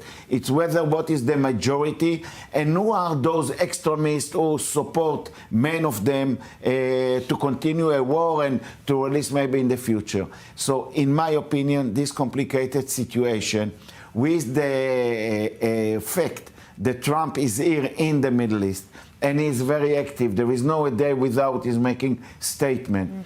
And I might say that to give a compliment to Mr. Witkoff because he is pragmatic.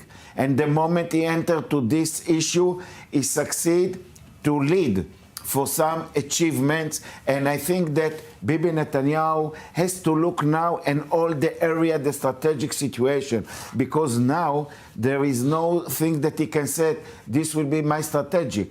Unclear what will be in Lebanon, unclear what will be in Syria, unclear what will be, of course, in the West Bank, there is a war, and the most important is Iran, with the situation. So he has to make it on a way while he deal also for the strategic. And last but not least is the situation internally in Israel.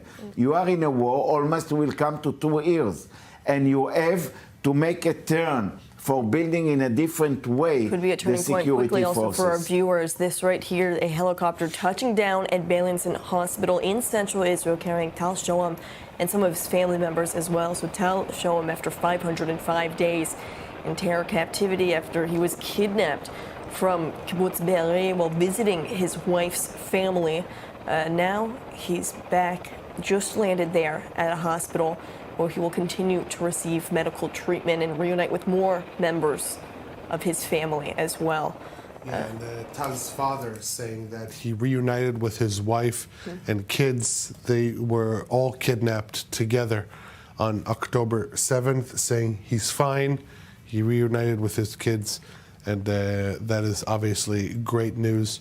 And the long road to recovery begins now. We've been discussing this at length over days like these, that this reunification with the families are so important. And initially they were supposed to happen at the hospital, but Israel being Israel, the first families on the first day said, no, we're going to Re'im, we're going to meet them there, and that became the new policy of the families being reunited there. And that is, part of how Israel's learning to deal with this reality and understanding that this is what the families need, this is what the hostages need in order for them to have a positive process for recovery. So just one example as to how the Israeliness, in fact, leads to improving the situation. It truly is.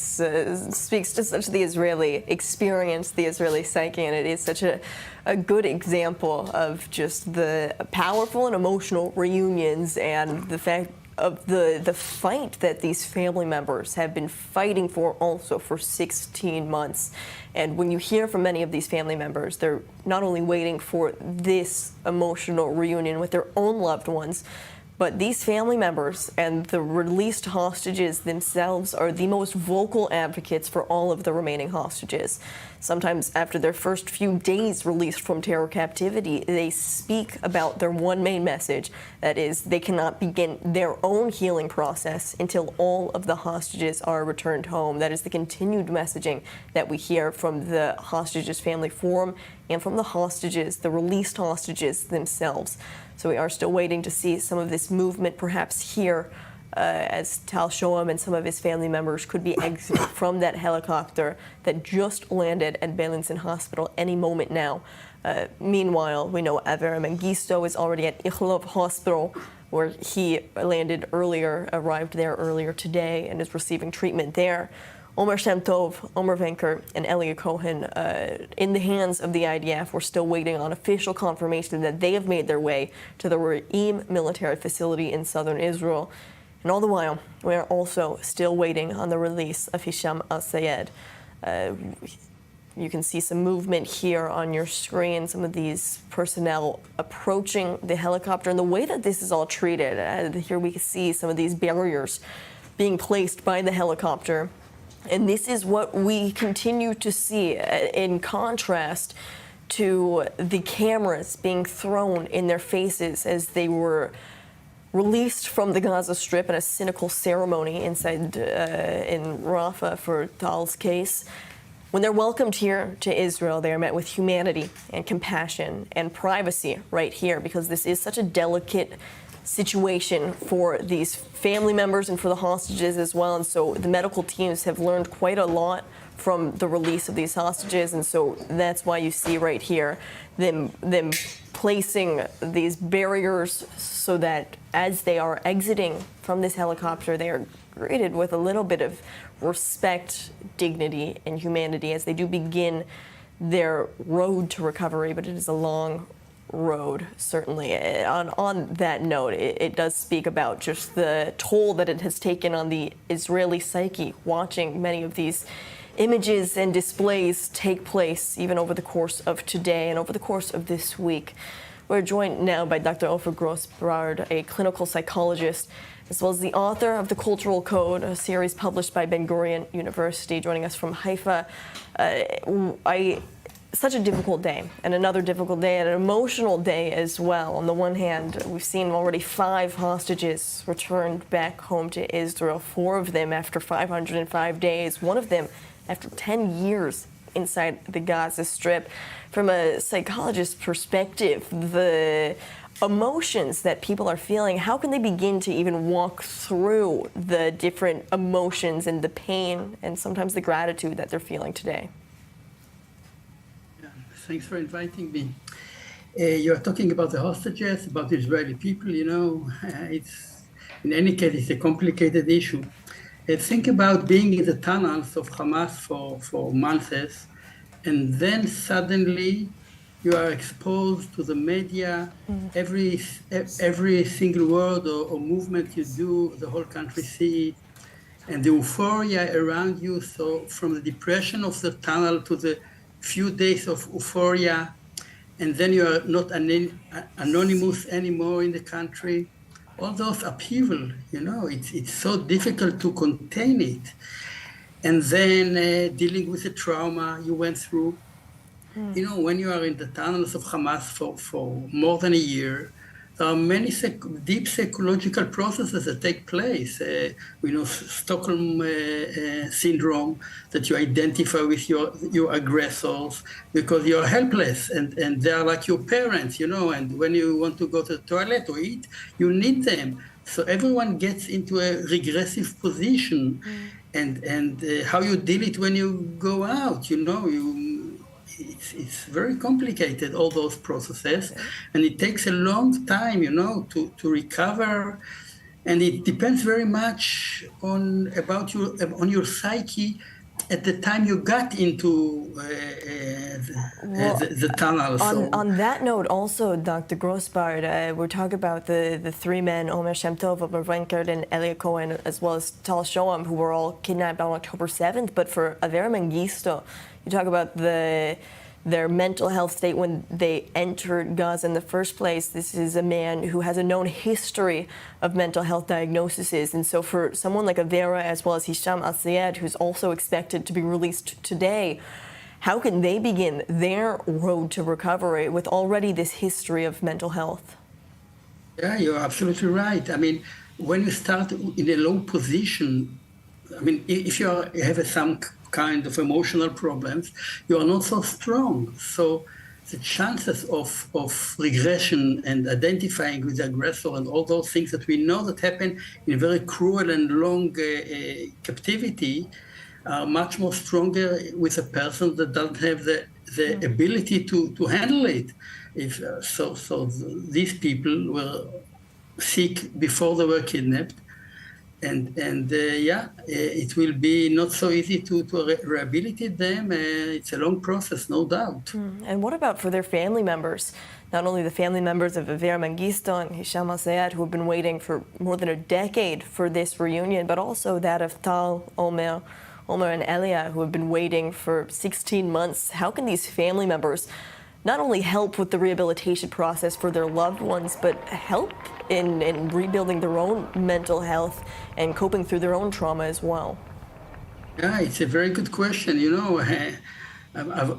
the viewers, I mean, can try to imagine if someone of their family were kidnapped.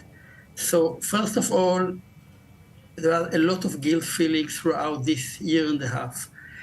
Maybe they feel they don't do enough to release their dear ones, and they try to fight, but it doesn't work for a long time. So well, how can I do more than that? So the guilt feelings.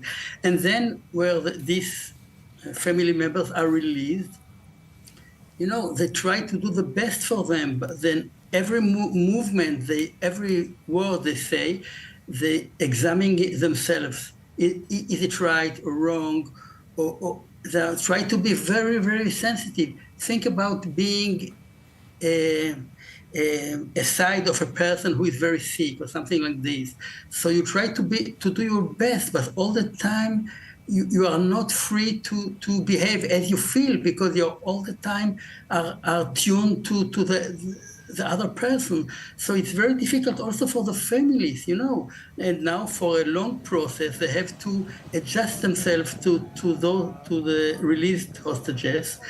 And it's not easy. It's not easy at all to be beside someone that went through this process. It is an incredibly long and emotional recovery journey for the hostages, the families, and the Israeli public who has been watching this as well. Dr. Ofer Grossbard, thank you for joining us and giving us your professional opinion on how people can continue to move forward right now. Thank you. Now, we do have an update as well to our viewers. The idea of confirming that Omer Shem Tov, Omer Weinkert, and Elia Cohen are now finally back here in Israel. You're looking at these live images from Reim in southern Israel. This crowd of Israelis welcoming them there on the side of the road. This is a warm welcome that many of the released hostages have received as they make their way and see for the first time in real life the people who have been fighting for their release. And so those public gathering there is something that those hostages can see as they are making their way to Reim, where they will then be airlifted to a hospital in central Israel, but not before they reunite with their family. Emotional reunions there at Reim military facility in southern Israel that hopefully we'll be seeing a glimpse of those later in the day as well. Once again, though, we are still waiting on one more release, the release of Hisham al-Sayed, who is supposed to be released from Gaza City after also a decade in terror captivity. Eitan? Yes, this is something a little bit interesting and a lot of thinking of it, the way they divide between Hisham and the others, because he is already 10 years. And even they published, I think 2 years from now, a movie about his medical health situation, etc. And they say they are doing it as a way of just for the fact that he is a Muslim. But 10 years, this Muslim guy, they hold him, and I don't know the conditions. They refuse to release or to make any humanitarian step, even for him, as a one for the four, where because the last will be a dark golden body that should be bring from 2014. And I think this is the way that we, already know who is Hamas. And I start from the beginning of today when I speak to tell the world, you have to change your mind the way, because these Muslim radicals have one very clear goal, and they'll not hesitate how to use the way in order to murder, to kill, everything. Now it's Israel and Jewish. Tomorrow it's others in other places in the world. Secondly, to take 180 degrees. You just mentioned about the people who are standing near the road and with the Israeli flags. You know, 3, 4 o'clock, 5 o'clock early morning, we know the weather in Israel now is very cold. Elder people stood in the same way to share their way to share and to demonstrate their emotions and feelings towards Shiri Bibas, that her body was entered to Israel. And this is the way that Israel is living as a country all over the years. This is the way why already we are suffering in the last months from these pictures, because we made a great mistake, and that emphasized. Israel will never have a second chance in the way she will demonstrate weakness. And we have immediately to take our forces, to bring the hostages, to continue with our strong way of defend our countries with the high value of way we are doing it. Tell me, can you bring me one body of Palestine, someone who live in Gaza, the death from fact that he doesn't have food or water during this war? There is no one like this. You can tell me about people who moved from their home and the circumstances that brought to it. But compare to the Hamas, compare to the way how the world Israel made basically a mistake, because it released a lot of food and trucks that served not the population, it served Hamas pocket, and this brought Hamas to demonstrate now what they are doing every day or every time they release some people. But what are you saying about the Palestinian civilians inside the Gaza Strip, that none of them were killed during the course of this war? They were not dead from missing food or water or something like this. Just to jump in there hasn't been large-scale starvation or famine, like many of the but there have been expected. deaths due to, there have been a small number of children that have died due to lack of nutrition, from what I understand. And there's also been a handful of babies that have died of hypothermia due to lack of shelter. Yes, but the circumstances brought them. What we can do, we are not in a laboratory while they murdered kids in their beds and burned homes with the families. And it's a war. So in the war, show me, in my opinion, one army that behaved like the Israeli. I'm telling you as an ex-senior officer in the Israeli army. I know the way we are treated, and I want this way we are doing this time. Look how quick we already entered humanitarian tents and help and else, etc. Of course will be a damage. The problem is, while you are looking about Gaza population and tell me they are suffering, no. I'm telling you that the majority of Gaza population is supporting Hamas. I know it from my own experience. I don't have expectations from this population to be a game changer like I have expectations from the Iranian people in Iran to be a game changer, because in Gaza most of the population is supporting Hamas, and when it's not already a movement of terror, it's a country of terror. So how do you move forward then? When we talk about the hope for phase 2, and we're seeing some of these Arab countries come together with a proposal that does not have Hamas inside the Gaza Strip, disarms Hamas, make sure that they're no longer the governing body, but you're talking about the ideology inside Gaza. So even by removing Hamas, then what sort of hope is there that whatever governing body does take over from Hamas inside the Gaza Strip does not have the same ideology, or that the Hamas members that no longer maybe have the weapons don't have that same ideology and push that on the new governing body? If Israel takes actions which encourage the Palestinian population to become supportive of Hamas, it is shooting itself in the foot.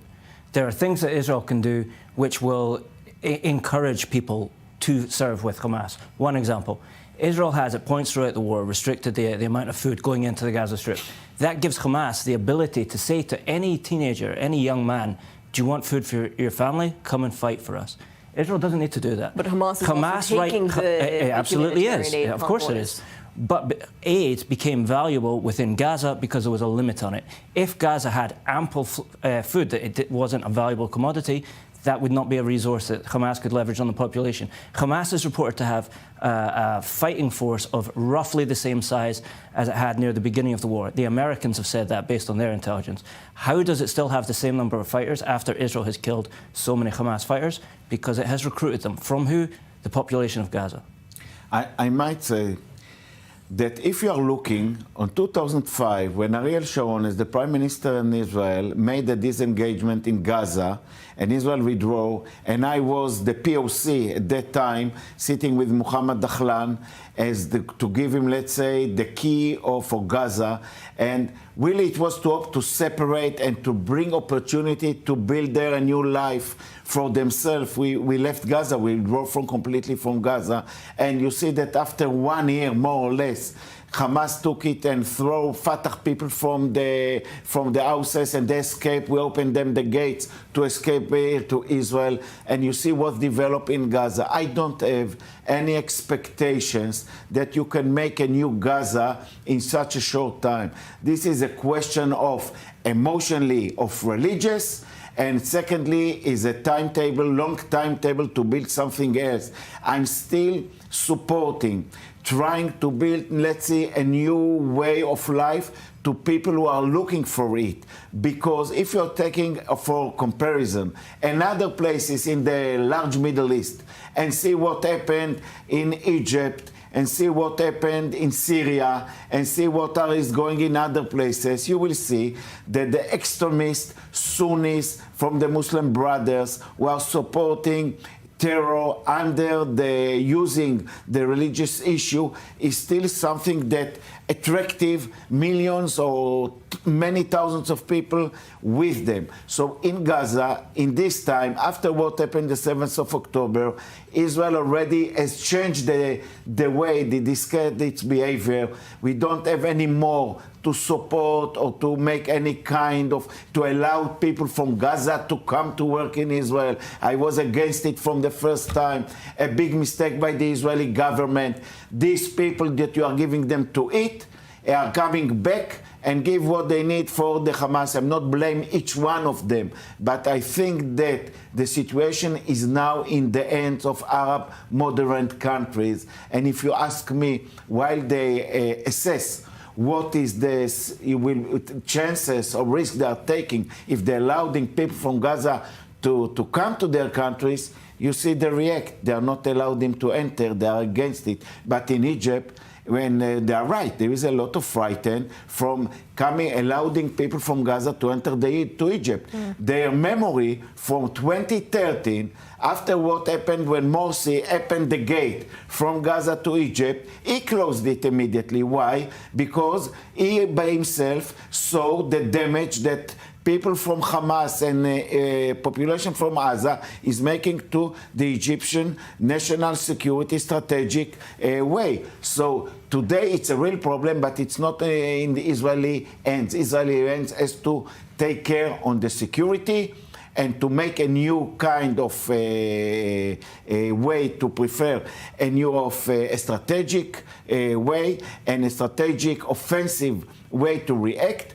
And I think it's the end in United States with Arab modern country, unless the Middle East will be bubbling, will continue its bubbling. And we are getting, I'm hearing from my producer right now, we have some of the initial images emerging from Tal Shoam. I'm not sure if we have those ready yet, but we do have another update from the IDF as well, that Omer Shem Tov, Omer Venkert, and Elia Cohen are at the Ra'im military facility. They've arrived there. We watched the image of the convoy driving past, the large crowd of Israelis welcoming them home as well for the first time. And so those men are at the military facility while they will also reunite with their families for the first times. We now have these visuals of Tal Shoam arriving here at Beilinson Hospital. Listen to the crowd welcoming him as he blows them a kiss. That's Tal Shoam. Tal Shoam. beautiful to see that. And this is something that we had heard from some of the released hostages as well, that it's these crowds that give them the strength. And to see after mere hours, not even back in Israeli territory, after 505 days in terror captivity, the minute he lands there at the hospital, he opens that car door and waves to the Israeli public. And that tells you about the unity and the family that many of these Israelis feel right now, and why they have been fighting for someone that they might not know. Many of those crowd members have never met Tal Shoam in real life, but they know exactly who he is, because over the past 505 days, everyone in Israel knows the names of every single hostage who remains in captivity, 64 of them right now as we are speaking. And so this is a very heartwarming moment there at Beilinson Hospital. We want to go live now to Hostages Square in Tel Aviv. Our correspondent Joe Brown still there. Joe, we just saw an image of Tal Shoam waving to the Israeli public for the first time. And this is what people there at Hostages Square, that's why they gather together as well, to be united, to show their support for all of the hostages and to bring every single one of them back home. What has been the atmosphere out there this morning? Well, this is my second time being here at Hostages Square for a release. I was also here 2 weeks ago for the release of Or Lebi, Eli Sharabi and Ohad Ben Ami. And that was one of the most uncomfortable atmospheres I've ever been in, because whilst there was celebrations that they had been released, they saw the condition that they were in, the emaciated condition, the fact they've lost so much weight, and it had such a shockwave throughout the people here. People were in floods of tears, but not the celebratory tears, the tears of discomfort. And today, whilst we saw the releases of Tal Shoham, Avera Mengitsu, Omer Venkert, Omer Shem Tov and Elia Cohen, there was a mixed reaction. On the one hand, yes, there is the relief of seeing them alive and walking on their own 2 feet. Granted, they needed help from the masked Hamas terrorists who were keeping them upright, but the fact that they saw them was a benefit. But at the same time, you could see, in particular, Omer Venkert losing a considerable amount of weight, but all of them, and on top of that, Avera Mengitsu and hopefully later today, Hisham Al-Sayed, both of whom have been in captivity for more than 10 years, both of whom have severe mental health issues. So all of them will have a very, very long road to recovery, and there isn't even a great amount of knowledge as to how to treat them. But I did speak to Professor Haggai Levine. He is the head of medicine at the Hostages and Missing Families Forum, and I asked him what he thought of the sights of the severely malnourished hostages who had been released today, and also for the potential return of Hisham Al-Sayed and the return of Avera Mengitsu, who spent so long in captivity with their mental health issues. Here's what he had to say. Concerned about their status. We're glad to see that they are standing on their feet and they are completely conscious. We don't know what is their internal injuries, both in the body and in the soul, but it's good to see that they are alive and they are back to their families. Now our worries continues for the rest of the hostages, that we know that some of them are in very dangerous condition. It's not written in the books. Avera Mengistu may have broken world record for being in captivity in the Hamas as a hostage.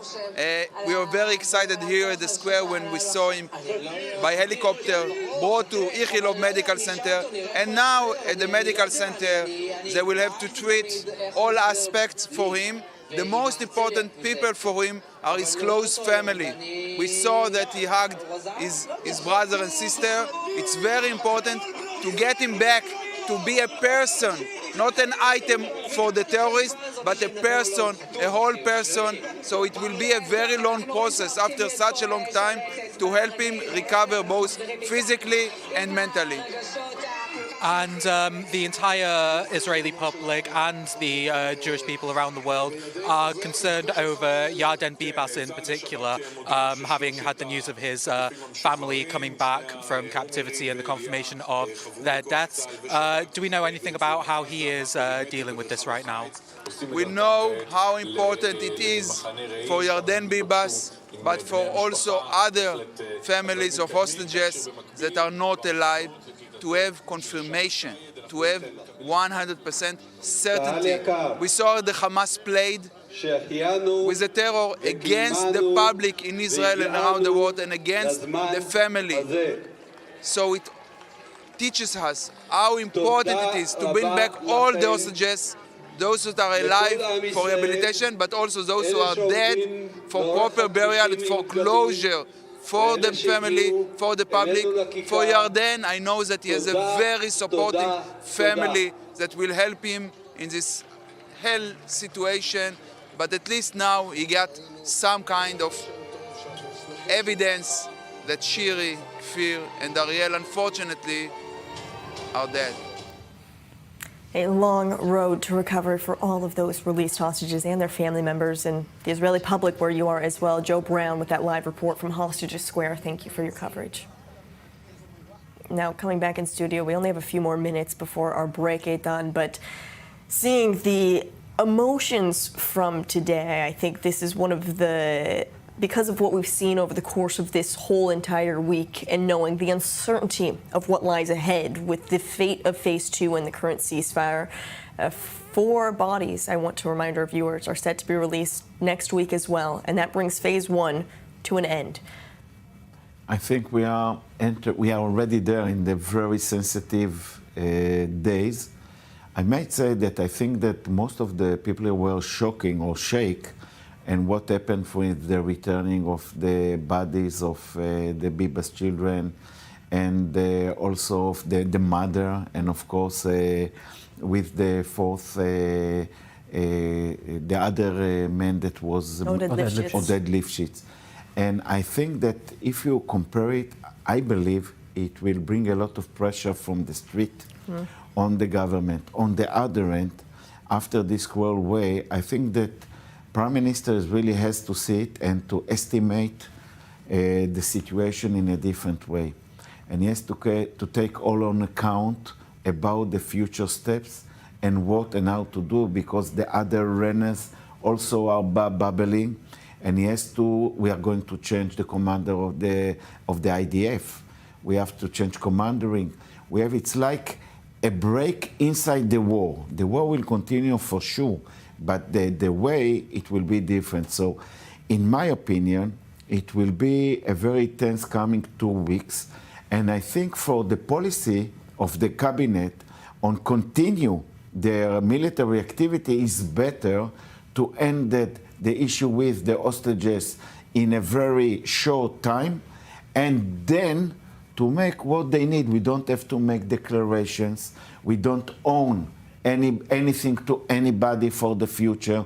We own it to our internal people to give them the security feeling back and to support the IDF. So this story will be on the head of the activities and decision the coming day. I really hope that the release of the hostages will be the first step. I think you and much of the Israeli public, as we're seeing as well, Major General in Reserves, Eitan Dangot, thank you for joining us on such a powerful day as well. As we're talking about the Israeli public, they are definitely feeling the mixed emotions as well. We're going out for a quick break here on I-24 News, but in just 3 minutes, we'll be right back with our continued coverage. Stay with us.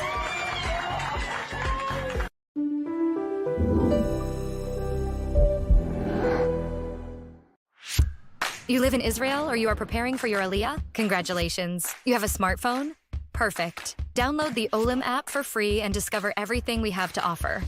Booking medical and administrative appointments, bills paying, debt verification, instant translation, contractor recommendation, request tracking, and much more. And if you can't manage it on your own, our team speaks your language and assists you with all your procedures in Israel, starting from 199 shekels per month, unlimited and for the whole family. Don't hesitate any longer. Download the app or contact us. Copper, heat therapy. cold therapy, Theralite warm-up, microcurrent tech, extension handle. This is the ProSage Thermo Copper, the latest percussion massage gun tech advancement available from Evertone. The ProSage Thermo Copper is the only 6-in-1 percussion massage gun with warm-up technology, hot and cold therapy, microcurrent, and now are you ready for this? The benefits of copper. Get deep muscle warm-up technology and a professional athlete-level massage for full body recovery and relief. Back in 2018, Evertone's invention of the ProSage created the craze in the market for advanced professional-level percussion massage. Featured on The Talk, Entertainment Tonight, CNN, and others, the ProSage Thermo Copper 6-in-1 is a powerful percussion massager with our patented Theralite warm-up technology, advanced copper head therapy with unique copper benefits, our proprietary heat therapy head for deep muscle penetration, and the cold therapy head for soreness and inflammation. Microcurrent tech for pain recovery and restoration, and it even comes with our newest extension handle, so you can reach anywhere on your body. This makes the cordless ProSage Thermo Copper 6-in-1 with 5 unique massage heads, the most advanced professional-level massage gun available. The gold standard in massage guns is now the ProSage Thermo Copper with targeted pain relief.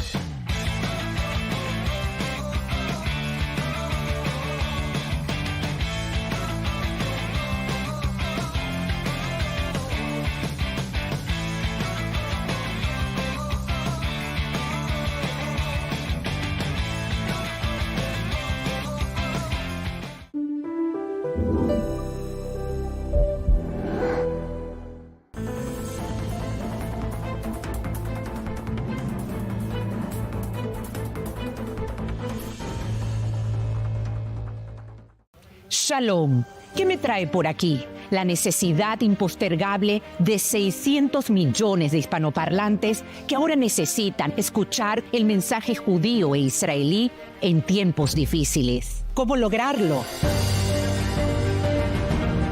Cuento con ustedes para continuar llevando a lo más alto del mundo mediático una inquebrantable diplomacia pública al servicio de la verdad sin concesión alguna.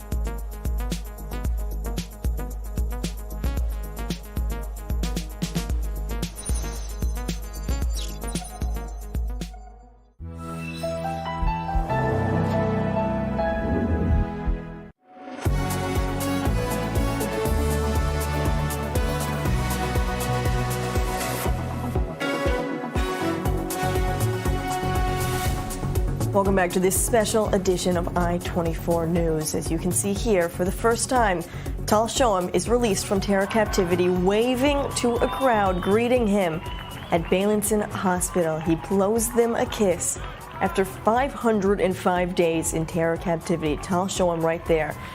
Meanwhile, these are the family members of Omer Shem Tov, Omer Venkert, and Elia Cohen watching for the first time at Reim Military Facility as their loved ones are released from Gaza. Right now, we know that those 3 men are at Reim, reuniting with their loved ones for the first time after 500+ days in terror captivity. 5 men have been released so far today, including Avera Mengistu, who wandered into Gaza in 2014, more than a decade ago. And we are still awaiting on the release of one more man, Hisham al-Sayed, who has been in captivity for since 2015. Still, these emotional reactions as we see the release of 5 hostages so far today and are waiting on one more. The friends and family of Omer Shem Tov, as well as Hostages Square, which has truly become a symbol of the plight of the hostages, demanding that every single one of them be brought home. Quite a momentous day as we are covering what could be already the last release of the living hostages set to be released in phase 1 of the current ceasefire deal. Following next week, we are set to see 4 more bodies released, and that will bring the total to 33 hostages released in phase 1 of the deal. Negotiations for phase 2 of the ceasefire have yet to begin. There are many latest developments continuing to happen here in Israel, and to discuss it all with me in studio, I'm joined by our Middle East correspondent, Ariel Osran, as well as our I-24 News correspondent, Robert Swift. All of these latest developments as we are continuing to watch and hopefully see as some of these helicopters transport Omer and Elia, as we already know, Avira and Tal have made it to a hospital and are receiving that treatment. Do we have any updates right now as far as to our viewers as far as the location of these men and any reunions that we've seen so far, Ariel? Well, so we're talking about 3 different releases. The first one this morning in Rafah of Tal Shoam and Avera Mengistu. They're both in hospitals in central Israel. Elia Cohen, Omer Shem Tov, and Omer Venkert, they were released in Nuseirat, and they are currently in Israeli territory in the initial reception center in Re'im, where they are being reunited with their families, also taking showers. This is something that that is where they are. And the third release is of Hisham Asayed. This is taking place in Gaza City. To my understanding, the Red Cross convoy is on its way to the point of handover to receive him from Hamas. Now, as opposed to the first 2 releases that I just mentioned, the release of Hisham Asayed, the handover is going to be different. Hamas said there isn't going to be a ceremony, they claim, out of, quote, respect to the Israeli Arab population. This is a tacit admission that the other ceremonies are intended to humiliate and further disrespect the Israeli hostages, but also an indication as to the deteriorated health condition that Hisham Asayed is currently in. About just over 2 years ago, Hamas released a video showing the deteriorated health condition of Hisham Asayed, 36-year-old Bedouin who struggles with mental health conditions, and that is also what led him to enter the Gaza Strip on his own accord. But Hamas refused to release him during that entire period, also when his health deteriorated, showing him connected to an oxygen tank and trying to continue their psychological warfare on Israel that they've been engaged in for years. This is something that has been obviously highlighted since October 7th with all the treatment of the hostages and obviously what transpired on that day. But really regarding Hisham Asayed, we see that because he is a Muslim Arab, they are aware that this could spark increased outrage in the Arab world. Not only the fact that they took a Muslim captive, which they took many of them on October 7th, they also murdered many Muslims. That's part of the issue of this October 7th, that it was not just aimed at Jews. It was indiscriminate, anyone that was in Israel. And the fact that it's also believed that he is in need of immediate medical attention. And so that is not something that they want to show to the Arab world. And this really shows that they pick and choose what they see that plays into their narrative, what they're trying to sell. So this is expected to happen in the near future, as I mentioned, with the Red Cross convoy making its way to the site where they will receive Hisham Asayed from Hamas. As far as the treatment and the medical treatment for these men, Robert, we've already learned from the past releases as far as the hostages that were kidnapped on October 7th.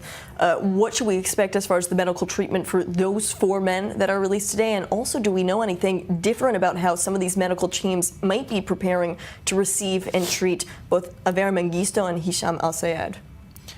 On this point, I would say that generally speaking, the medical teams have often been very tight-lipped about this. Understandably, this is medical information. They're quite private about it. We as journalists are always trying to get more information, but they do have a right to keep this. So generally, the doctors have given us more broad information. A lot of it is, integrating the patient back into society slowly. Just as important for some of the hostages as the physical side is the mental side. Mm-hmm. There are others that have come in and they have extensive physical medical conditions that have to be dealt with.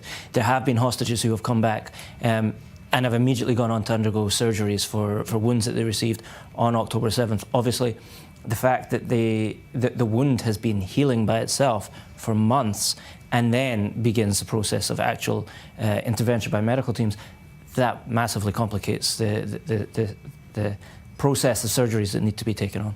A very difficult and long road to recovery, but today is the beginning, and we are seeing these 5 so far men released from terror captivity, one of them held for more than a decade, 4 of them held for 16 months. Meanwhile, today, later in the day, we will also see the release of Palestinian prisoners, also in line with the current ceasefire deal. Some 800 Palestinian prisoners set to be released today. Ariel, what do we know about these Palestinian prisoners as far as the movement on any of them, if they have been released so far, and where they will be going to? Yeah, so we're talking about 802 Palestinian prisoners, by far the largest single release. Today we're also seeing the largest release of hostages, not trying to equate the two, but unfortunately these are the two sides of the coin that Israel has been forced to deal with. This is the price: release of civilian innocent hostages who were placed in military uniform despite not being in active military service. And for their release, Israel is handing over 802 Palestinian prisoners, many of them convicted of murder. We're talking about 50 prisoners who have been sentenced to life in prison for murdering Israelis, another 60 who have been sentenced to prolonged sentences, 47 prisoners who were released in the 2011 Gilad Shalit deal and then returned to their terror ways and were rearrested by Israeli forces, in addition to 445 Gazans who were apprehended during Israel's ground operation in the Gaza Strip, and it was then determined that they did not engage in terror activity against Israeli forces and did not participate in the October 7th attack. So they are being released. Add to that 200 women and minors who are being released in exchange for the release of the 4 bodies that Israel received on Thursday. And then received the body of Shiri Bibas finally overnight after she was not included in Thursday. Out of these 802, we're going to see 108 expected to be deported, first to Egypt and from then to other countries. However, there are some challenges with that, because if we're looking at what happened on Thursday and the release in Khan Yunis, the handover of the 4 bodies, front row seats were given to freed Palestinian. These are live images of Khan Yunis right now, just for our viewers. Yeah, so in Khan Yunis on Thursday, there were sitting on the front row released prisoners in this current deal, some of whom were supposed to be deported. However, the countries that are supposed to receive them have not agreed to that. And so Egypt, not wanting to become a kind of a stopping point for Palestinian convicted terrorists, using their role as mediator, because if the agreement was they go to Egypt and from there they go to the other destinations, you would expect them to remain in Egypt until there's some other solution. But that is not the case with at least 20 of the released deported prisoners during this deal. I'm sure this is something that is being raised between Israel and the mediators, but this is the current situation on that matter. And so 802, the largest release of prisoners today. This will begin once Hisham Assaid is returned, and to my understanding, this congregation in Khan Yunis is expected to receive the Palestinian prisoners who were sent to Gaza, given that there is no expected handover ceremony in Khan Yunis. There was in Rafah in the south, Nuseirat in central Gaza, one more in Gaza City soon with the Red Cross on its way. And so this is probably to receive the prisoners who are. So inside Gaza, we likely see a large display of support and welcoming these released Palestinian prisoners. And this is also what we see inside the West Bank as well, as many of them return to the West Bank. Large displays, shows of support, the idea of trying to crack down to make sure that there are no different flags of Hamas, really trying to make sure that there are no welcome ceremonies. But that is what we've seen, is the idea of trying to maintain the order in the West Bank, but the support, it seems, for Hamas in the West Bank specifically as these Palestinian prisoners are returning, it is growing. We talked earlier in the show about the fact that getting Palestinian prisoners out of Israeli jails is a solid victory that Hamas can point to in order to drum up support for itself. It can say, this is something we've done, what did the PA do for you? So yeah, understandably, there's going to be positive reactions to that from the Palestinians in the West Bank. The Israeli security services, partly through the police forces, have cracked down on displays of celebration, particularly in East Jerusalem, when there have been releases to that location. Palestinians have claimed that there have been attacks or raids on family homes. At least one prisoner who was released in the last 2 weeks, his family said that his father had been assaulted by Israeli troops when they raided his home and told him, your son better not have too good a time, sort of thing. So yeah, it is clear that the Israeli security services do not want to see the Palestinians making too much of a celebration of this. They've particularly put an emphasis on displays of incitement, as they see it, in terms of the Hamas flag and that sort of thing. That is particularly a hard line for them. Well, and we are also seeing all the while increased military presence inside the West Bank, especially following the attempted bus bombings here in Israel earlier in the week. Now, just yesterday, I believe it was Prime Minister Benjamin Netanyahu and the different security forces who visited Tulkarm and talked about this expanding IDF operation in the West Bank. What are we seeing as far as military moves, Ariel? Right. Following that visit, the Tulkarm Brigade of Hamas issued a statement distancing themselves from these attempted explosive attacks in Bat Yam and Holon. 5 separate buses, 3 exploded, 2 where unexploded devices were found in them. Initial indications were that it came from Tulkarm. That's why Defense Minister Israel Katz and Prime Minister Netanyahu visited there, but immediately distancing themselves, saying that they had nothing to do with it. That's regarding Tulkarm. But overnight, I think we saw the most significant wide-scale operation in terms of the number of locations in the West Bank that I remember in recent years. We're talking about 14 various locations in which Israeli forces operated in, from Jericho in the southern West Bank to Atur and Abu Dis in East Jerusalem, in the Ramallah area, the Jalazun camp, as well as Silwad in the northern West Bank, Nablus, Balata, Tulkarm, really in these various locations, also arresting suspects, trying to thwart various attacks. And also what Rob mentioned, in some of these locations, they even gave prior visits to homes of where the homes of prisoners were expected to be released today, to make sure that they are not going to return to terror activity, at least according to Israelis. But 14 different locations in one evening. I don't remember seeing anything like that in the West Bank in recent months, let alone anything of that sort. And so with the war in Gaza currently at a ceasefire and potentially ending, Israeli forces are moving the focus against these terror organizations that are not limited to Gaza. Hamas isn't only in Gaza.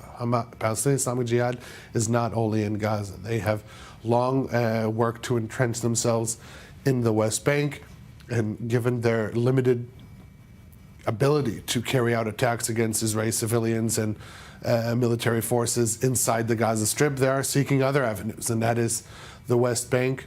And these bus bombings are the recent example as to how imminent a threat this is, a literal ticking time bomb in the West Bank.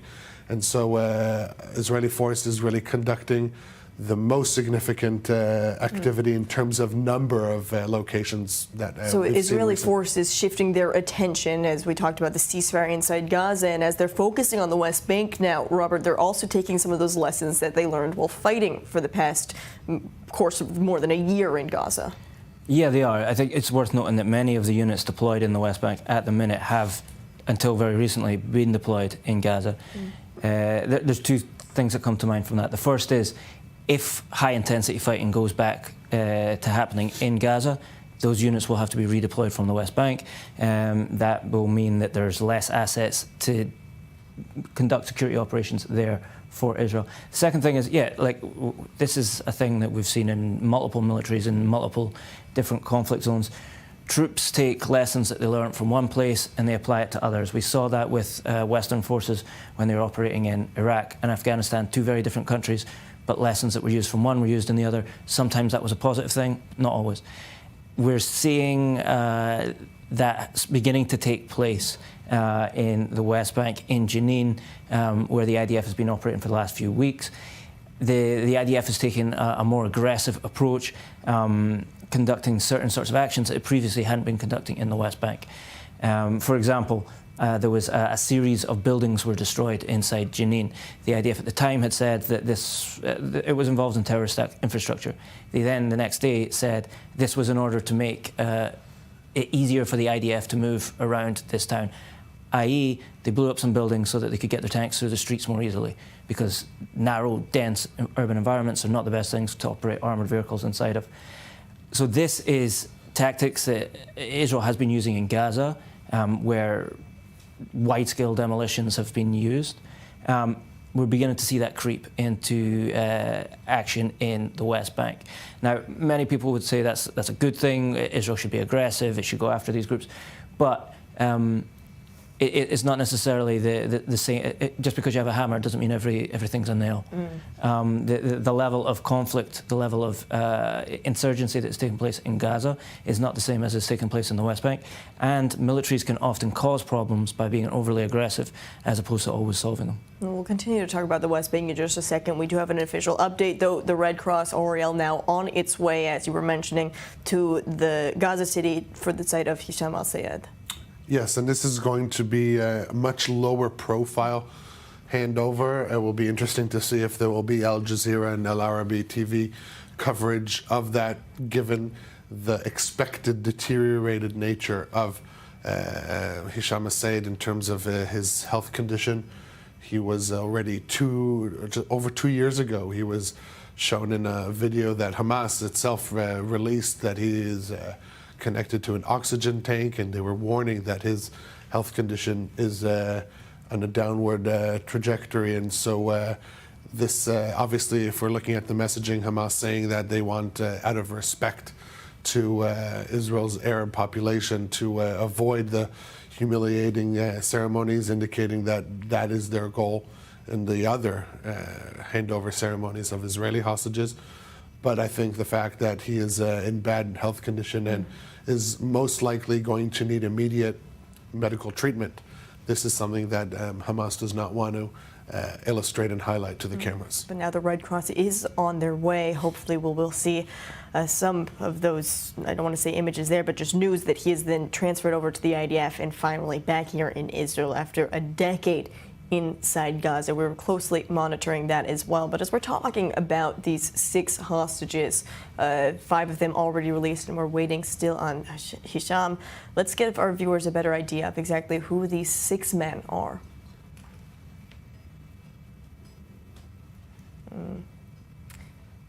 We're waiting for one moment. Now 38 years old, Avera Mengistu spent 3,821 days in captivity in Gaza. He crossed into the Strip from Zikkim Beach on September the 7th, 2014.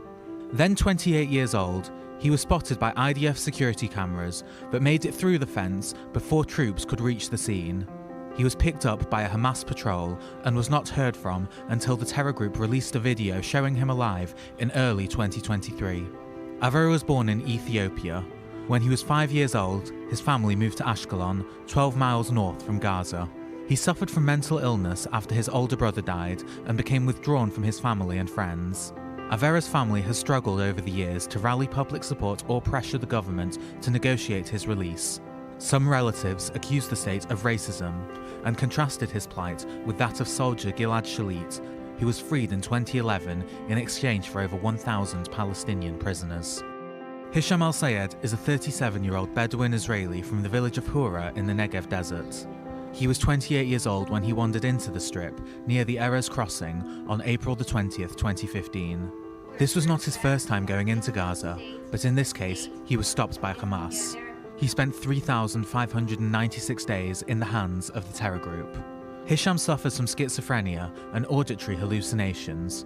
He was not heard from until 2022, when Hamas released a video showing him looking sick in a bed and hooked up to an oxygen tank. Tal Shoham is a dual Israeli-Austrian citizen from the northern town of Ma'ale Tzviah. He was taken hostage by Hamas on October the 7th while visiting his wife's family on Kibbutz Be'eri for the Simchat Torah holiday. His wife, Adi, his 3-year-old daughter, Yahel, and his 8-year-old son, Nave, as well as his mother-in-law, Shoshan Haran, his wife's aunt, Sharon Avigdori, and her daughter, Noam, aged 12, were also taken hostage, but were released on November the 25th, 2023, in the first phase of the hostage ceasefire deal. Before moving to Israel's north, Tal managed a printing house in Kibbutz Be'eri. Later, he volunteered with Israel's ambulance service Magen David Adom, trained dogs, and developed an economic forecasting software. 27-year-old Elia Cohen was with his girlfriend Ziv at the Nova Music Festival when Hamas terrorists attacked. The two tried to escape, but were chased by gunmen and were both shot. They attempt to hide among a pile of dead bodies in a bomb shelter. Ziv escaped and later said she saw Elia being pulled up and placed on a pickup truck and driven away. Elia's family said they heard from recently released hostages that he had been chained throughout his time in captivity and gets very little food or daylight. Elia is a resident of Tzur Hadassah near Jerusalem. Prior to his abduction, he loved to travel. He worked in marketing and real estate after a career as an event producer.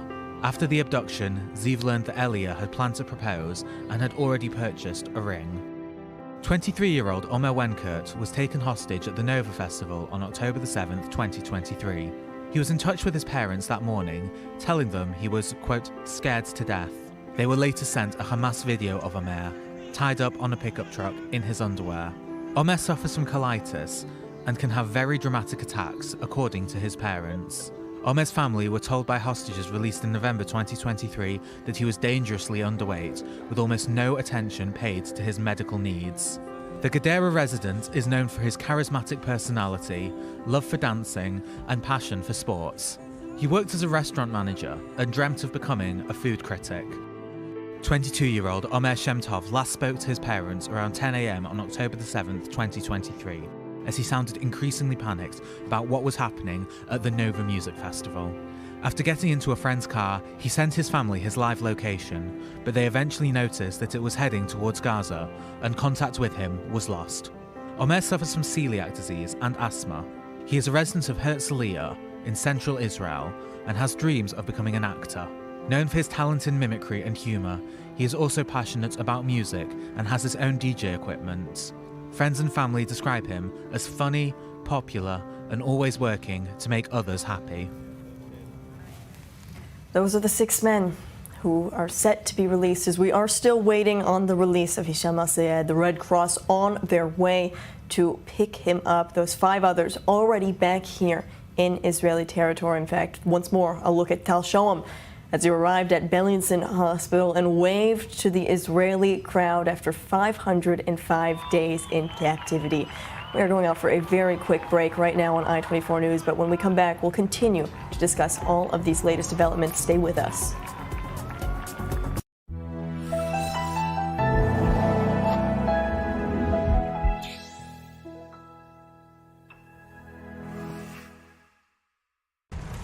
The 7th of October set in motion a chain of events. Today, Israel's enemies are severely weakened, but not defeated, and the balance of power is shifting. This region never rests. And for its own survival, Israel needs to keep its finger on the pulse. If you want to better understand, if you want to hear voices you won't hear elsewhere, then tune in daily to Middle East Now on I-24 News. Shalom. ¿Qué me trae por aquí? La necesidad impostergable de 600 millones de hispanoparlantes que ahora necesitan escuchar el mensaje judío e israelí en tiempos difíciles. ¿Cómo lograrlo? Cuento con ustedes para continuar llevando a lo más alto del mundo mediático una inquebrantable diplomacia pública al servicio de la verdad sin concesión alguna. How do you get your news? How do you know what sources to trust? And to paint a clear picture of the entire story, you need a breakdown of the constant stream of events, top stories, expert analysts, and the best journalists bringing you real voices on the ground. We're breaking it all down on The Rundown. Get the facts, stay informed, and be a voice of reason for the Middle East.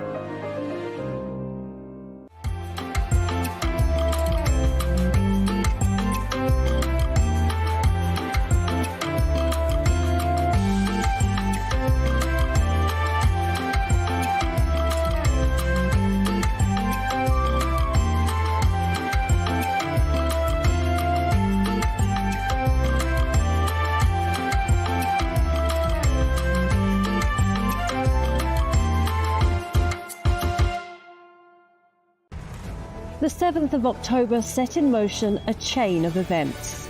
Today, Israel's enemies are severely weakened, but not defeated, and the balance of power is shifting. This region never rests. And for its own survival, Israel needs to keep its finger on the pulse. If you want to better understand, if you want to hear voices you won't hear elsewhere, then tune in daily to Middle East Now on I-24 News.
Welcome back to this special edition of I-24 News as we're still following the release of 5 hostages already back here in Israeli territory and still waiting on the release of one more, Hisham al-Sayed, with the Red Cross on their way to a location inside Gaza to receive him.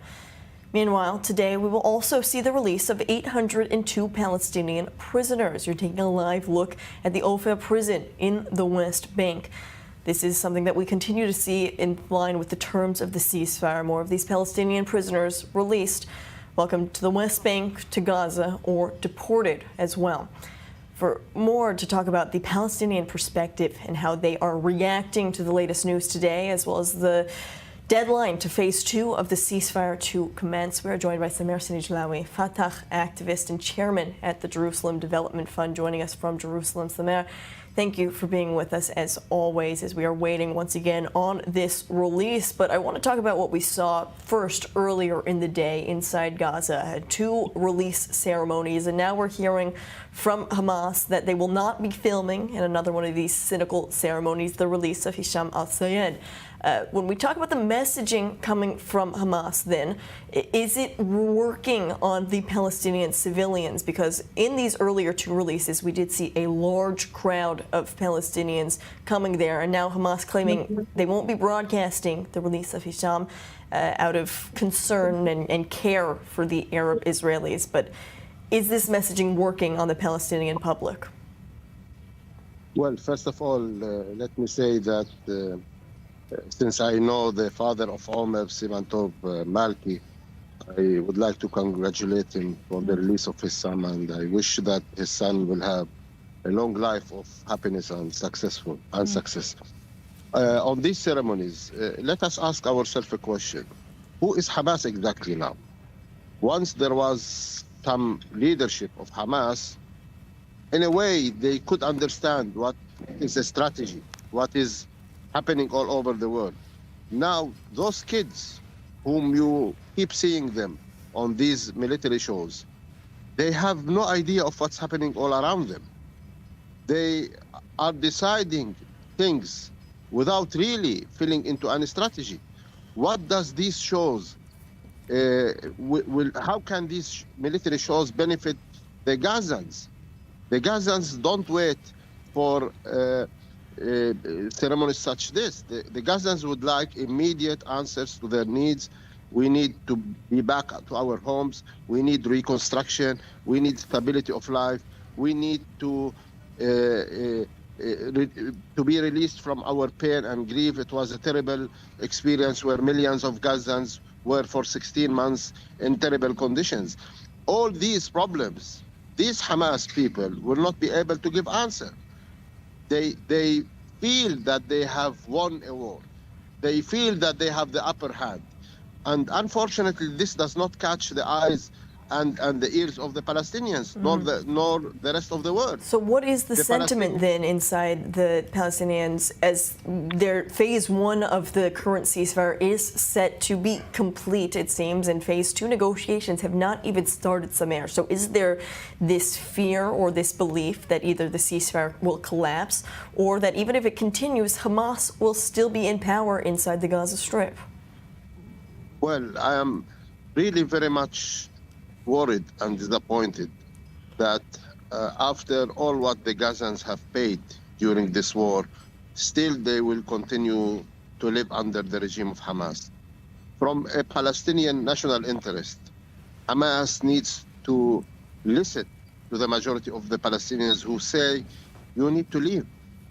You need to leave the political life. You need to leave controlling the lives of Palestinians. You need to leave the way you are taking decisions, and you need to pay for the consequences of your acts. You brought total destruction over Gaza, and the least you can do now is to give the keys of Gaza to somebody that will be able to bring life to Gaza.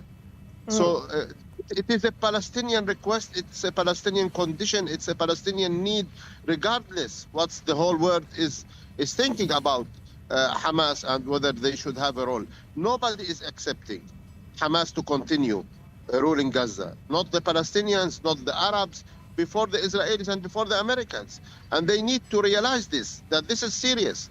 And it's time for them to evacuate their control of Gaza. With these Arab countries then meeting, as you mentioned, about what they want to see when it comes to the day after, when it comes to phase 2, and when it comes to governing Gaza, there's this Egyptian proposal already reports that it won't include Hamas as far as the governing body, but it also will not include the Palestinian Authority. And so what are the reactions in the West Bank if the Palestinian Authority has no sort of a governing responsibility inside Gaza? I think we just lost Samer Senijlawi. Hopefully we can reconnect him in just a minute there, but we are having some technical difficulties. But in line with this conversation that we're having right now about these released Palestinian prisoners, Ariel, we are getting an update as far as, unfortunately, once again, some of the propaganda on Israel's part, as we're seeing some of the clothes that these prisoners are being forced to wear during their release. Yeah, Israel has every right to go after the propaganda of Hamas, put it with these gift baskets, with these different diplomas and paraphernalia that they're placing on the hostages. But unfortunately, Israel's prison service not being able to contain their urge to respond in kind. And once again, Israeli prison service addressing Palestinian prisoners to be released today with shirts with various Hebrew writing. This time it reads, "I will pursue my enemies and overtake them, neither will I turn again until they are consumed." This is a biblical phrase, and as opposed to last time that it wasn't approved, or at least officially wasn't approved by the political echelon, this in the statement by the prison service was approved by the political echelon, showing that really you cannot, if you want your claims to be valid, you need to make sure you don't engage in similar tactics.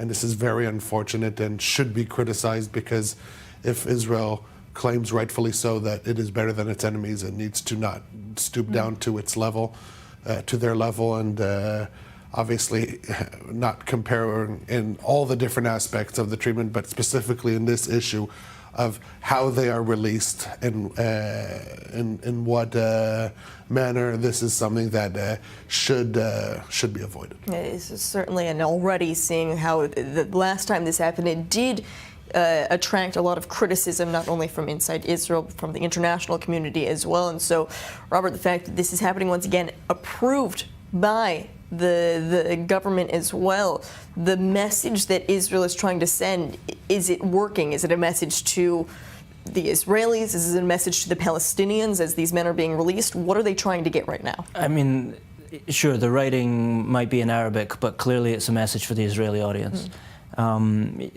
With regards to there being a backlash against this, sure, we've seen multiple times the Red Cross has criticised the manner in which Palestinian prisoners are being released. But within Israel itself, sure, there are definitely voices, like we just heard from Ariel, who have been critical of this. Whether they represent the majority, I don't know. I suspect there's a large proportion of Israelis who would agree with this sentiment.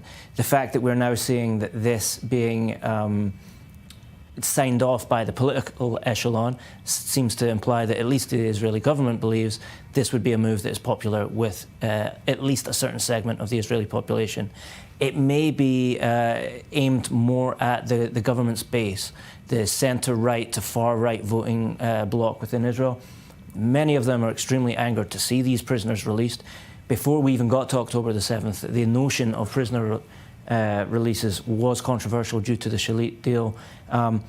So in order to sort of sew up their coalition slightly, this might be a means of throwing a bone to that side of the population who does believe that revenge should and is one of the objectives of the war, and that prisoners should not be released for hostages. Is that something that we could see then possibly changing in the future? Because there is a lot of criticism. On the one hand, even when this release first began, you hear from the opposing parties that this is playing into the hands of the terrorists, the groups that conduct these kidnappings. It's showing that if you do kidnap Israelis, you will force Israel's hand to make some sort of a deal with you. Could we see a change in tactics, or is this the reality? Because Israel does value life so much, they are willing to make these deals to release these different Palestinian prisoners to get their own lives and citizens back? Look, I think for years it has been acknowledged that if you can capture an Israeli soldier or civilian, that moves from just being a tactical consideration, as it is in many countries. It forces it to become a strategic consideration due to the number of Palestinians who can be released in exchange for that one hostage. We've seen both all the hostile actors towards Israel in this area and Israel itself adapt and react in recent years to this. The very notion of the Hannibal Protocol and the lengths to which Israel goes to in order to prevent captives being taken are a direct response to this security environment in which Israel finds itself has led it to have to come up with these notions, which to many other countries seem extreme. But most countries are not facing the same threat of kidnap that Israel is facing. With regards to are we likely to see a change, I think more of the same would likely be my answer. You know, the Israeli prison service, if anything, seems to be escalating gradually the way in which it is conducting these acts on the Palestinian prisoners as they're being released. Just one last point, I would say, you know, we've talked a couple of times today about the whole info war. It is very clear that during the release of hostages in Gaza and their reception in Israel, both Hamas and Israel are trying to shape their narrative, not just with the conversations we're having here, but with the footage that is chosen to be released, or the footage that is chosen not to be released. As we're saying today, you know, of the 6 hostages being released, 5 are with Hamas cameras in their face, 1 is not. Why is Hamas doing that? At the same time, when these hostages arrive in Israel, why is Israel choosing to release this footage of these individuals who've just been released from captivity to the whole of the public? Now, the Israeli public wants to see this stuff. Many of the families seem to be happy for this information. And they're signing off on that approval to release it. They are, but is that coming from the individual themselves who has just been released? Have they given consent? Can they give consent? At the end of the day, the Israeli public wants to see this stuff, so it is being seen. But, you know, some of these people who are being returned are coming back from extremely traumatic situations. They're rape survivors, torture survivors. Should they have a camera thrown in their face as soon as they arrive in Israel? Also, these are legitimate questions to ask. It's a very delicate situation, and there's not all of these clear answers. And in fact, when you talk about the issue of privacy, this is exactly what we're seeing on our screens right now. You do see these two flip sides of it, because on the one hand, some of these videos of them reuniting with their families are released to the public, as it is what the public wants to see, those emotional reunions. But before it is approved, you see here a privacy barrier being put up outside of this helicopter in a military facility, as some of these released hostages, Omer Shem Tov, Omer Venkert, and Elia Cohen, are likely to go on inside of one of those helicopters any minute now, likely, as we're seeing this privacy barrier put on. They will enter that helicopter. It will then take off to a hospital somewhere in central Israel. And we will see more of those reunions, likely with those family members. But Robert does touch on the incredibly delicate situation that we see, even the fact of covering these different release ceremonies inside the Gaza Strip that are pure propaganda, playing to the messaging from Hamas. It was a dilemma on Thursday, actually, when we saw the cynical and sick, once again, ceremony, as Hamas still set up a stage to release 4 bodies of hostages. Many people did not fully believe that they would film that ceremony, as what type of a narrative does that play into the terror group, but they did film it. But here in Israeli media, they did not take those images live out of fear, respect for the family members, out of respect for the deceased. But later in the day, it was a difficult decision, as many of those Israeli news channels then did decide to air some of that footage, because it's the two sides. As a news organization, you want to present your viewers with the facts, and in the facts, this is the fact that Hamas is continuing to push this narrative. Even though it is cynical and sick, we have to put it in the right perspective and speak about it and talk about it with our viewers. And same with when these released hostages do reunite with their families. It is a difficult decision for some of those family members to show those videos as well, but it also unites the Israeli public, as they do see those images of these families reuniting with their loved ones. We now, actually, speaking on just that note, we have some of the first images of Avera Mengistu reuniting with his family. The idea of releasing this footage just moments ago. Let's take a listen here quickly.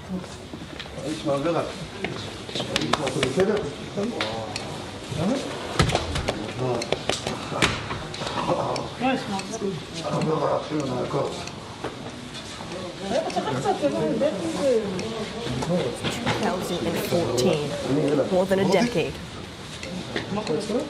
Their family, his family members, fighting for his release, but it had been a story not talked about in Israel often, as Avera suffers from mental health issues, and he wandered into Gaza on his own accord. And so it had been a very difficult and an emotional journey for his family as they had fought for his release. And now we are seeing this release and this reunion after more than a decade inside Gaza. We have a quick update, Ariel, as far as the release of Hisham al-Sayed. Yeah, so obviously we can't follow this by cameras because, as expected, Al Jazeera and Al Arabi are not covering this. But the IDF confirming that, according to the information provided to them by the Red Cross, Hisham al-Sayed has been handed over to Red Cross officials in Gaza City, and they're making their way to Israeli forces inside the Gaza Strip. His current condition is unknown, and again, this was not covered on live TV because Hamas wanted to avoid the images of what is believed to be a hostage in a very bad health condition. We'll continue to hopefully provide more updates as far as his condition, but it is positive to hear that Hisham is in the hands of the Red Cross, where he will then be making it finally to the hands of the IDF and returning back here to Israeli territory. The Israeli public all day watching for this exact moment, the release of the final 6th hostage set to be released today. We want to go back live to our I-24 News correspondent, Joe Brown, who is at Hostages Square in Tel Aviv. Joe, we're hearing the news right now that the Red Cross has Hisham al-Sayed. This is the 6th hostage to be released today. Throughout the course of the day, as the Israeli public is listening, hearing this news, it does come with mixed emotions, especially over the concerning aspects surrounding the condition of Hisham. What is the atmosphere there at Hostages Square? Well, right now, largely because of a mixture of the bad weather, it's started to really badly rain right now, but also because of the lack of television coverage of the release of Hisham al-Sayed. The people have largely left, and also it's worth noting that some people are going home just for a little break, and they will be back out here in force this evening for the weekly hostage protest. But throughout the day, it's been a mixed bag of emotions. There have been times in which it's felt a little bit more jubilant. There have been times in which it felt more like a relief, and then there were some times where it felt just a bit uncomfortable. On the one hand, you get to see the first signs of life for some of these hostages for 500 days, or in the case of Avera Mengitsu, since early 2023. But on the other hand, you know that you are watching the final humiliation for the 5 of the people who are getting released today. Of course, Hisham al-Sayed was not released in front of cameras because Hamas decided to be generous to him for a change and decided to let him go to the Red Cross in private. But here at Hostages Square, the public have been largely supportive. There was a moment where you could see the helicopter of Avera Mengitsu flying over and into Ichilov Hospital, not that far from here, where he was reunited with his family. And I know that you were just showing those images earlier, those heartwarming images. Those are important for the Israeli psyche. Yes, the hostages need their privacy, having just spent the last 16 months to 10 years in some of the worst conditions you could ever imagine, but the Israeli psyche has been damaged significantly. People are not the same as they were post-October the 7th, as they were before the Hamas rampage. And people need these. They need to have these moments of victory. They've heard interviews from the family members of Amer Shem Tov, of Elia Cohen, whose partner has been very vocal on social media, of Omer Venkat, of Tal Shoham.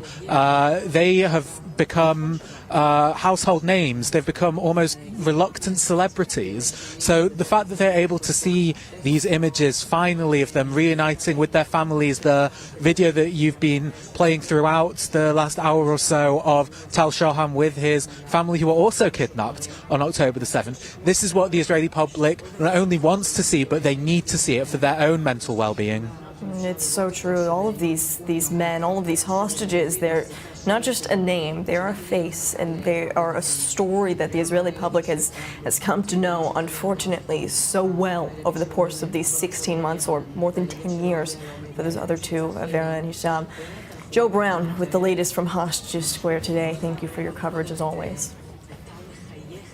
Now, we are still taking a look at these live images from Raim military facility. One of these privacy barriers still being placed outside of that helicopter.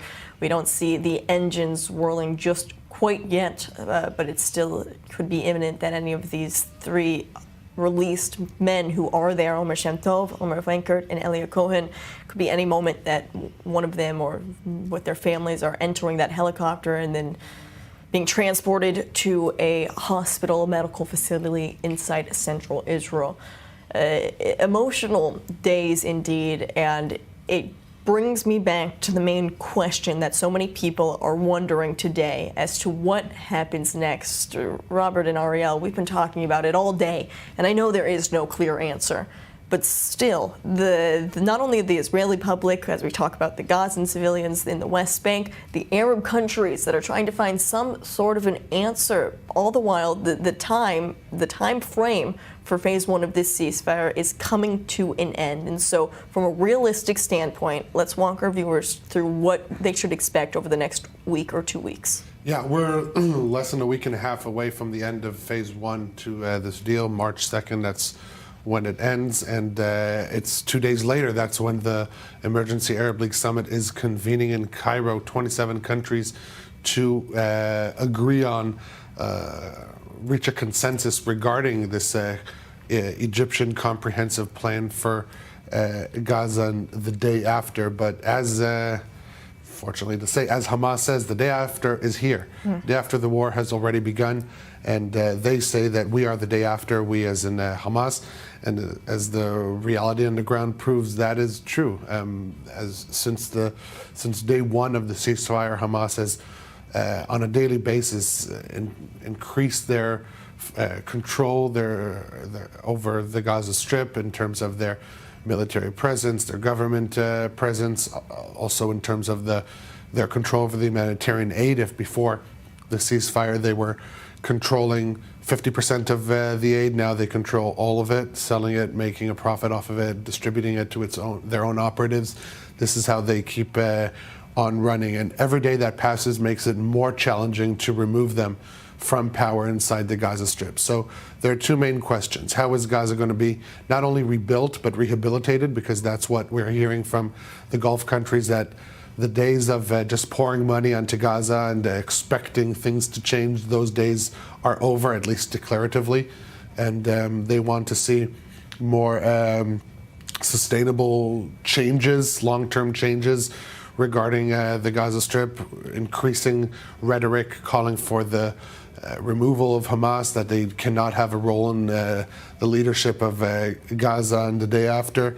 We did see an unofficial mini summit of 7 Arab countries yesterday in Riyadh, but the final statement not only didn't have any headlines, but it gave no new information. The only new information was that Oman did not participate, the 8th country. That's all we learned from the final statement. So many questions up in the air. There are some indications that the direction they're moving towards is calling for Hamas not to be part of Gaza the day after, but Hamas in its statements is saying that they're not going anywhere.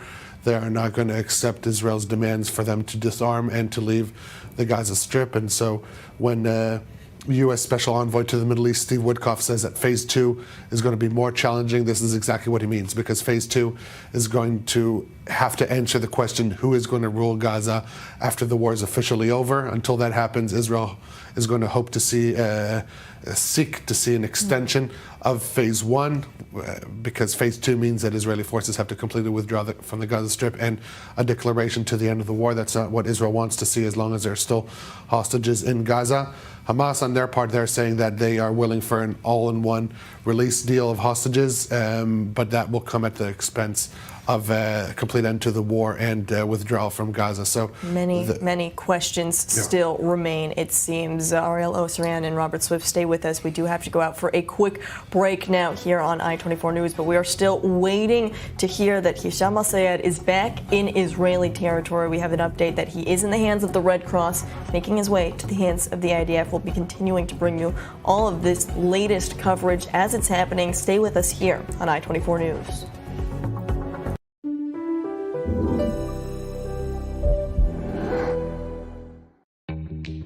Copper, heat therapy, cold therapy, Theralite warm-up, microcurrent tech, extension handle.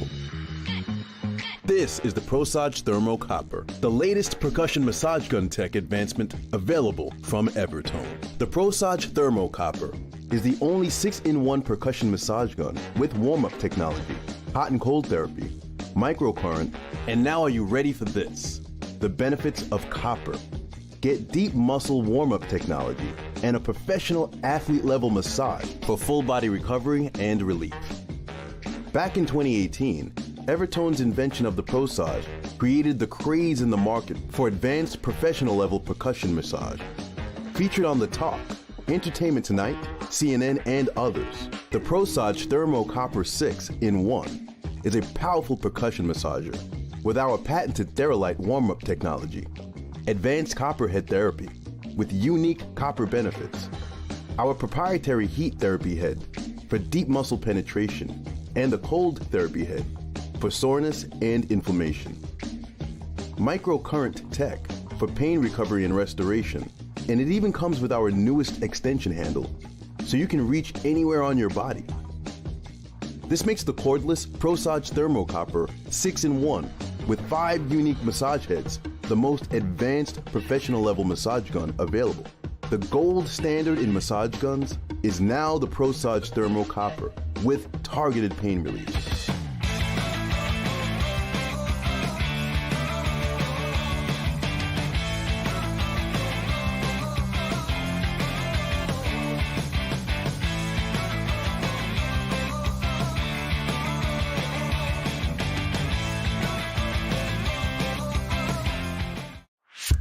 You live in Israel or you are preparing for your Aliyah? Congratulations. You have a smartphone?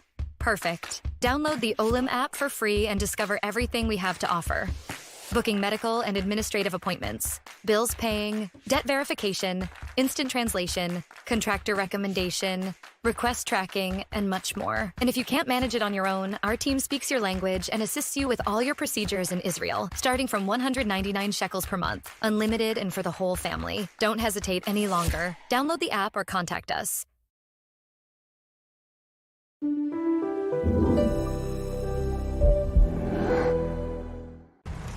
The 7th of October set in motion a chain of events. Today, Israel's enemies are severely weakened, but not defeated, and the balance of power is shifting.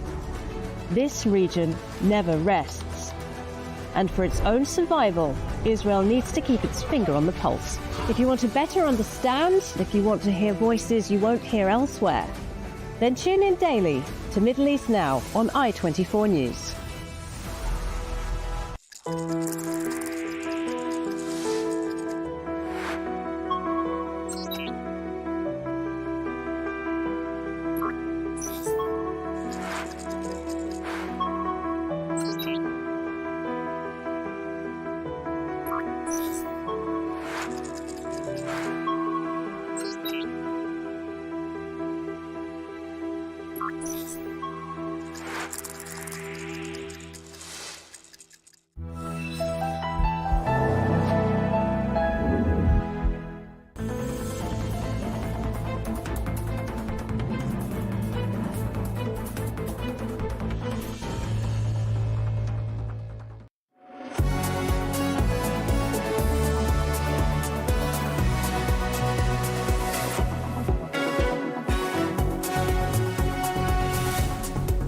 staying with us on this special edition of I-24 News. These are live images out of a military facility in southern Israel as Omer Shem Tov, Omer Wenkert, and Elia Cohen, 3 recently released hostages, are at that facility boarding these helicopters, about to take off to receive more medical treatment in central Israel at any moment now. But this is after they've reunited with their families after more than 500 days in terror captivity. We've also seen the release earlier in the day of Avera Mengistu and Tal Shoam. They are already at a hospital in central Israel receiving more treatment, reuniting with their families. And we have an update as well. Hisham al-Sayed, the final 6th hostage who was set to be released today. He is with the Red Cross, making his way to the hands of the IDF. Safe hands after 10 years inside Gaza. We are waiting to hear that he is finally back inside Israeli territory. But first, as I say, these 6 names, these 6 men who are coming back to Israel after, for some of them, 16 months in captivity, for others, more than a decade in terror captivity. Let's remind our viewers exactly who these 6 men are. Now 38 years old, Avera Mengistu spent 3,821 days in captivity in Gaza. He crossed into the Strip from Zikkim Beach on September the 7th, 2014. Then 28 years old, he was spotted by IDF security cameras but made it through the fence before troops could reach the scene. He was picked up by a Hamas patrol and was not heard from until the terror group released a video showing him alive in early 2023. Avera was born in Ethiopia. When he was 5 years old, his family moved to Ashkelon, 12 miles north from Gaza. He suffered from mental illness after his older brother died and became withdrawn from his family and friends. Avera's family has struggled over the years to rally public support or pressure the government to negotiate his release. Some relatives accused the state of racism and contrasted his plight with that of soldier Gilad Shalit, who was freed in 2011 in exchange for over 1,000 Palestinian prisoners. Hisham al-Sayed is a 37-year-old Bedouin Israeli from the village of Hura in the Negev desert. He was 28 years old when he wandered into the Strip near the Erez crossing on April the 20th, 2015. This was not his first time going into Gaza, but in this case, he was stopped by Hamas. He spent 3,596 days in the hands of the terror group. Hisham suffers from schizophrenia and auditory hallucinations. He was not heard from until 2022, when Hamas released a video showing him looking sick in a bed and hooked up to an oxygen tank. Tal Shoam is a dual Israeli-Austrian citizen from the northern town of Ma'ale Tzviah. He was taken hostage by Hamas on October the 7th while visiting his wife's family on Kibbutz Be'eri for the Simchat Torah holiday. His wife, Adi, his 3-year-old daughter, Yahel, and his 8-year-old son, Nave, as well as his mother-in-law, Shoshan Haran, his wife's aunt, Sharon Avigdori, and her daughter, Noam, aged 12, were also taken hostage, but were released on November the 25th, 2023, in the first phase of the hostage ceasefire deal. Before moving to Israel's north, Tal managed a printing house in Kibbutz Be'eri. Later, he volunteered with Israel's ambulance service, Magen David Adom, trained dogs, and developed an economic forecasting software. 27-year-old Elia Cohen was with his girlfriend Ziv at the Nova Music Festival when Hamas terrorists attacked. The two tried to escape, but were chased by gunmen and were both shot. They attempt to hide among a pile of dead bodies in a bomb shelter. Ziv escaped and later said she saw Elia being pulled up and placed on a pickup truck and driven away.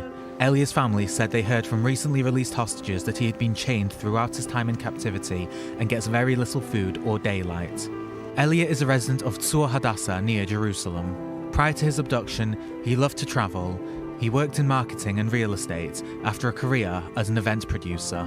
After the abduction, Ziv learned that Elia had planned to propose and had already purchased a ring.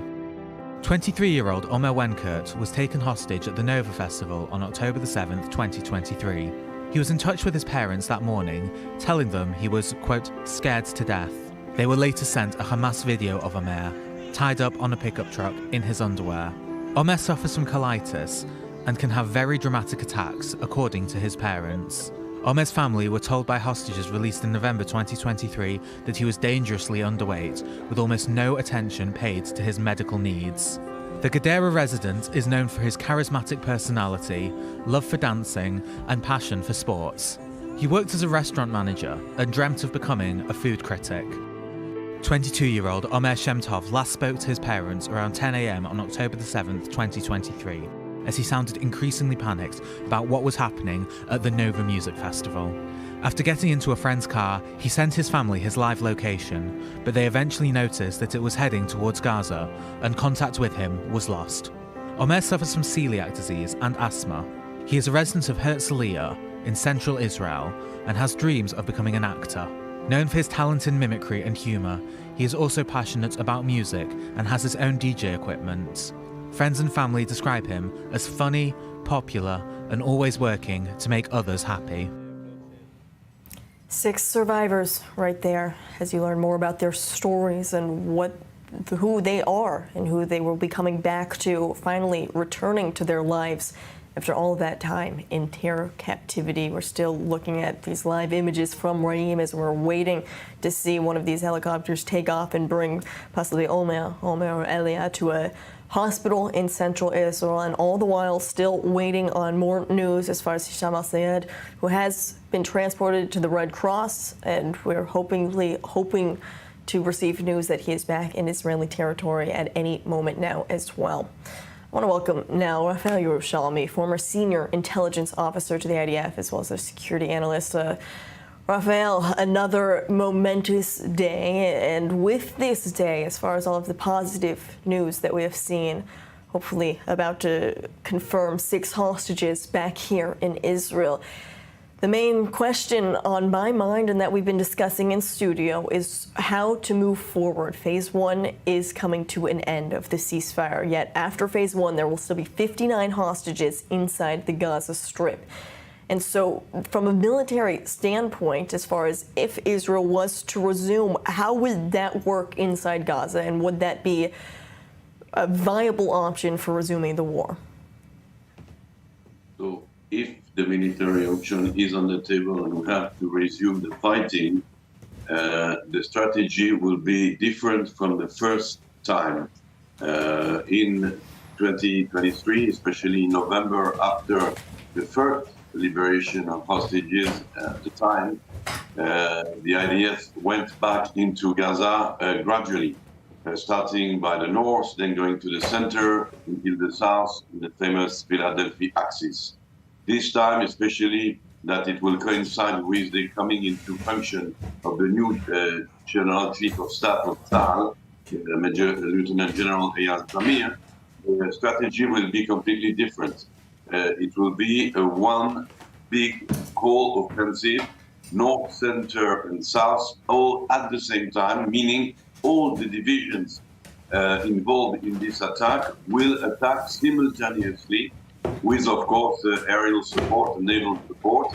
But this is the main difference. It will be a total, huge offensive, which will not enable, and Eyal Zamir, the Lieutenant General, has already stated it, to avoid as many collateral damage as before. It will be a much more drastic military offensive with a lot of collateral damage, a very big clash, but then it will be a shorter. I mean, if it succeeds, it will be a fast operation, a shorter fight, not all the months that we have seen, to finish off the military power of Hamas. How would that work, though, Rafael? If that was to happen, what would it mean for the 59 hostages who would still be in Gaza?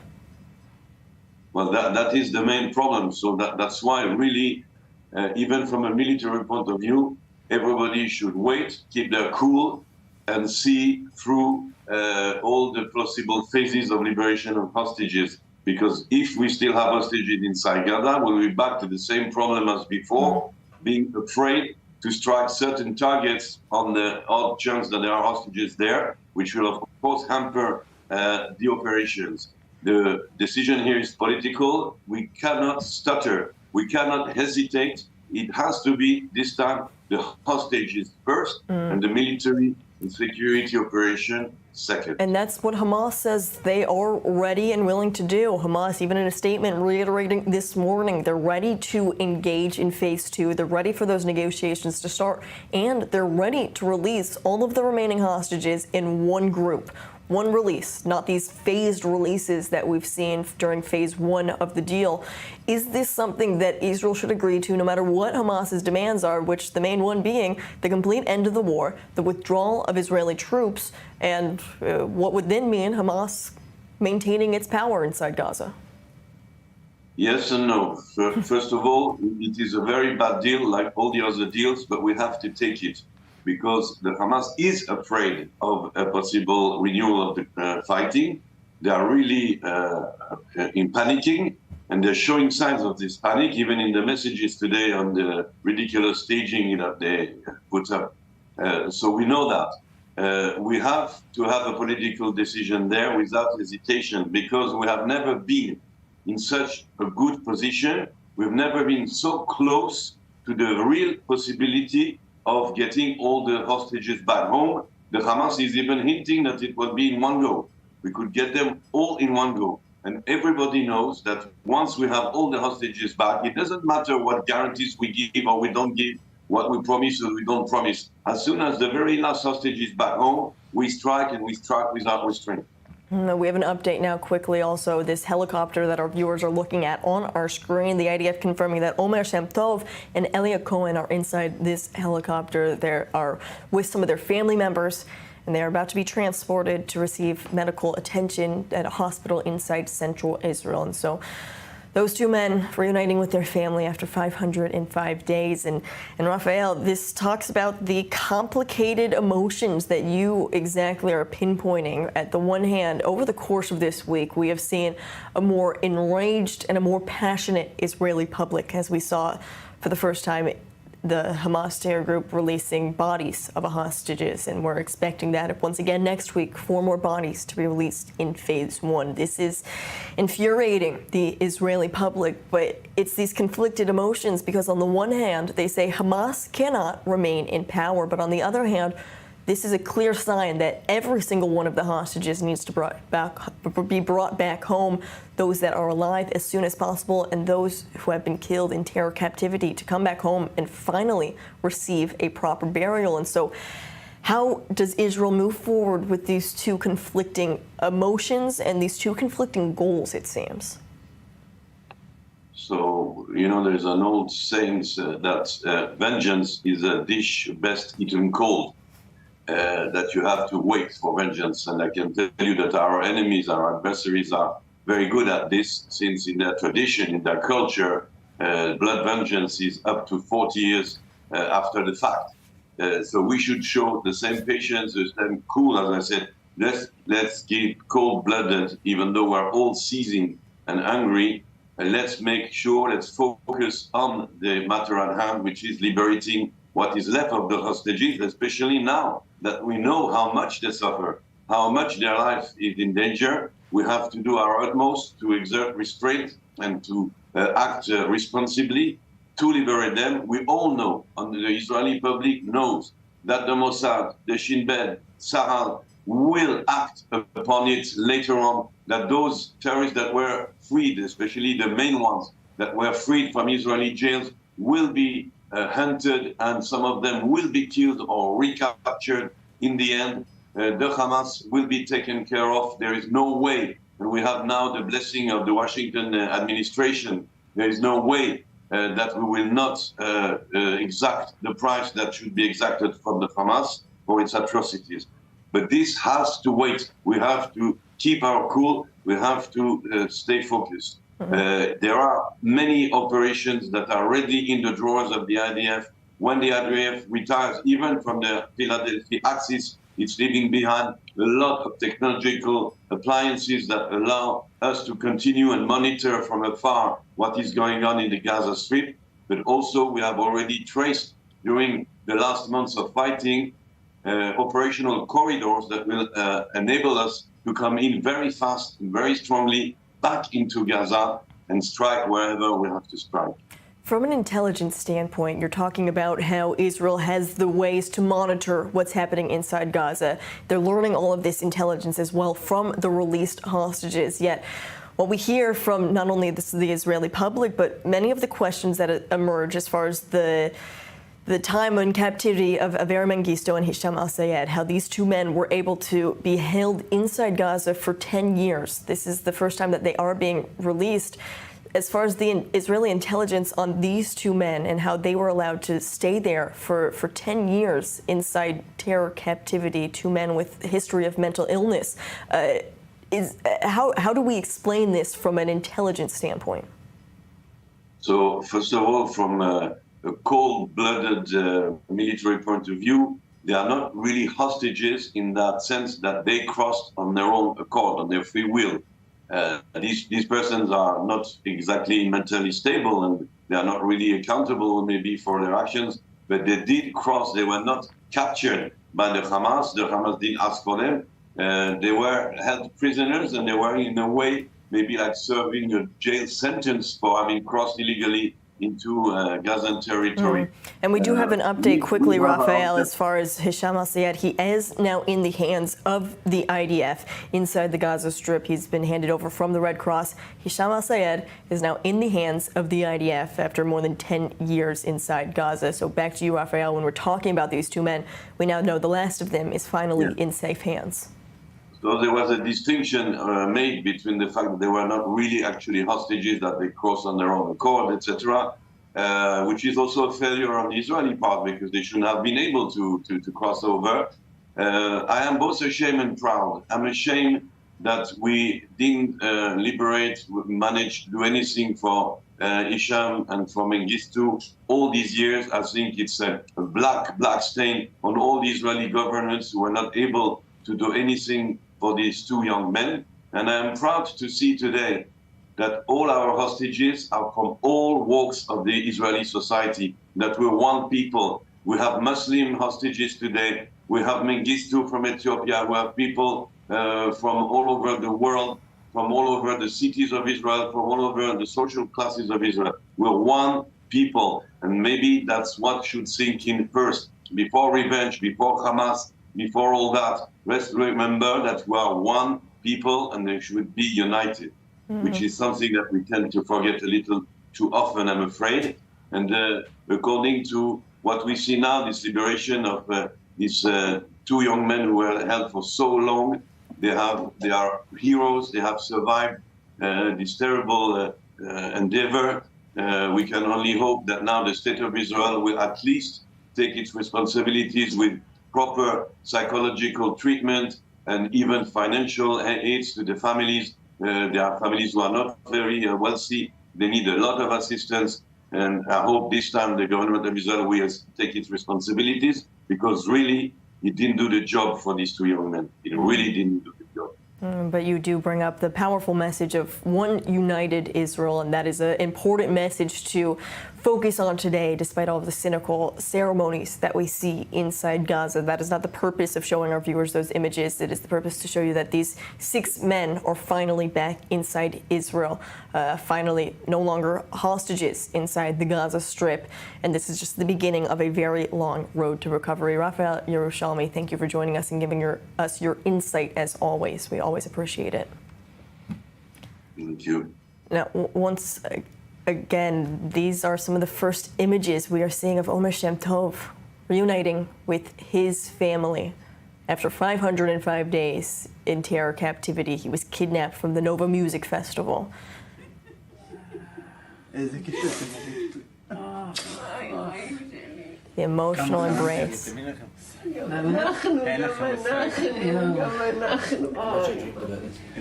That's how much I dreamed about it. What an amazing message to hear from Omer. And you see the strength and resilience. A mother hugging her son for the first time. She never wants to let him go, you can see. As these family members have been waiting for these reunions for 16 months, let alone those hostages. It's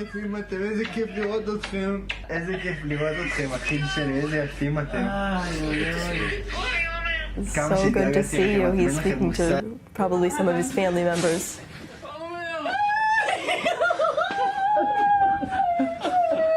So this is the first time that you see this reunion. It's heartwarming, and Robert, these are the images that we've been talking about. This is what the Israeli public wants to see. They need to see it, as they've been fighting for this as well. People don't know personally Omer Shem Tov, but they know his name, they know his face, they know his story through his parents, through his friends who have been speaking about him. You know that he wants to be an actor, that he has this bubbly personality, that we're already seeing a glimpse of that in the mere moments that he's been released from terror captivity. You do feel like you know these men, and so it's the two conflicting emotions of, on the one hand, respecting their privacy during such a delicate situation, but on the other hand, giving hope to the Israeli public. Yeah, I think there is a more complex question over this than maybe we're initially asking ourselves. I mean, I think nobody can look at these images and not feel like the warmth, the heat of the moment, of the relief that family's feeling. And so on an emotional level, of course, all of the Israeli public just wants to see that. But at the same time, there are, I think we're skipping past a few questions of, this is the moment that this man who's been disconnected from his family for so long is back with his parents. Do we feel comfortable just being a fly on the wall in that? I think the impression I've been given is the majority of the cases the families don't have any concerns with this. I do wonder if down the line questions will be asked about it more. Right now, in the heat of the moment, those questions aren't really being asked. Because in the heat of the moment, this does still provide not only a sign of life, a sign of just the resilience of not only these hostages and these families, but I want to talk also quickly, Robert, about all of these questions. It's so important to look at today as it is an emotional day, but it is a positive day, and we don't have every day we can say that, and so it is important to focus on the little bright lights as we do have them, and we see 6 lives coming back here to Israel, but the questions remain, and especially on these days of the release, it brings you back to October 7th, 2023, and those are the questions that have not begun to be answered by specifically the Israeli government, and that's still a major issue 16 months later. So with regards to different parts of the Israeli state answering to this, the IDF has begun to close off all the different investigations that it is conducting into itself, analysing the various different failures. But let's bear in mind, this was a failure of intelligence, it was a failure of policy, but it was also a failure of military planning on the ground. It's not just the fact that the attack was not seen coming, it's that once the attack happened, the IDF was not able to deploy fast enough to save people's lives. So there are there's more than enough blame to go around, let's say. There are questions for the IDF to answer, but obviously the heads of the security establishments, they have been far more willing to point the finger at themselves and say, yes, I did make a mistake. Obviously, we've seen the Chief of Staff, Halevi, he has resigned. He will be replaced very soon. There is a lot of speculation around the position of the head of the Shin Bet, Ronan Bar, and whether he will continue in his role for much longer, given the pressure that's being exerted on him by the Israeli government. Critics of the Israeli government point out the fact that Prime Minister Benjamin Netanyahu, the person who set the overall policy for Israel to follow, he has never admitted fault in this regard. He has also not been to visit many of the locations that were hit on October 7th, such as the kibbutzim around Gaza. So yeah, there is certainly questions around that. Many questions 16 months later that still have to be answered. We do have an update from the IDF. We had confirmed that the IDF says that they have received, in a statement, they say a returning hostage has just been transferred to the IDF and ISA forces inside the Gaza Strip. He's going to undergo an initial medical assessment and reunite with his family. This according to the IDF. They say commanders and soldiers of the Israel Defense Forces salute and embrace the returning hostage as he makes his way home to the state of Israel. Now, they do not refer to Hisham al-Sayed by his name, but it is assumed, and that's what we are reporting, that Hisham al-Sayed is in the hands of the IDF, making his way back to Israeli territory after 10 years inside the Gaza Strip. This specific case, it is a difficult one when we speak about Hisham and Avera, because their attention to these two men had gone long unnoticed by much of the Israeli public for 10 years. It absolutely had. It has been commented today that if October 7th hadn't happened, these two men would probably still be in Hamas captivity, possibly for a long time. For our audience that watch the show but are not based in Israel, I don't think you can overstress how familiar the faces of these two men are. They're all over the country for the last 10 years. Stickers, posters. Right. And there's been an interesting phenomenon I've noticed during this part of the war, and I think we're going to see more and more of it, where there was hostages who, for whatever reason, such as Noah Argamani or Queer and Ariel Bibas, those who became talisman, who were, when people thought of the hostages, those were their faces that they instantly thought of. And as some of those hostages have been released, new faces are coming into the fore. There are 20 to 30 living hostages still inside Gaza who will be released in phase 2, if that happens. Some of these faces, we're now starting to see their images around the city, around Israel. And now these they're not new hostages, but their faces in some ways are becoming more and more familiar. It is difficult, as every single one of these hostages, the 59 that will still be there after phase 1 of the deal, they are lives. They are people that their family, the Israeli public, their friends are anxiously waiting for them to return home. Our I-24 News correspondent Robert Swift, thank you for joining us in studio during this momentous occasion as 6 released hostages are finally back here in Israeli territory. A positive day, indeed. And we want to end on these visuals from Reim military facility. Thank you so much for joining us on this edition of I-24 News.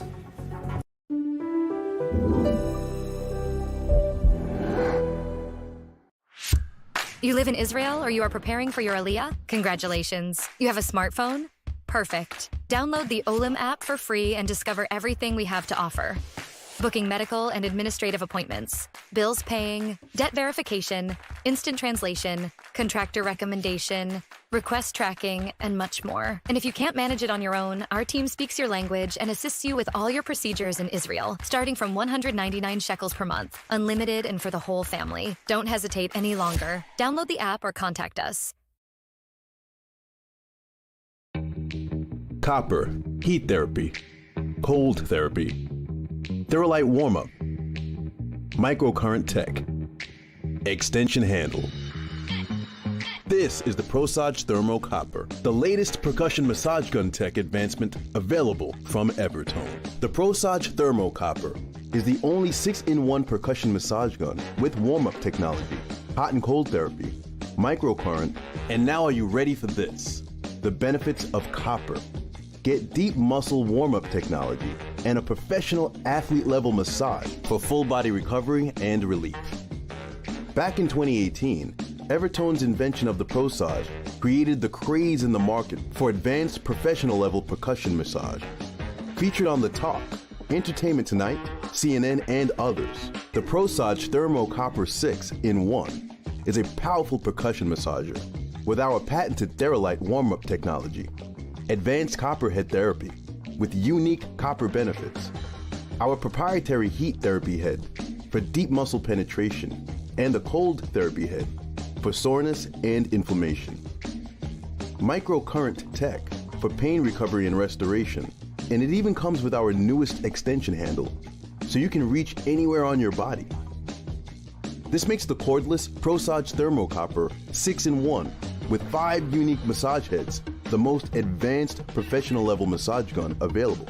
The gold standard in massage guns is now the ProSage Thermo Copper with targeted pain relief.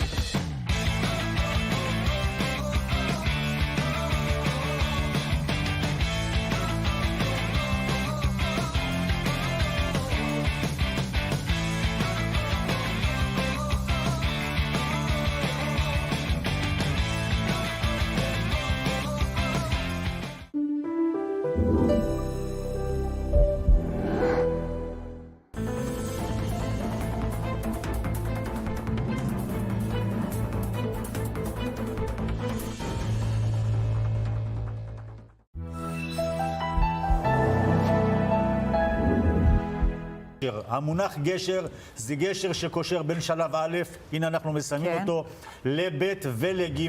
בבית יש ואין שום שינוי בעמדת חמאס.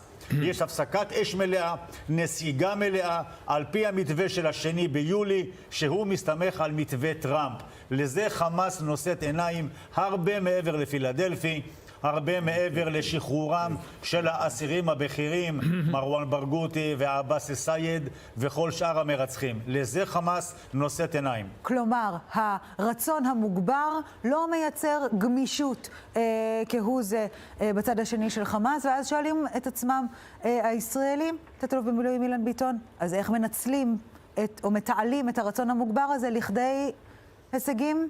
השגת מטרותינו, עזוב הישגים. החמאס ברור שלא יתנדב מרצון להסכים.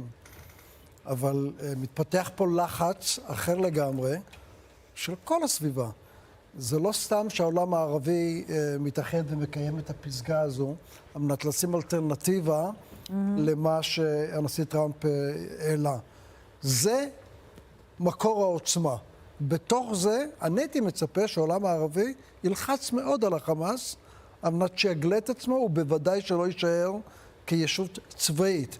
אם זה לא יקרה, האלטרנטיבה להפעיל את מלוא הכוח, עם כל הכותרות של גיהינום, רלוונטית וקיימת. אבל בשלב הראשון אנחנו מתמקדים בהחזרת החטופים, וצריך להיכנס לשיח הזה מיד. עם זאת, התחלנו את שיחתנו זו מנקודת המוצא,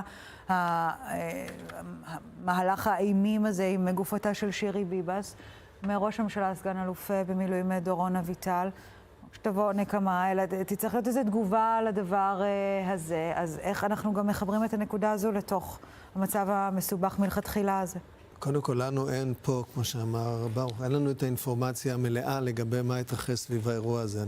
ואני מאמין שלמודיעין שלנו יש. אם זה מניפולציה צינית של החמאס, נצטרך לפעול בצורה אחרת. אם זה אכן תקלה, נפעל בצורה אחרת.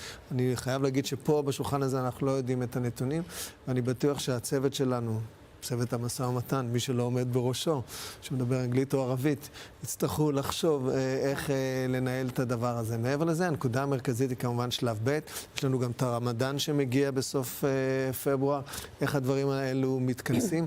אני רק רוצה להזכיר שחזרה ללחימה, היא דבר שבסוף החלופה היחידה הדרמטית ללא המשך הסכם ואיזה הסכם שיסלק את חמאס, הגליה של חמאס, זה כיבוש עזה בסוף. ושלטון צבאי ותיאור עזה. זה לא המהלך שממשלת ישראל רוצה. השאלה באמת אם נוכל לרכז את האנרגיה הזאת שמייצר גם האדמיניסטרציה של טראמפ, גם המדינות הערביות, למהלך שעשינו בעבר. אני זוכר, מזכיר לכולם ש-PLO ישב בביירות ב-82 ועלה על האוניות עם כל הנשק שלו. הייתי לידו. הייתי לידו. כן, אני ספרתי אותם, אנשי המודיעין, הייתי צנחן אז. וזה לא אפשרות בלתי סבירה. כמובן, מה שאנחנו רוצים זה הסיסמה שברוך אמר, חוק אחד, נשק אחד, ולא מודל חיזבאללה. זאת אומרת, חוק אחד וכמה נשקים. ברוך ייחס את האמירה הזו לעבאס. אבו מאזן, זה המשפט שלו, כן. זה המשפט שלו. אני לא אחזור לעזה, אלא חוק אחד, נשק אחד. הוא מבין שהוא לא יכול לחזור לעזה, כל עוד חמאס לא פותחת לו את הדלת. לכן הוא לא יכול כרגע להיכנס לתוך עזה, לכן כעת המצרים, הסעודים, האמירתים, כולם בלחץ. אגב, האמירתים, יש להם משפט נוסף, לא עבאס, לא חמאס. גם האמירתים מבינים שהרשות הפלסטינית, זו של רמאללה, גם היא לם תסלוח, לא יכולה, לא ראויה, לא מסוגלת להיכנס לרצועת עזה. ייקח לה שנות דור, להגיע קודם כל לשכם, ג'נין, טול כרם, ואחר כך גם כן לעזה. כן, אבל זו גם דילמה שעומדת לפתחנו, זה לא רק האמירתים אמרו, גם נתניהו מצהיר על זה פעם אחרי פעם. אני רק רוצה להזכיר לכולנו שההצהרה הזאת בסוף הביאה אותנו גם לסיטואציה שחמאס כל כך חזק בעזה. צריך לחשוב איזה רשות פלסטינאית בריאה אחרת יכולה להיות לקחת פיקוד בעזה, אם זה אפשרי, אינני יודע. אני כן, ברשותך, סגן אלוף במילואים דורון אביטל, רוצה להפנות את תשומת ליבנו למידעים שאנחנו מקבלים ממש עכשיו ממשפחתו של גיא גלבוע דלל, עדיין מוחזק בעזה. משפחתו מוסרת שהם קיבלו אות חיים מאחד מהמשוחררים. אות חיים למעשה ראשון מזה חודשים רבים מגיא גלבוע דלל. איתנו כאן באולפן גם אלי שטיבי של עידן, גם ריטה ליפשיץ כלתו של עודד זכרו לברכה, וגם מצטרף אלינו גיל דיקמן בן דודה של כרמל גת זכרה לברכה. עוד ועוד ועוד אותות חיים בסבבים הללו של השחרורים, שהם מכניסים קצת חמצן לגוף. כן, ובעיקר מדגישים את הדחיפות. חייבים להחזיר אותם, חייבים. זה כבר, אנחנו ראינו איך עומר ונקרט חזר, וכל כך שמח לראות את עומר שם טוב ואת אליה מצד אחד מצד שני, לראות את עומר ובאיזה מצב הוא. זה מעיד גם על מצבם של חטופים האחרים שם. חייבים להחזיר עכשיו לא רק את כל מי שקיבלנו ממנו עוד חיים, אלא את כולם, גם את החללים. ראינו רק לפני יומיים מה קורה כשחללים בידיים של חמאס, הם עלולים גם לערבב אותם או לעשות איתם כל מיני דברים. אסור לחכות עוד רגע אחד, חייבים להחזיר את כולם, ואיזה אושר בשביל אילן ומירב שיש עוד חיים. איזה יופי. אגב, זה אחד הדברים הכי משמחים אותנו, אוקיי, מפה כבר. כל אלו ששוחררו. אתה אומר יאללה לקבוצה הבאה. חיים מדלל, אני פגשתי אותו במיימי לפני 3 ימים, 4 ימים, את האח, והוא עושה כל כך הרבה שם, בוושינגטון ובמיימי. חיבקתי אותו, מדהים, אני כל כך שמח לשמוע את הדבר הזה. זה מה שהייתי רוצה לשמוע, ואני גם מצפה מכל התקשורת, במקום התמונות של כל אלו שחזרו. הם כבר פה, בשמחתי, בשמחתם. אנחנו צריכים להראות את החטופים ששם עדיין. זה מה שאנחנו, את עידן שלי, כן, את עידן שלי פה בתמונה בגדול, שהוא עדיין שם ועדיין לא מדברים עליו. איך אפשר כזה דבר? איזה אכזריות זאת, להראות את התמונות האלו ולא את הבן שלי. איך כזה דבר קורה? אתה כאן איתנו כולם, כל התקשורת, כל הערוצים. להראות את אלו ששם עכשיו בסבל, לא את אלו שנמצאים פה ואלו שמשוחררים. סבבה, כל הזמן אמרתי, יום אחד נשמח, למחרת אנחנו חייבים להמשיך בעצב ולהראות את הכשל, את הכישלון שלנו. אחרת לא ננצח. אז אפרופו, בהמשך ישיר לדבריך, המעברים האלה בין השמחה וההודיה על אלה שהם כבר איתנו, לבין הכאב והחשש לאלו שעוד לא. הנה תמונה של אליה כהן עם מי שאולי תכף נוכל כבר להגיד ארוסתו, כי הוא פשוט יוכל להציע לנישואים, מה שהוא כבר תכנן, זיו אבוד, הוריו כמובן. אלה תמונות מהמסוק. כמה נאבקו, כמה חיכו, והנה הרגעים הללו הראשונים ביחד במסוק. אליה לא ידע שזיו בחיים עד היום, כשהוא חזר והודיעו לו, ועכשיו הם התאחדו, שרדו שניהם את מיגונית המוות, וזה באמת... מדהים. אין אושר כזה, תראו את זיו, תראו כמה היא מאושרת. כל מסע תפילות וקברי צדיקים ההורים, וגם זיו הייתה איתנו. מדהים, הם לא ויתרו על המשלחות האלו, ותפילות והרבה תפילות. וואו, אני שמח בשבילהם ממש. אנחנו לצערנו חווינו בשורות הפוכות, חטופים שחזרו וקיבלו את הבשורה ההפוכה, והנה ההתוודעות שאהובתך בחיים וחיכתה לך, ואיזה רגעים אדירים של אושר. אנשים מאמינים ולמשוכנע של אלוהים לא אכפת שהם על המסוק כעת. כן, תמונות באמת משמחות מנשוא. שלא מייתרות את הדיון שקיימנו עד לפני רגע, אשתי, ובזאת נתחבר גם ברשותך לדיון הקודם על שלב ב'. בעצם הציפייה היא שהוא לא יהיה שידור חוזר. אנחנו אמנם נשמעים כמו תקליט שבור, אבל הכוונה היא שהוא לא יהיה שידור חוזר של שלב א'. לגמרי. צריך להחזיר את כל הגיבורים התמימים האלו שבאו למסיבת טבע, ובכלל מהקיבוצים. צריך להחזיר אותם, את כולם.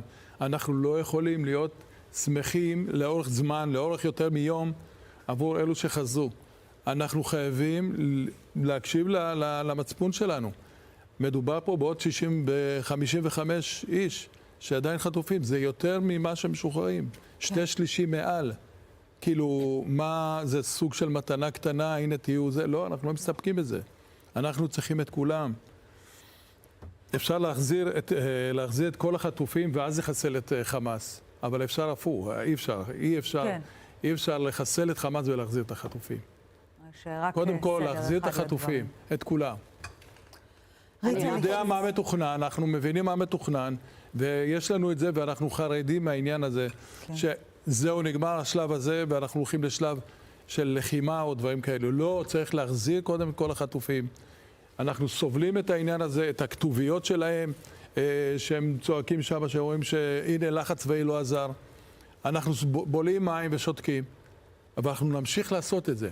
אנחנו צריכים להמשיך לעשות את זה עד שאחרון החטופים יגיע לפה, ואחר כך לתקוף. אני חושב שכשמסתכלים על התמונות האלה, באמת בהקשר גם למה שאלי אמר, אי אפשר להוריד את העיניים הרי מהתמונות השמחות האלה, צריך תמיד להסתכל על זה ולזכור את התמונות האלה שעוד נראה בעתיד. וכשמסתכלים על ההורים הנפלאים של עומר, על מלכי ושלי מקבלים אותו בחזרה, לזכור שיש עוד הורים שמחכים לתמונות האלה ומחכים לקבל את היקירים שלהם בחזרה. הנה, הרי אי אפשר לא לחייך כשרואים את הדבר הזה, ומלכי באמת איזה לב ענק, ושלי כזאת לביאה. יש עוד כל כך הרבה הורים כאלה עם לב ענק, ואריות ולוויות, ושצריך גם לשמח אותם ולהביא גם את החטופים שלהם הביתה. תמונות שמחות, אבל המשפחות נאכלות. פשוט, אני מדבר עם כולם. קיבו את הטלוויזיה.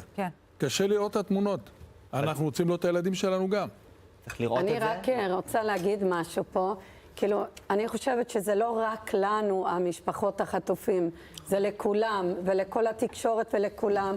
אנחנו עולים עלייה, ירידה, עלייה, ירידה. זה כמו בקיבוץ ניר עוז, שנשאר לנו עדיין כל כך הרבה חטופים, ושבת שעבר, שסשה וסגי ויאיר יצאו, זה היה כאילו, הלב היה באושר, שאני לא זוכרת מתי הלב שלי, וזה לא קשור בשביעי באוקטובר, הלב היה באושר מטורף. ואז בערב בכיכר החטופים, זה היה צריך לחזור. ואני חושבת שכל עם ישראל, זה לא רק אנחנו, אלא ילדים הם של כל עם ישראל, וזה צריך כבר להיגמר בשביל כל המשפחות, כמובן, אבל גם בשביל כולנו. בשביל הריפוי של מדינת ישראל, הריפוי, אחרת לא נתרפא, עד שלא יחזרו כולם. אני רוצה, אני מרשה לעצמי כן לדבר קצת באופן אישי, כי אנחנו גם באולפן ממש מלווים אתכם, המשפחות, את משפחת ליפשיץ המופלאה, ואין מה לעשות, אנחנו חיים במציאות כזו שלא מאפשרת לנו יותר מדי זמן לא לסמוך וגם לא להתאבל באיזשהו מקום. סבא עודד שלכם הפך להיות גם סבא עודד של כולנו, כסמל, כממש אילוסטרציה של ציונות, איש אדם ואדמה, איש ערכי, איש משפחתי, מחובר באמת לסיפור הציוני. בואו, אנחנו מיד נמשיך את השיחה הזו, אבל אנחנו רוצים לעבור למאיה רוזן שלנו. הנה, אפרופו המעברים, מאיה רוזן שלנו עד בבית החולים בלינסון שם. הנה, התמונות מדברות יותר טוב מאיתנו. מאיה. גם התמונות, גם המוזיקה, עשו פה מסיבה, אין דרך אחרת לתאר את מה שאנחנו רואים, עשרות חברים שהגיעו לכאן כדי לעודד, כדי ללוות, כדי להריע לאליה שסוף סוף חוזר הביתה. כמובן חבריו של עומר נמצאים פה, אבל אפשר לראות את השמחה, הם תכננו את ההפקה הזו במשך נראה די הרבה זמן. את רואה פה את הדגלים, את השמחה, את השלטים, הם התכוננו כל כך והתרגשו לקראת הרגע הזה. אלי, וואו. כן, את שומעת, אני מניחה את הקריאות אליה חזר, אליה חזר, אז ממש מחכים פה. אפשר לחתוך את המתח בסכין, הם מחכים לרגע הזה שהם סוף יראו את המסוק, וסוף סוף, גם אם אולי הם לא יוכלו לראות את אליה, אבל לפחות אליה יראה את האהבה הגדולה, אנחנו שומעים אותך, אבל גם רואים כבר תמונות בשידור ישיר מרעים, אנחנו רואים את השיירה בעצם מובילה את הישאם א-סייד, החטוף השישי שמשוחרר ביום הזה. אז הנה כל האירועים הללו קורים במקביל מנקודת עצירה או נקודה אחת לאחרת בהליך שובם הביתה. מאיה, אלו תמונות שאנחנו רואים כאמור מהמנחת ברעים, שידור ישיר, הישאם א-סייד, גם הוא עושה דרכו לתחנה הבאה. מאיה, אנחנו ממשיכים לשמוע את המוזיקה ברקע שם אצלך. למעשה, תני לנו את תמונת העל, אליה כהן עתיד להגיע לבית החולים בלינסון. כן, מאיה רוזן שלנו, המוזיקה שם חזקה, והשמחה גם היא מציפה. כן, כן, איזו שמחה אנחנו מאוד מתקשים לשמוע אתכם כרגע, אבל הם כאן מחכים לו עם השלטים, עם הדגלים, הם עשו כאן מוזיקה בפול ווליום, אפילו מחלקים כאן אלכוהול, וזו באמת סיבה למסיבה, סיבה ענקית לשמוח מבחינתם. הם מספרים לנו שהם ממש כמו קהילה, שהם כולם ניצולי הנובה בעצם, הם הגיעו למסיבה ביחד. חלק מהחברים נרצחו, חלק מהחברים נחטפו והם עדיין מחכים להם כאן, אבל היום לפחות אחד מהם, אליה, חוזר הביתה, והם כולם הגיעו לכאן והתכנסו כדי לשמוח, ותכף אנחנו ננסה לדבר כאן עם אחד החברים ונשוב אליכם. כן, אנחנו כל כך הרבה שעות הבוקר בילינו מול תמונות שהפכו לנו את הקרביים, מבוימות יותר, מבוימות פחות. שמחה כזו אי אפשר לביים ואי אפשר לזייף, זוהי שמחה. התפרצות שמחה הכי אמיתית וטהורה שיכולה להיות. מאיה רוזן שלנו בבית החולים בלינסון, מהמסיבה בבית החולים בלינסון. תודה רבה על הדברים הללו. אני לא אגיד בהמשך ישיר, אבל כן באותה נשימה, כי מה לעשות, למדנו לאחוז גם בהיעדר וגם בהנכחה, נאמר זאת כך, ריטה ליפשיץ. עודד, שהיום אנחנו כבר אומרות זכרו לברכה, עוד לא נטמן באדמתו. או הלוויה עוד צפויה בהמשך השבוע. כן, אני חייבת להגיד שאני בן אדם מאוד חיובי ומסתכלת קדימה, יופי. סבא מגיע אלינו, לא חיה. אז כן, היה לי כעס, טיפה בלב, שסבא היה צריך לסיים את החיים שלו ככה, he was a true friend to the Palestinian people. לא היה שם משפחה שיכל לשמור עליו, זו התקווה שלי. משפחה שהוא היה לוקח ילדים שלהם לבית חולים, לטיפול סרטן בירושלים. ותמיד הוא נלחם על זכויות אדם. אז לא גמלו לו על ליבו הטוב. כן, היה לי טיפה כעס, אבל הוצאתי את זה מהלב מהר, כי אנחנו צריכים להמשיך להיאבק בשביל שכל החטופים חוזרים הביתה, ובוודאי סבא היה רוצה שכל הצעירים קודם כל חוזרים הביתה, והוא יישאר שם. כלומר, סבא עודד מרים לך, אם את אומרת, למראה השמחה הזו בבית החולים בלינסון. בדיוק, זה מה שחשבתי שם. סבא למעלה עכשיו, שמח, מרים את הכוס בירה איתי, ומסתכל על כל הצעירים האלה שחזרו. זה מה שמעביר אותי את האושר של סבא עודד ליפשיץ בלב. אני רוצה גם להוסיף, באמת זו דמות שנכנסה לנו ללב. ממש. קיווינו מאוד שאיש שבא דו-קיום, דווקא עליו ישמרו שמה אותו חמאס. זה רק מוכיח שיש להבדיל בין חמאס לדו-קיום עם אנשים שרוצים דו-קיום.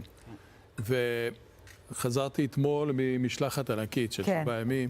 עוד עומרי היה איתנו, עומרי ליפשיץ, הבן שלו, וקיבלנו את ההודעה שמה, הוא הסתגר קצת, אבל הוא מאוד אופטימי, וקיבלנו את זה בנחת, בכינו כולנו אמנם, אבל ועשינו איזשהו טקס בשדה תעופה כשחזרנו, הוא תלש את התמונה וביקש לעלות לדרך שנוסעים כדי לתלוש את התמונה גם.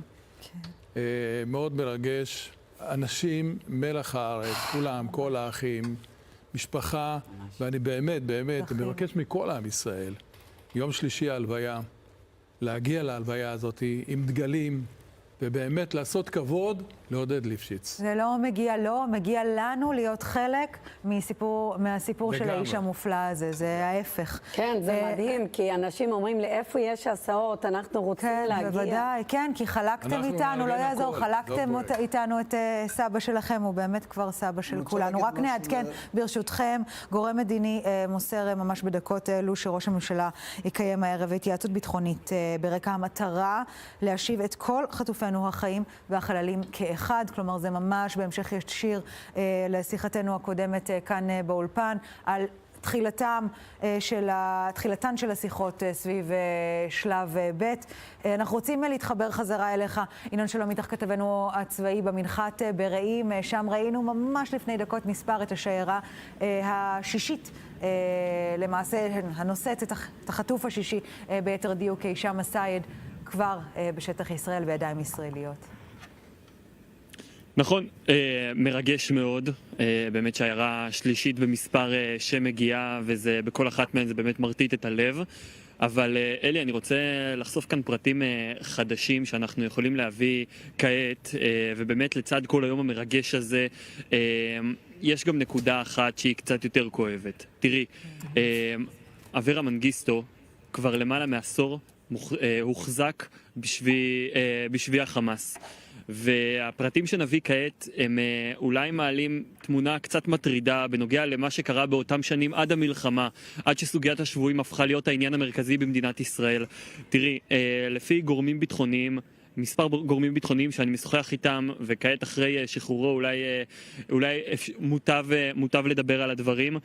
הם אומרים שעד המלחמה כמעט ולא היה עיסוק בסוגיית השבי של מנגיסטו, לא דיפלומטית, לא מול המשפחה, ועם הזמן כמעט ולא נותר מי שילווה את המשפחה. היו בודדים, בשנים, אני מזכיר לך, לפני המלחמה בכלל לא היה מתאם שבויים ונעדרים קבוע. גל הירש, כשהוא נכנס בתחילת המלחמה, הוא נכנס אחרי וקום, והדבר הזה השפיע גם על התיק.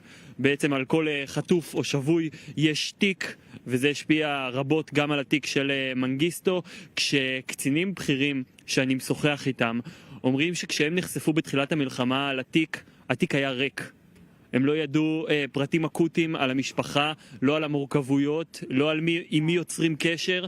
באמת הזנחה של חטוף שנמצא בשבי החמאס. פשוט אחד מהם מעיד בפניי, היה פשוט וקום, ובתחילת המלחמה היו צריכים לאסוף את כל הדברים מאפס, ועם כל המערך של מנהלת החטופים והנעדרים פשוט בנו את הכל מחדש, כאילו הוא חטוף שרק עכשיו נחטף לשטח הרצועה. ואולי זו תמונת המצב העגומה גם ביום הכל כך מרגש הזה, שהוא מתחיל תהליך של שיקום ארוך לצד משפחתו. חשוב להעלות את הנקודה הזו, כי 10 שנים, יותר מ10 שנים, הוא היה שם. כן, ינון, שלום איתך, כתבנו הצבאי, בהחלט גם חלק מהתמהיל המורכב של היום הזה. תודה.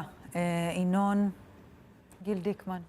כמה חשוב לשמוע את הדבר הזה, כי זה מה שאנחנו הבנו גם לאורך הזמן. החברה הישראלית לא הייתה עם המשפחות האלה במאבק כמו שהיא איתנו. היא לא הייתה. ומדינת ישראל לא עשתה את מה שהיא הייתה צריכה לעשות כדי להחזיר אותם הביתה. צריך לומר את זה ביושר. היו מעטים שהבינו את זה. אז כרמל למשל הייתה פעילה במאבק לשחרור אברה מנגיסטו, כי הייתה מאלה שהבינו. אלעד קציר שנחטף בעצמו לעזה היה מהפעילים הבולטים במאבק להחזרה של הדר גולדין, והיה בכל שבוע במסדר הדר. אבל היום אנחנו מבינים שמי שהיה מוכן להשאיר אפילו אדם אחד בשבי חמאס, ישאיר כל אחד מאיתנו בשבי. וזה מה שהביא לזה ש250 חטופים יכלו להיחטף ולהישאר כל כך הרבה זמן, ושעברנו 500 יום ויש יותר מ60 חטופים שטרם חזרו הביתה. אנחנו היום במצב אחר. אני חושב שהחברה הישראלית עברה את המסע הזה עכשיו ומבינה דברים שהיא לא הבינה קודם, בטח אחרי המלחמה. אנחנו חייבים להחזיר את כולם, כי זה חלק מהשיקום שלנו, ואנחנו חייבים לבקש סליחה, ואני רוצה מכאן לבקש סליחה מהמשפחה של אברה ומהמשפחה של הישאם, מאיילין ואגרנש ומשעבן, אבא של הישאם, ומכולם. אנחנו היינו צריכים לעמוד שם איתכם, המשפחה של הדר ושל אורון, היינו צריכים לעמוד שם איתכם ולא עמדנו. אנחנו היום במקום אחר ואנחנו לא נוותר על אף חטוף. קודם כל אני מסכים עם גיל, ואני רוצה רק לציין שזה בדיוק בא להוכיח שעשו לנו, עכשיו דיללו אותנו בצורה משמעותית, יש 33 ואנחנו 60 או 50 ומשהו, ומדללים אותנו ככה שיש גם 36 חללים, שאנחנו לא נאבק. דיללו את המאבק למעשה. ותדעו לכם שאנחנו לא ניתן לזה לקרות. כל העם יצא וידרוש את החטופים האלו. גם אתם התקשורת, עדיין זה מופיע התמונות, לא מופיעים התמונות של החטופים. כי על זה אנחנו נעמוד. והמדינה תתהפך עד שכולם יחזרו חזרה. לא נוותר, לא על החללים ולא על שאר החטופים שנמצאים שם. אז זה בדיוק ככה, בגלל שהם היו רק 2, אז לא היה מאבק. ועכשיו יהיו רק 55, אז זה לא יהיה, יהיה חצי מאבק. יהיה מאבק של כל העם, ואנחנו נדאג שזה... זה מה שאנחנו צריכים. לא, אתה יודע, הלוואי וידולל המאבק כולו, כי פשוט כולם יהיו בבית, מדולל מסיבות משמחות, אבל לא יסתיים. תדע עם ההצגות והתיאטרון של חמאס. ככל שנשארים שם פחות, המאבק צריך להיות גדול יותר. זה חלק מהעניין. כן, זה אולי... וזה מה שאנחנו נדאג שיקרה. ואני גם רוצה באמת להגיד תודה רבה לכל התקשורת בישראל, כל הערוצים, שכל כך משקיעים וכל כך מביאים את כולנו, וכל יום יש מישהו בשידור. נכון. שזה ממש תודה. אני רוצה להגיד תודה רבה על זה, כי צריכים גם להגיד תודה רבה על הדברים הטובים שיש במאבק הזה, והרבה עם ישראל יוצא, ועל זה בהחלט תודה רבה. וגם קיבוצניקים כן יצאו לנרעם. נכון. גם הרבה מקיבוץ ניר עוז היו, ולא מספיק.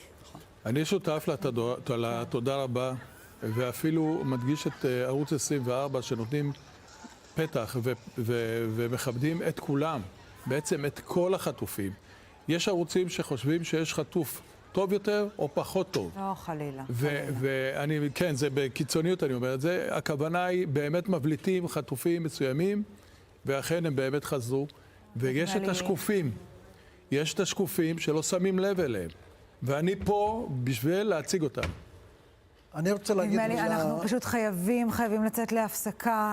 אני מתנצלת, תת-אלוף במילואים אילן ביטון, שעות ארוכות אתה יושב כאן, אבל יש עלינו סטופר שחזק יותר ממך וממני גם יחד. תודה רבה לך. תודה.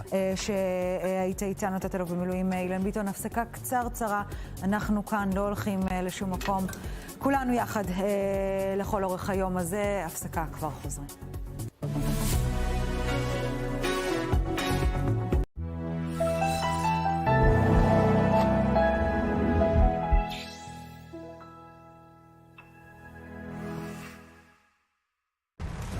The 7th of October set in motion a chain of events. Today, Israel's enemies are severely weakened, but not defeated, and the balance of power is shifting. This region never rests. And for its own survival, Israel needs to keep its finger on the pulse.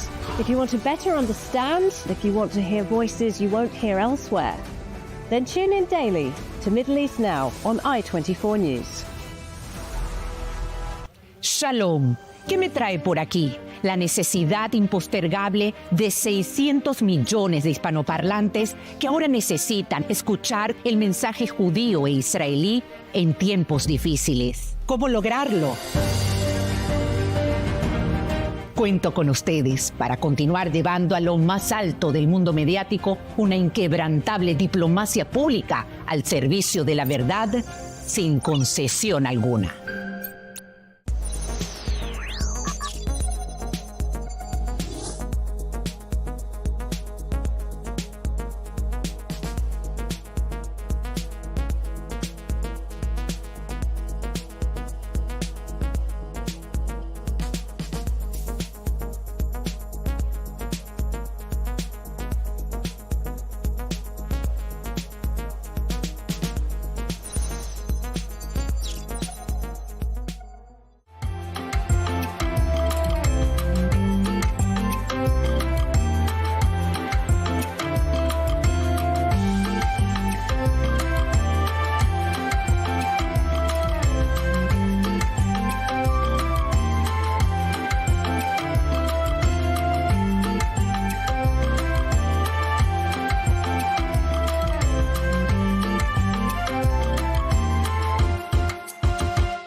ממש לפני מספר שניות, עומר שם טוב. כן, אנחנו כאן עם החברים של אליה, המסוק כרגע נחת ואנחנו הצטרפנו להם כאן בנקודה הכי גבוהה שהיא גם נמצאת בדיוק בזווית, כך שכשהוא ייכנס לרכב וייסע לעבר המחלקה, לעבר בית החולים, הוא יוכל לראות כאן את הפנים של החברים שכל כך חיכו לו, הם מתרגשים מאוד, ונמצאת איתי כרגע מונה, חברה קרובה שלו, תספרי לנו על התחושות. אנחנו כולנו פה חברים טובים, כל מי שאת רואה פה בא בשביל אליה, התחושות שלי הן מטורפות. אני אפילו לא יכולה להסביר מה זה האושר שאנחנו מרגישים כרגע, לקבל חבר אחד בחיים מתוך כל החברים שאיבדנו. אז אני ממש שמחה, מאושרת, וכולם פה תוכל לראות, באמת, תודה לאלוהים. כן, האושר פה ענק, ותספרי לנו כמה זמן מתכננים את ההפקה הזאת.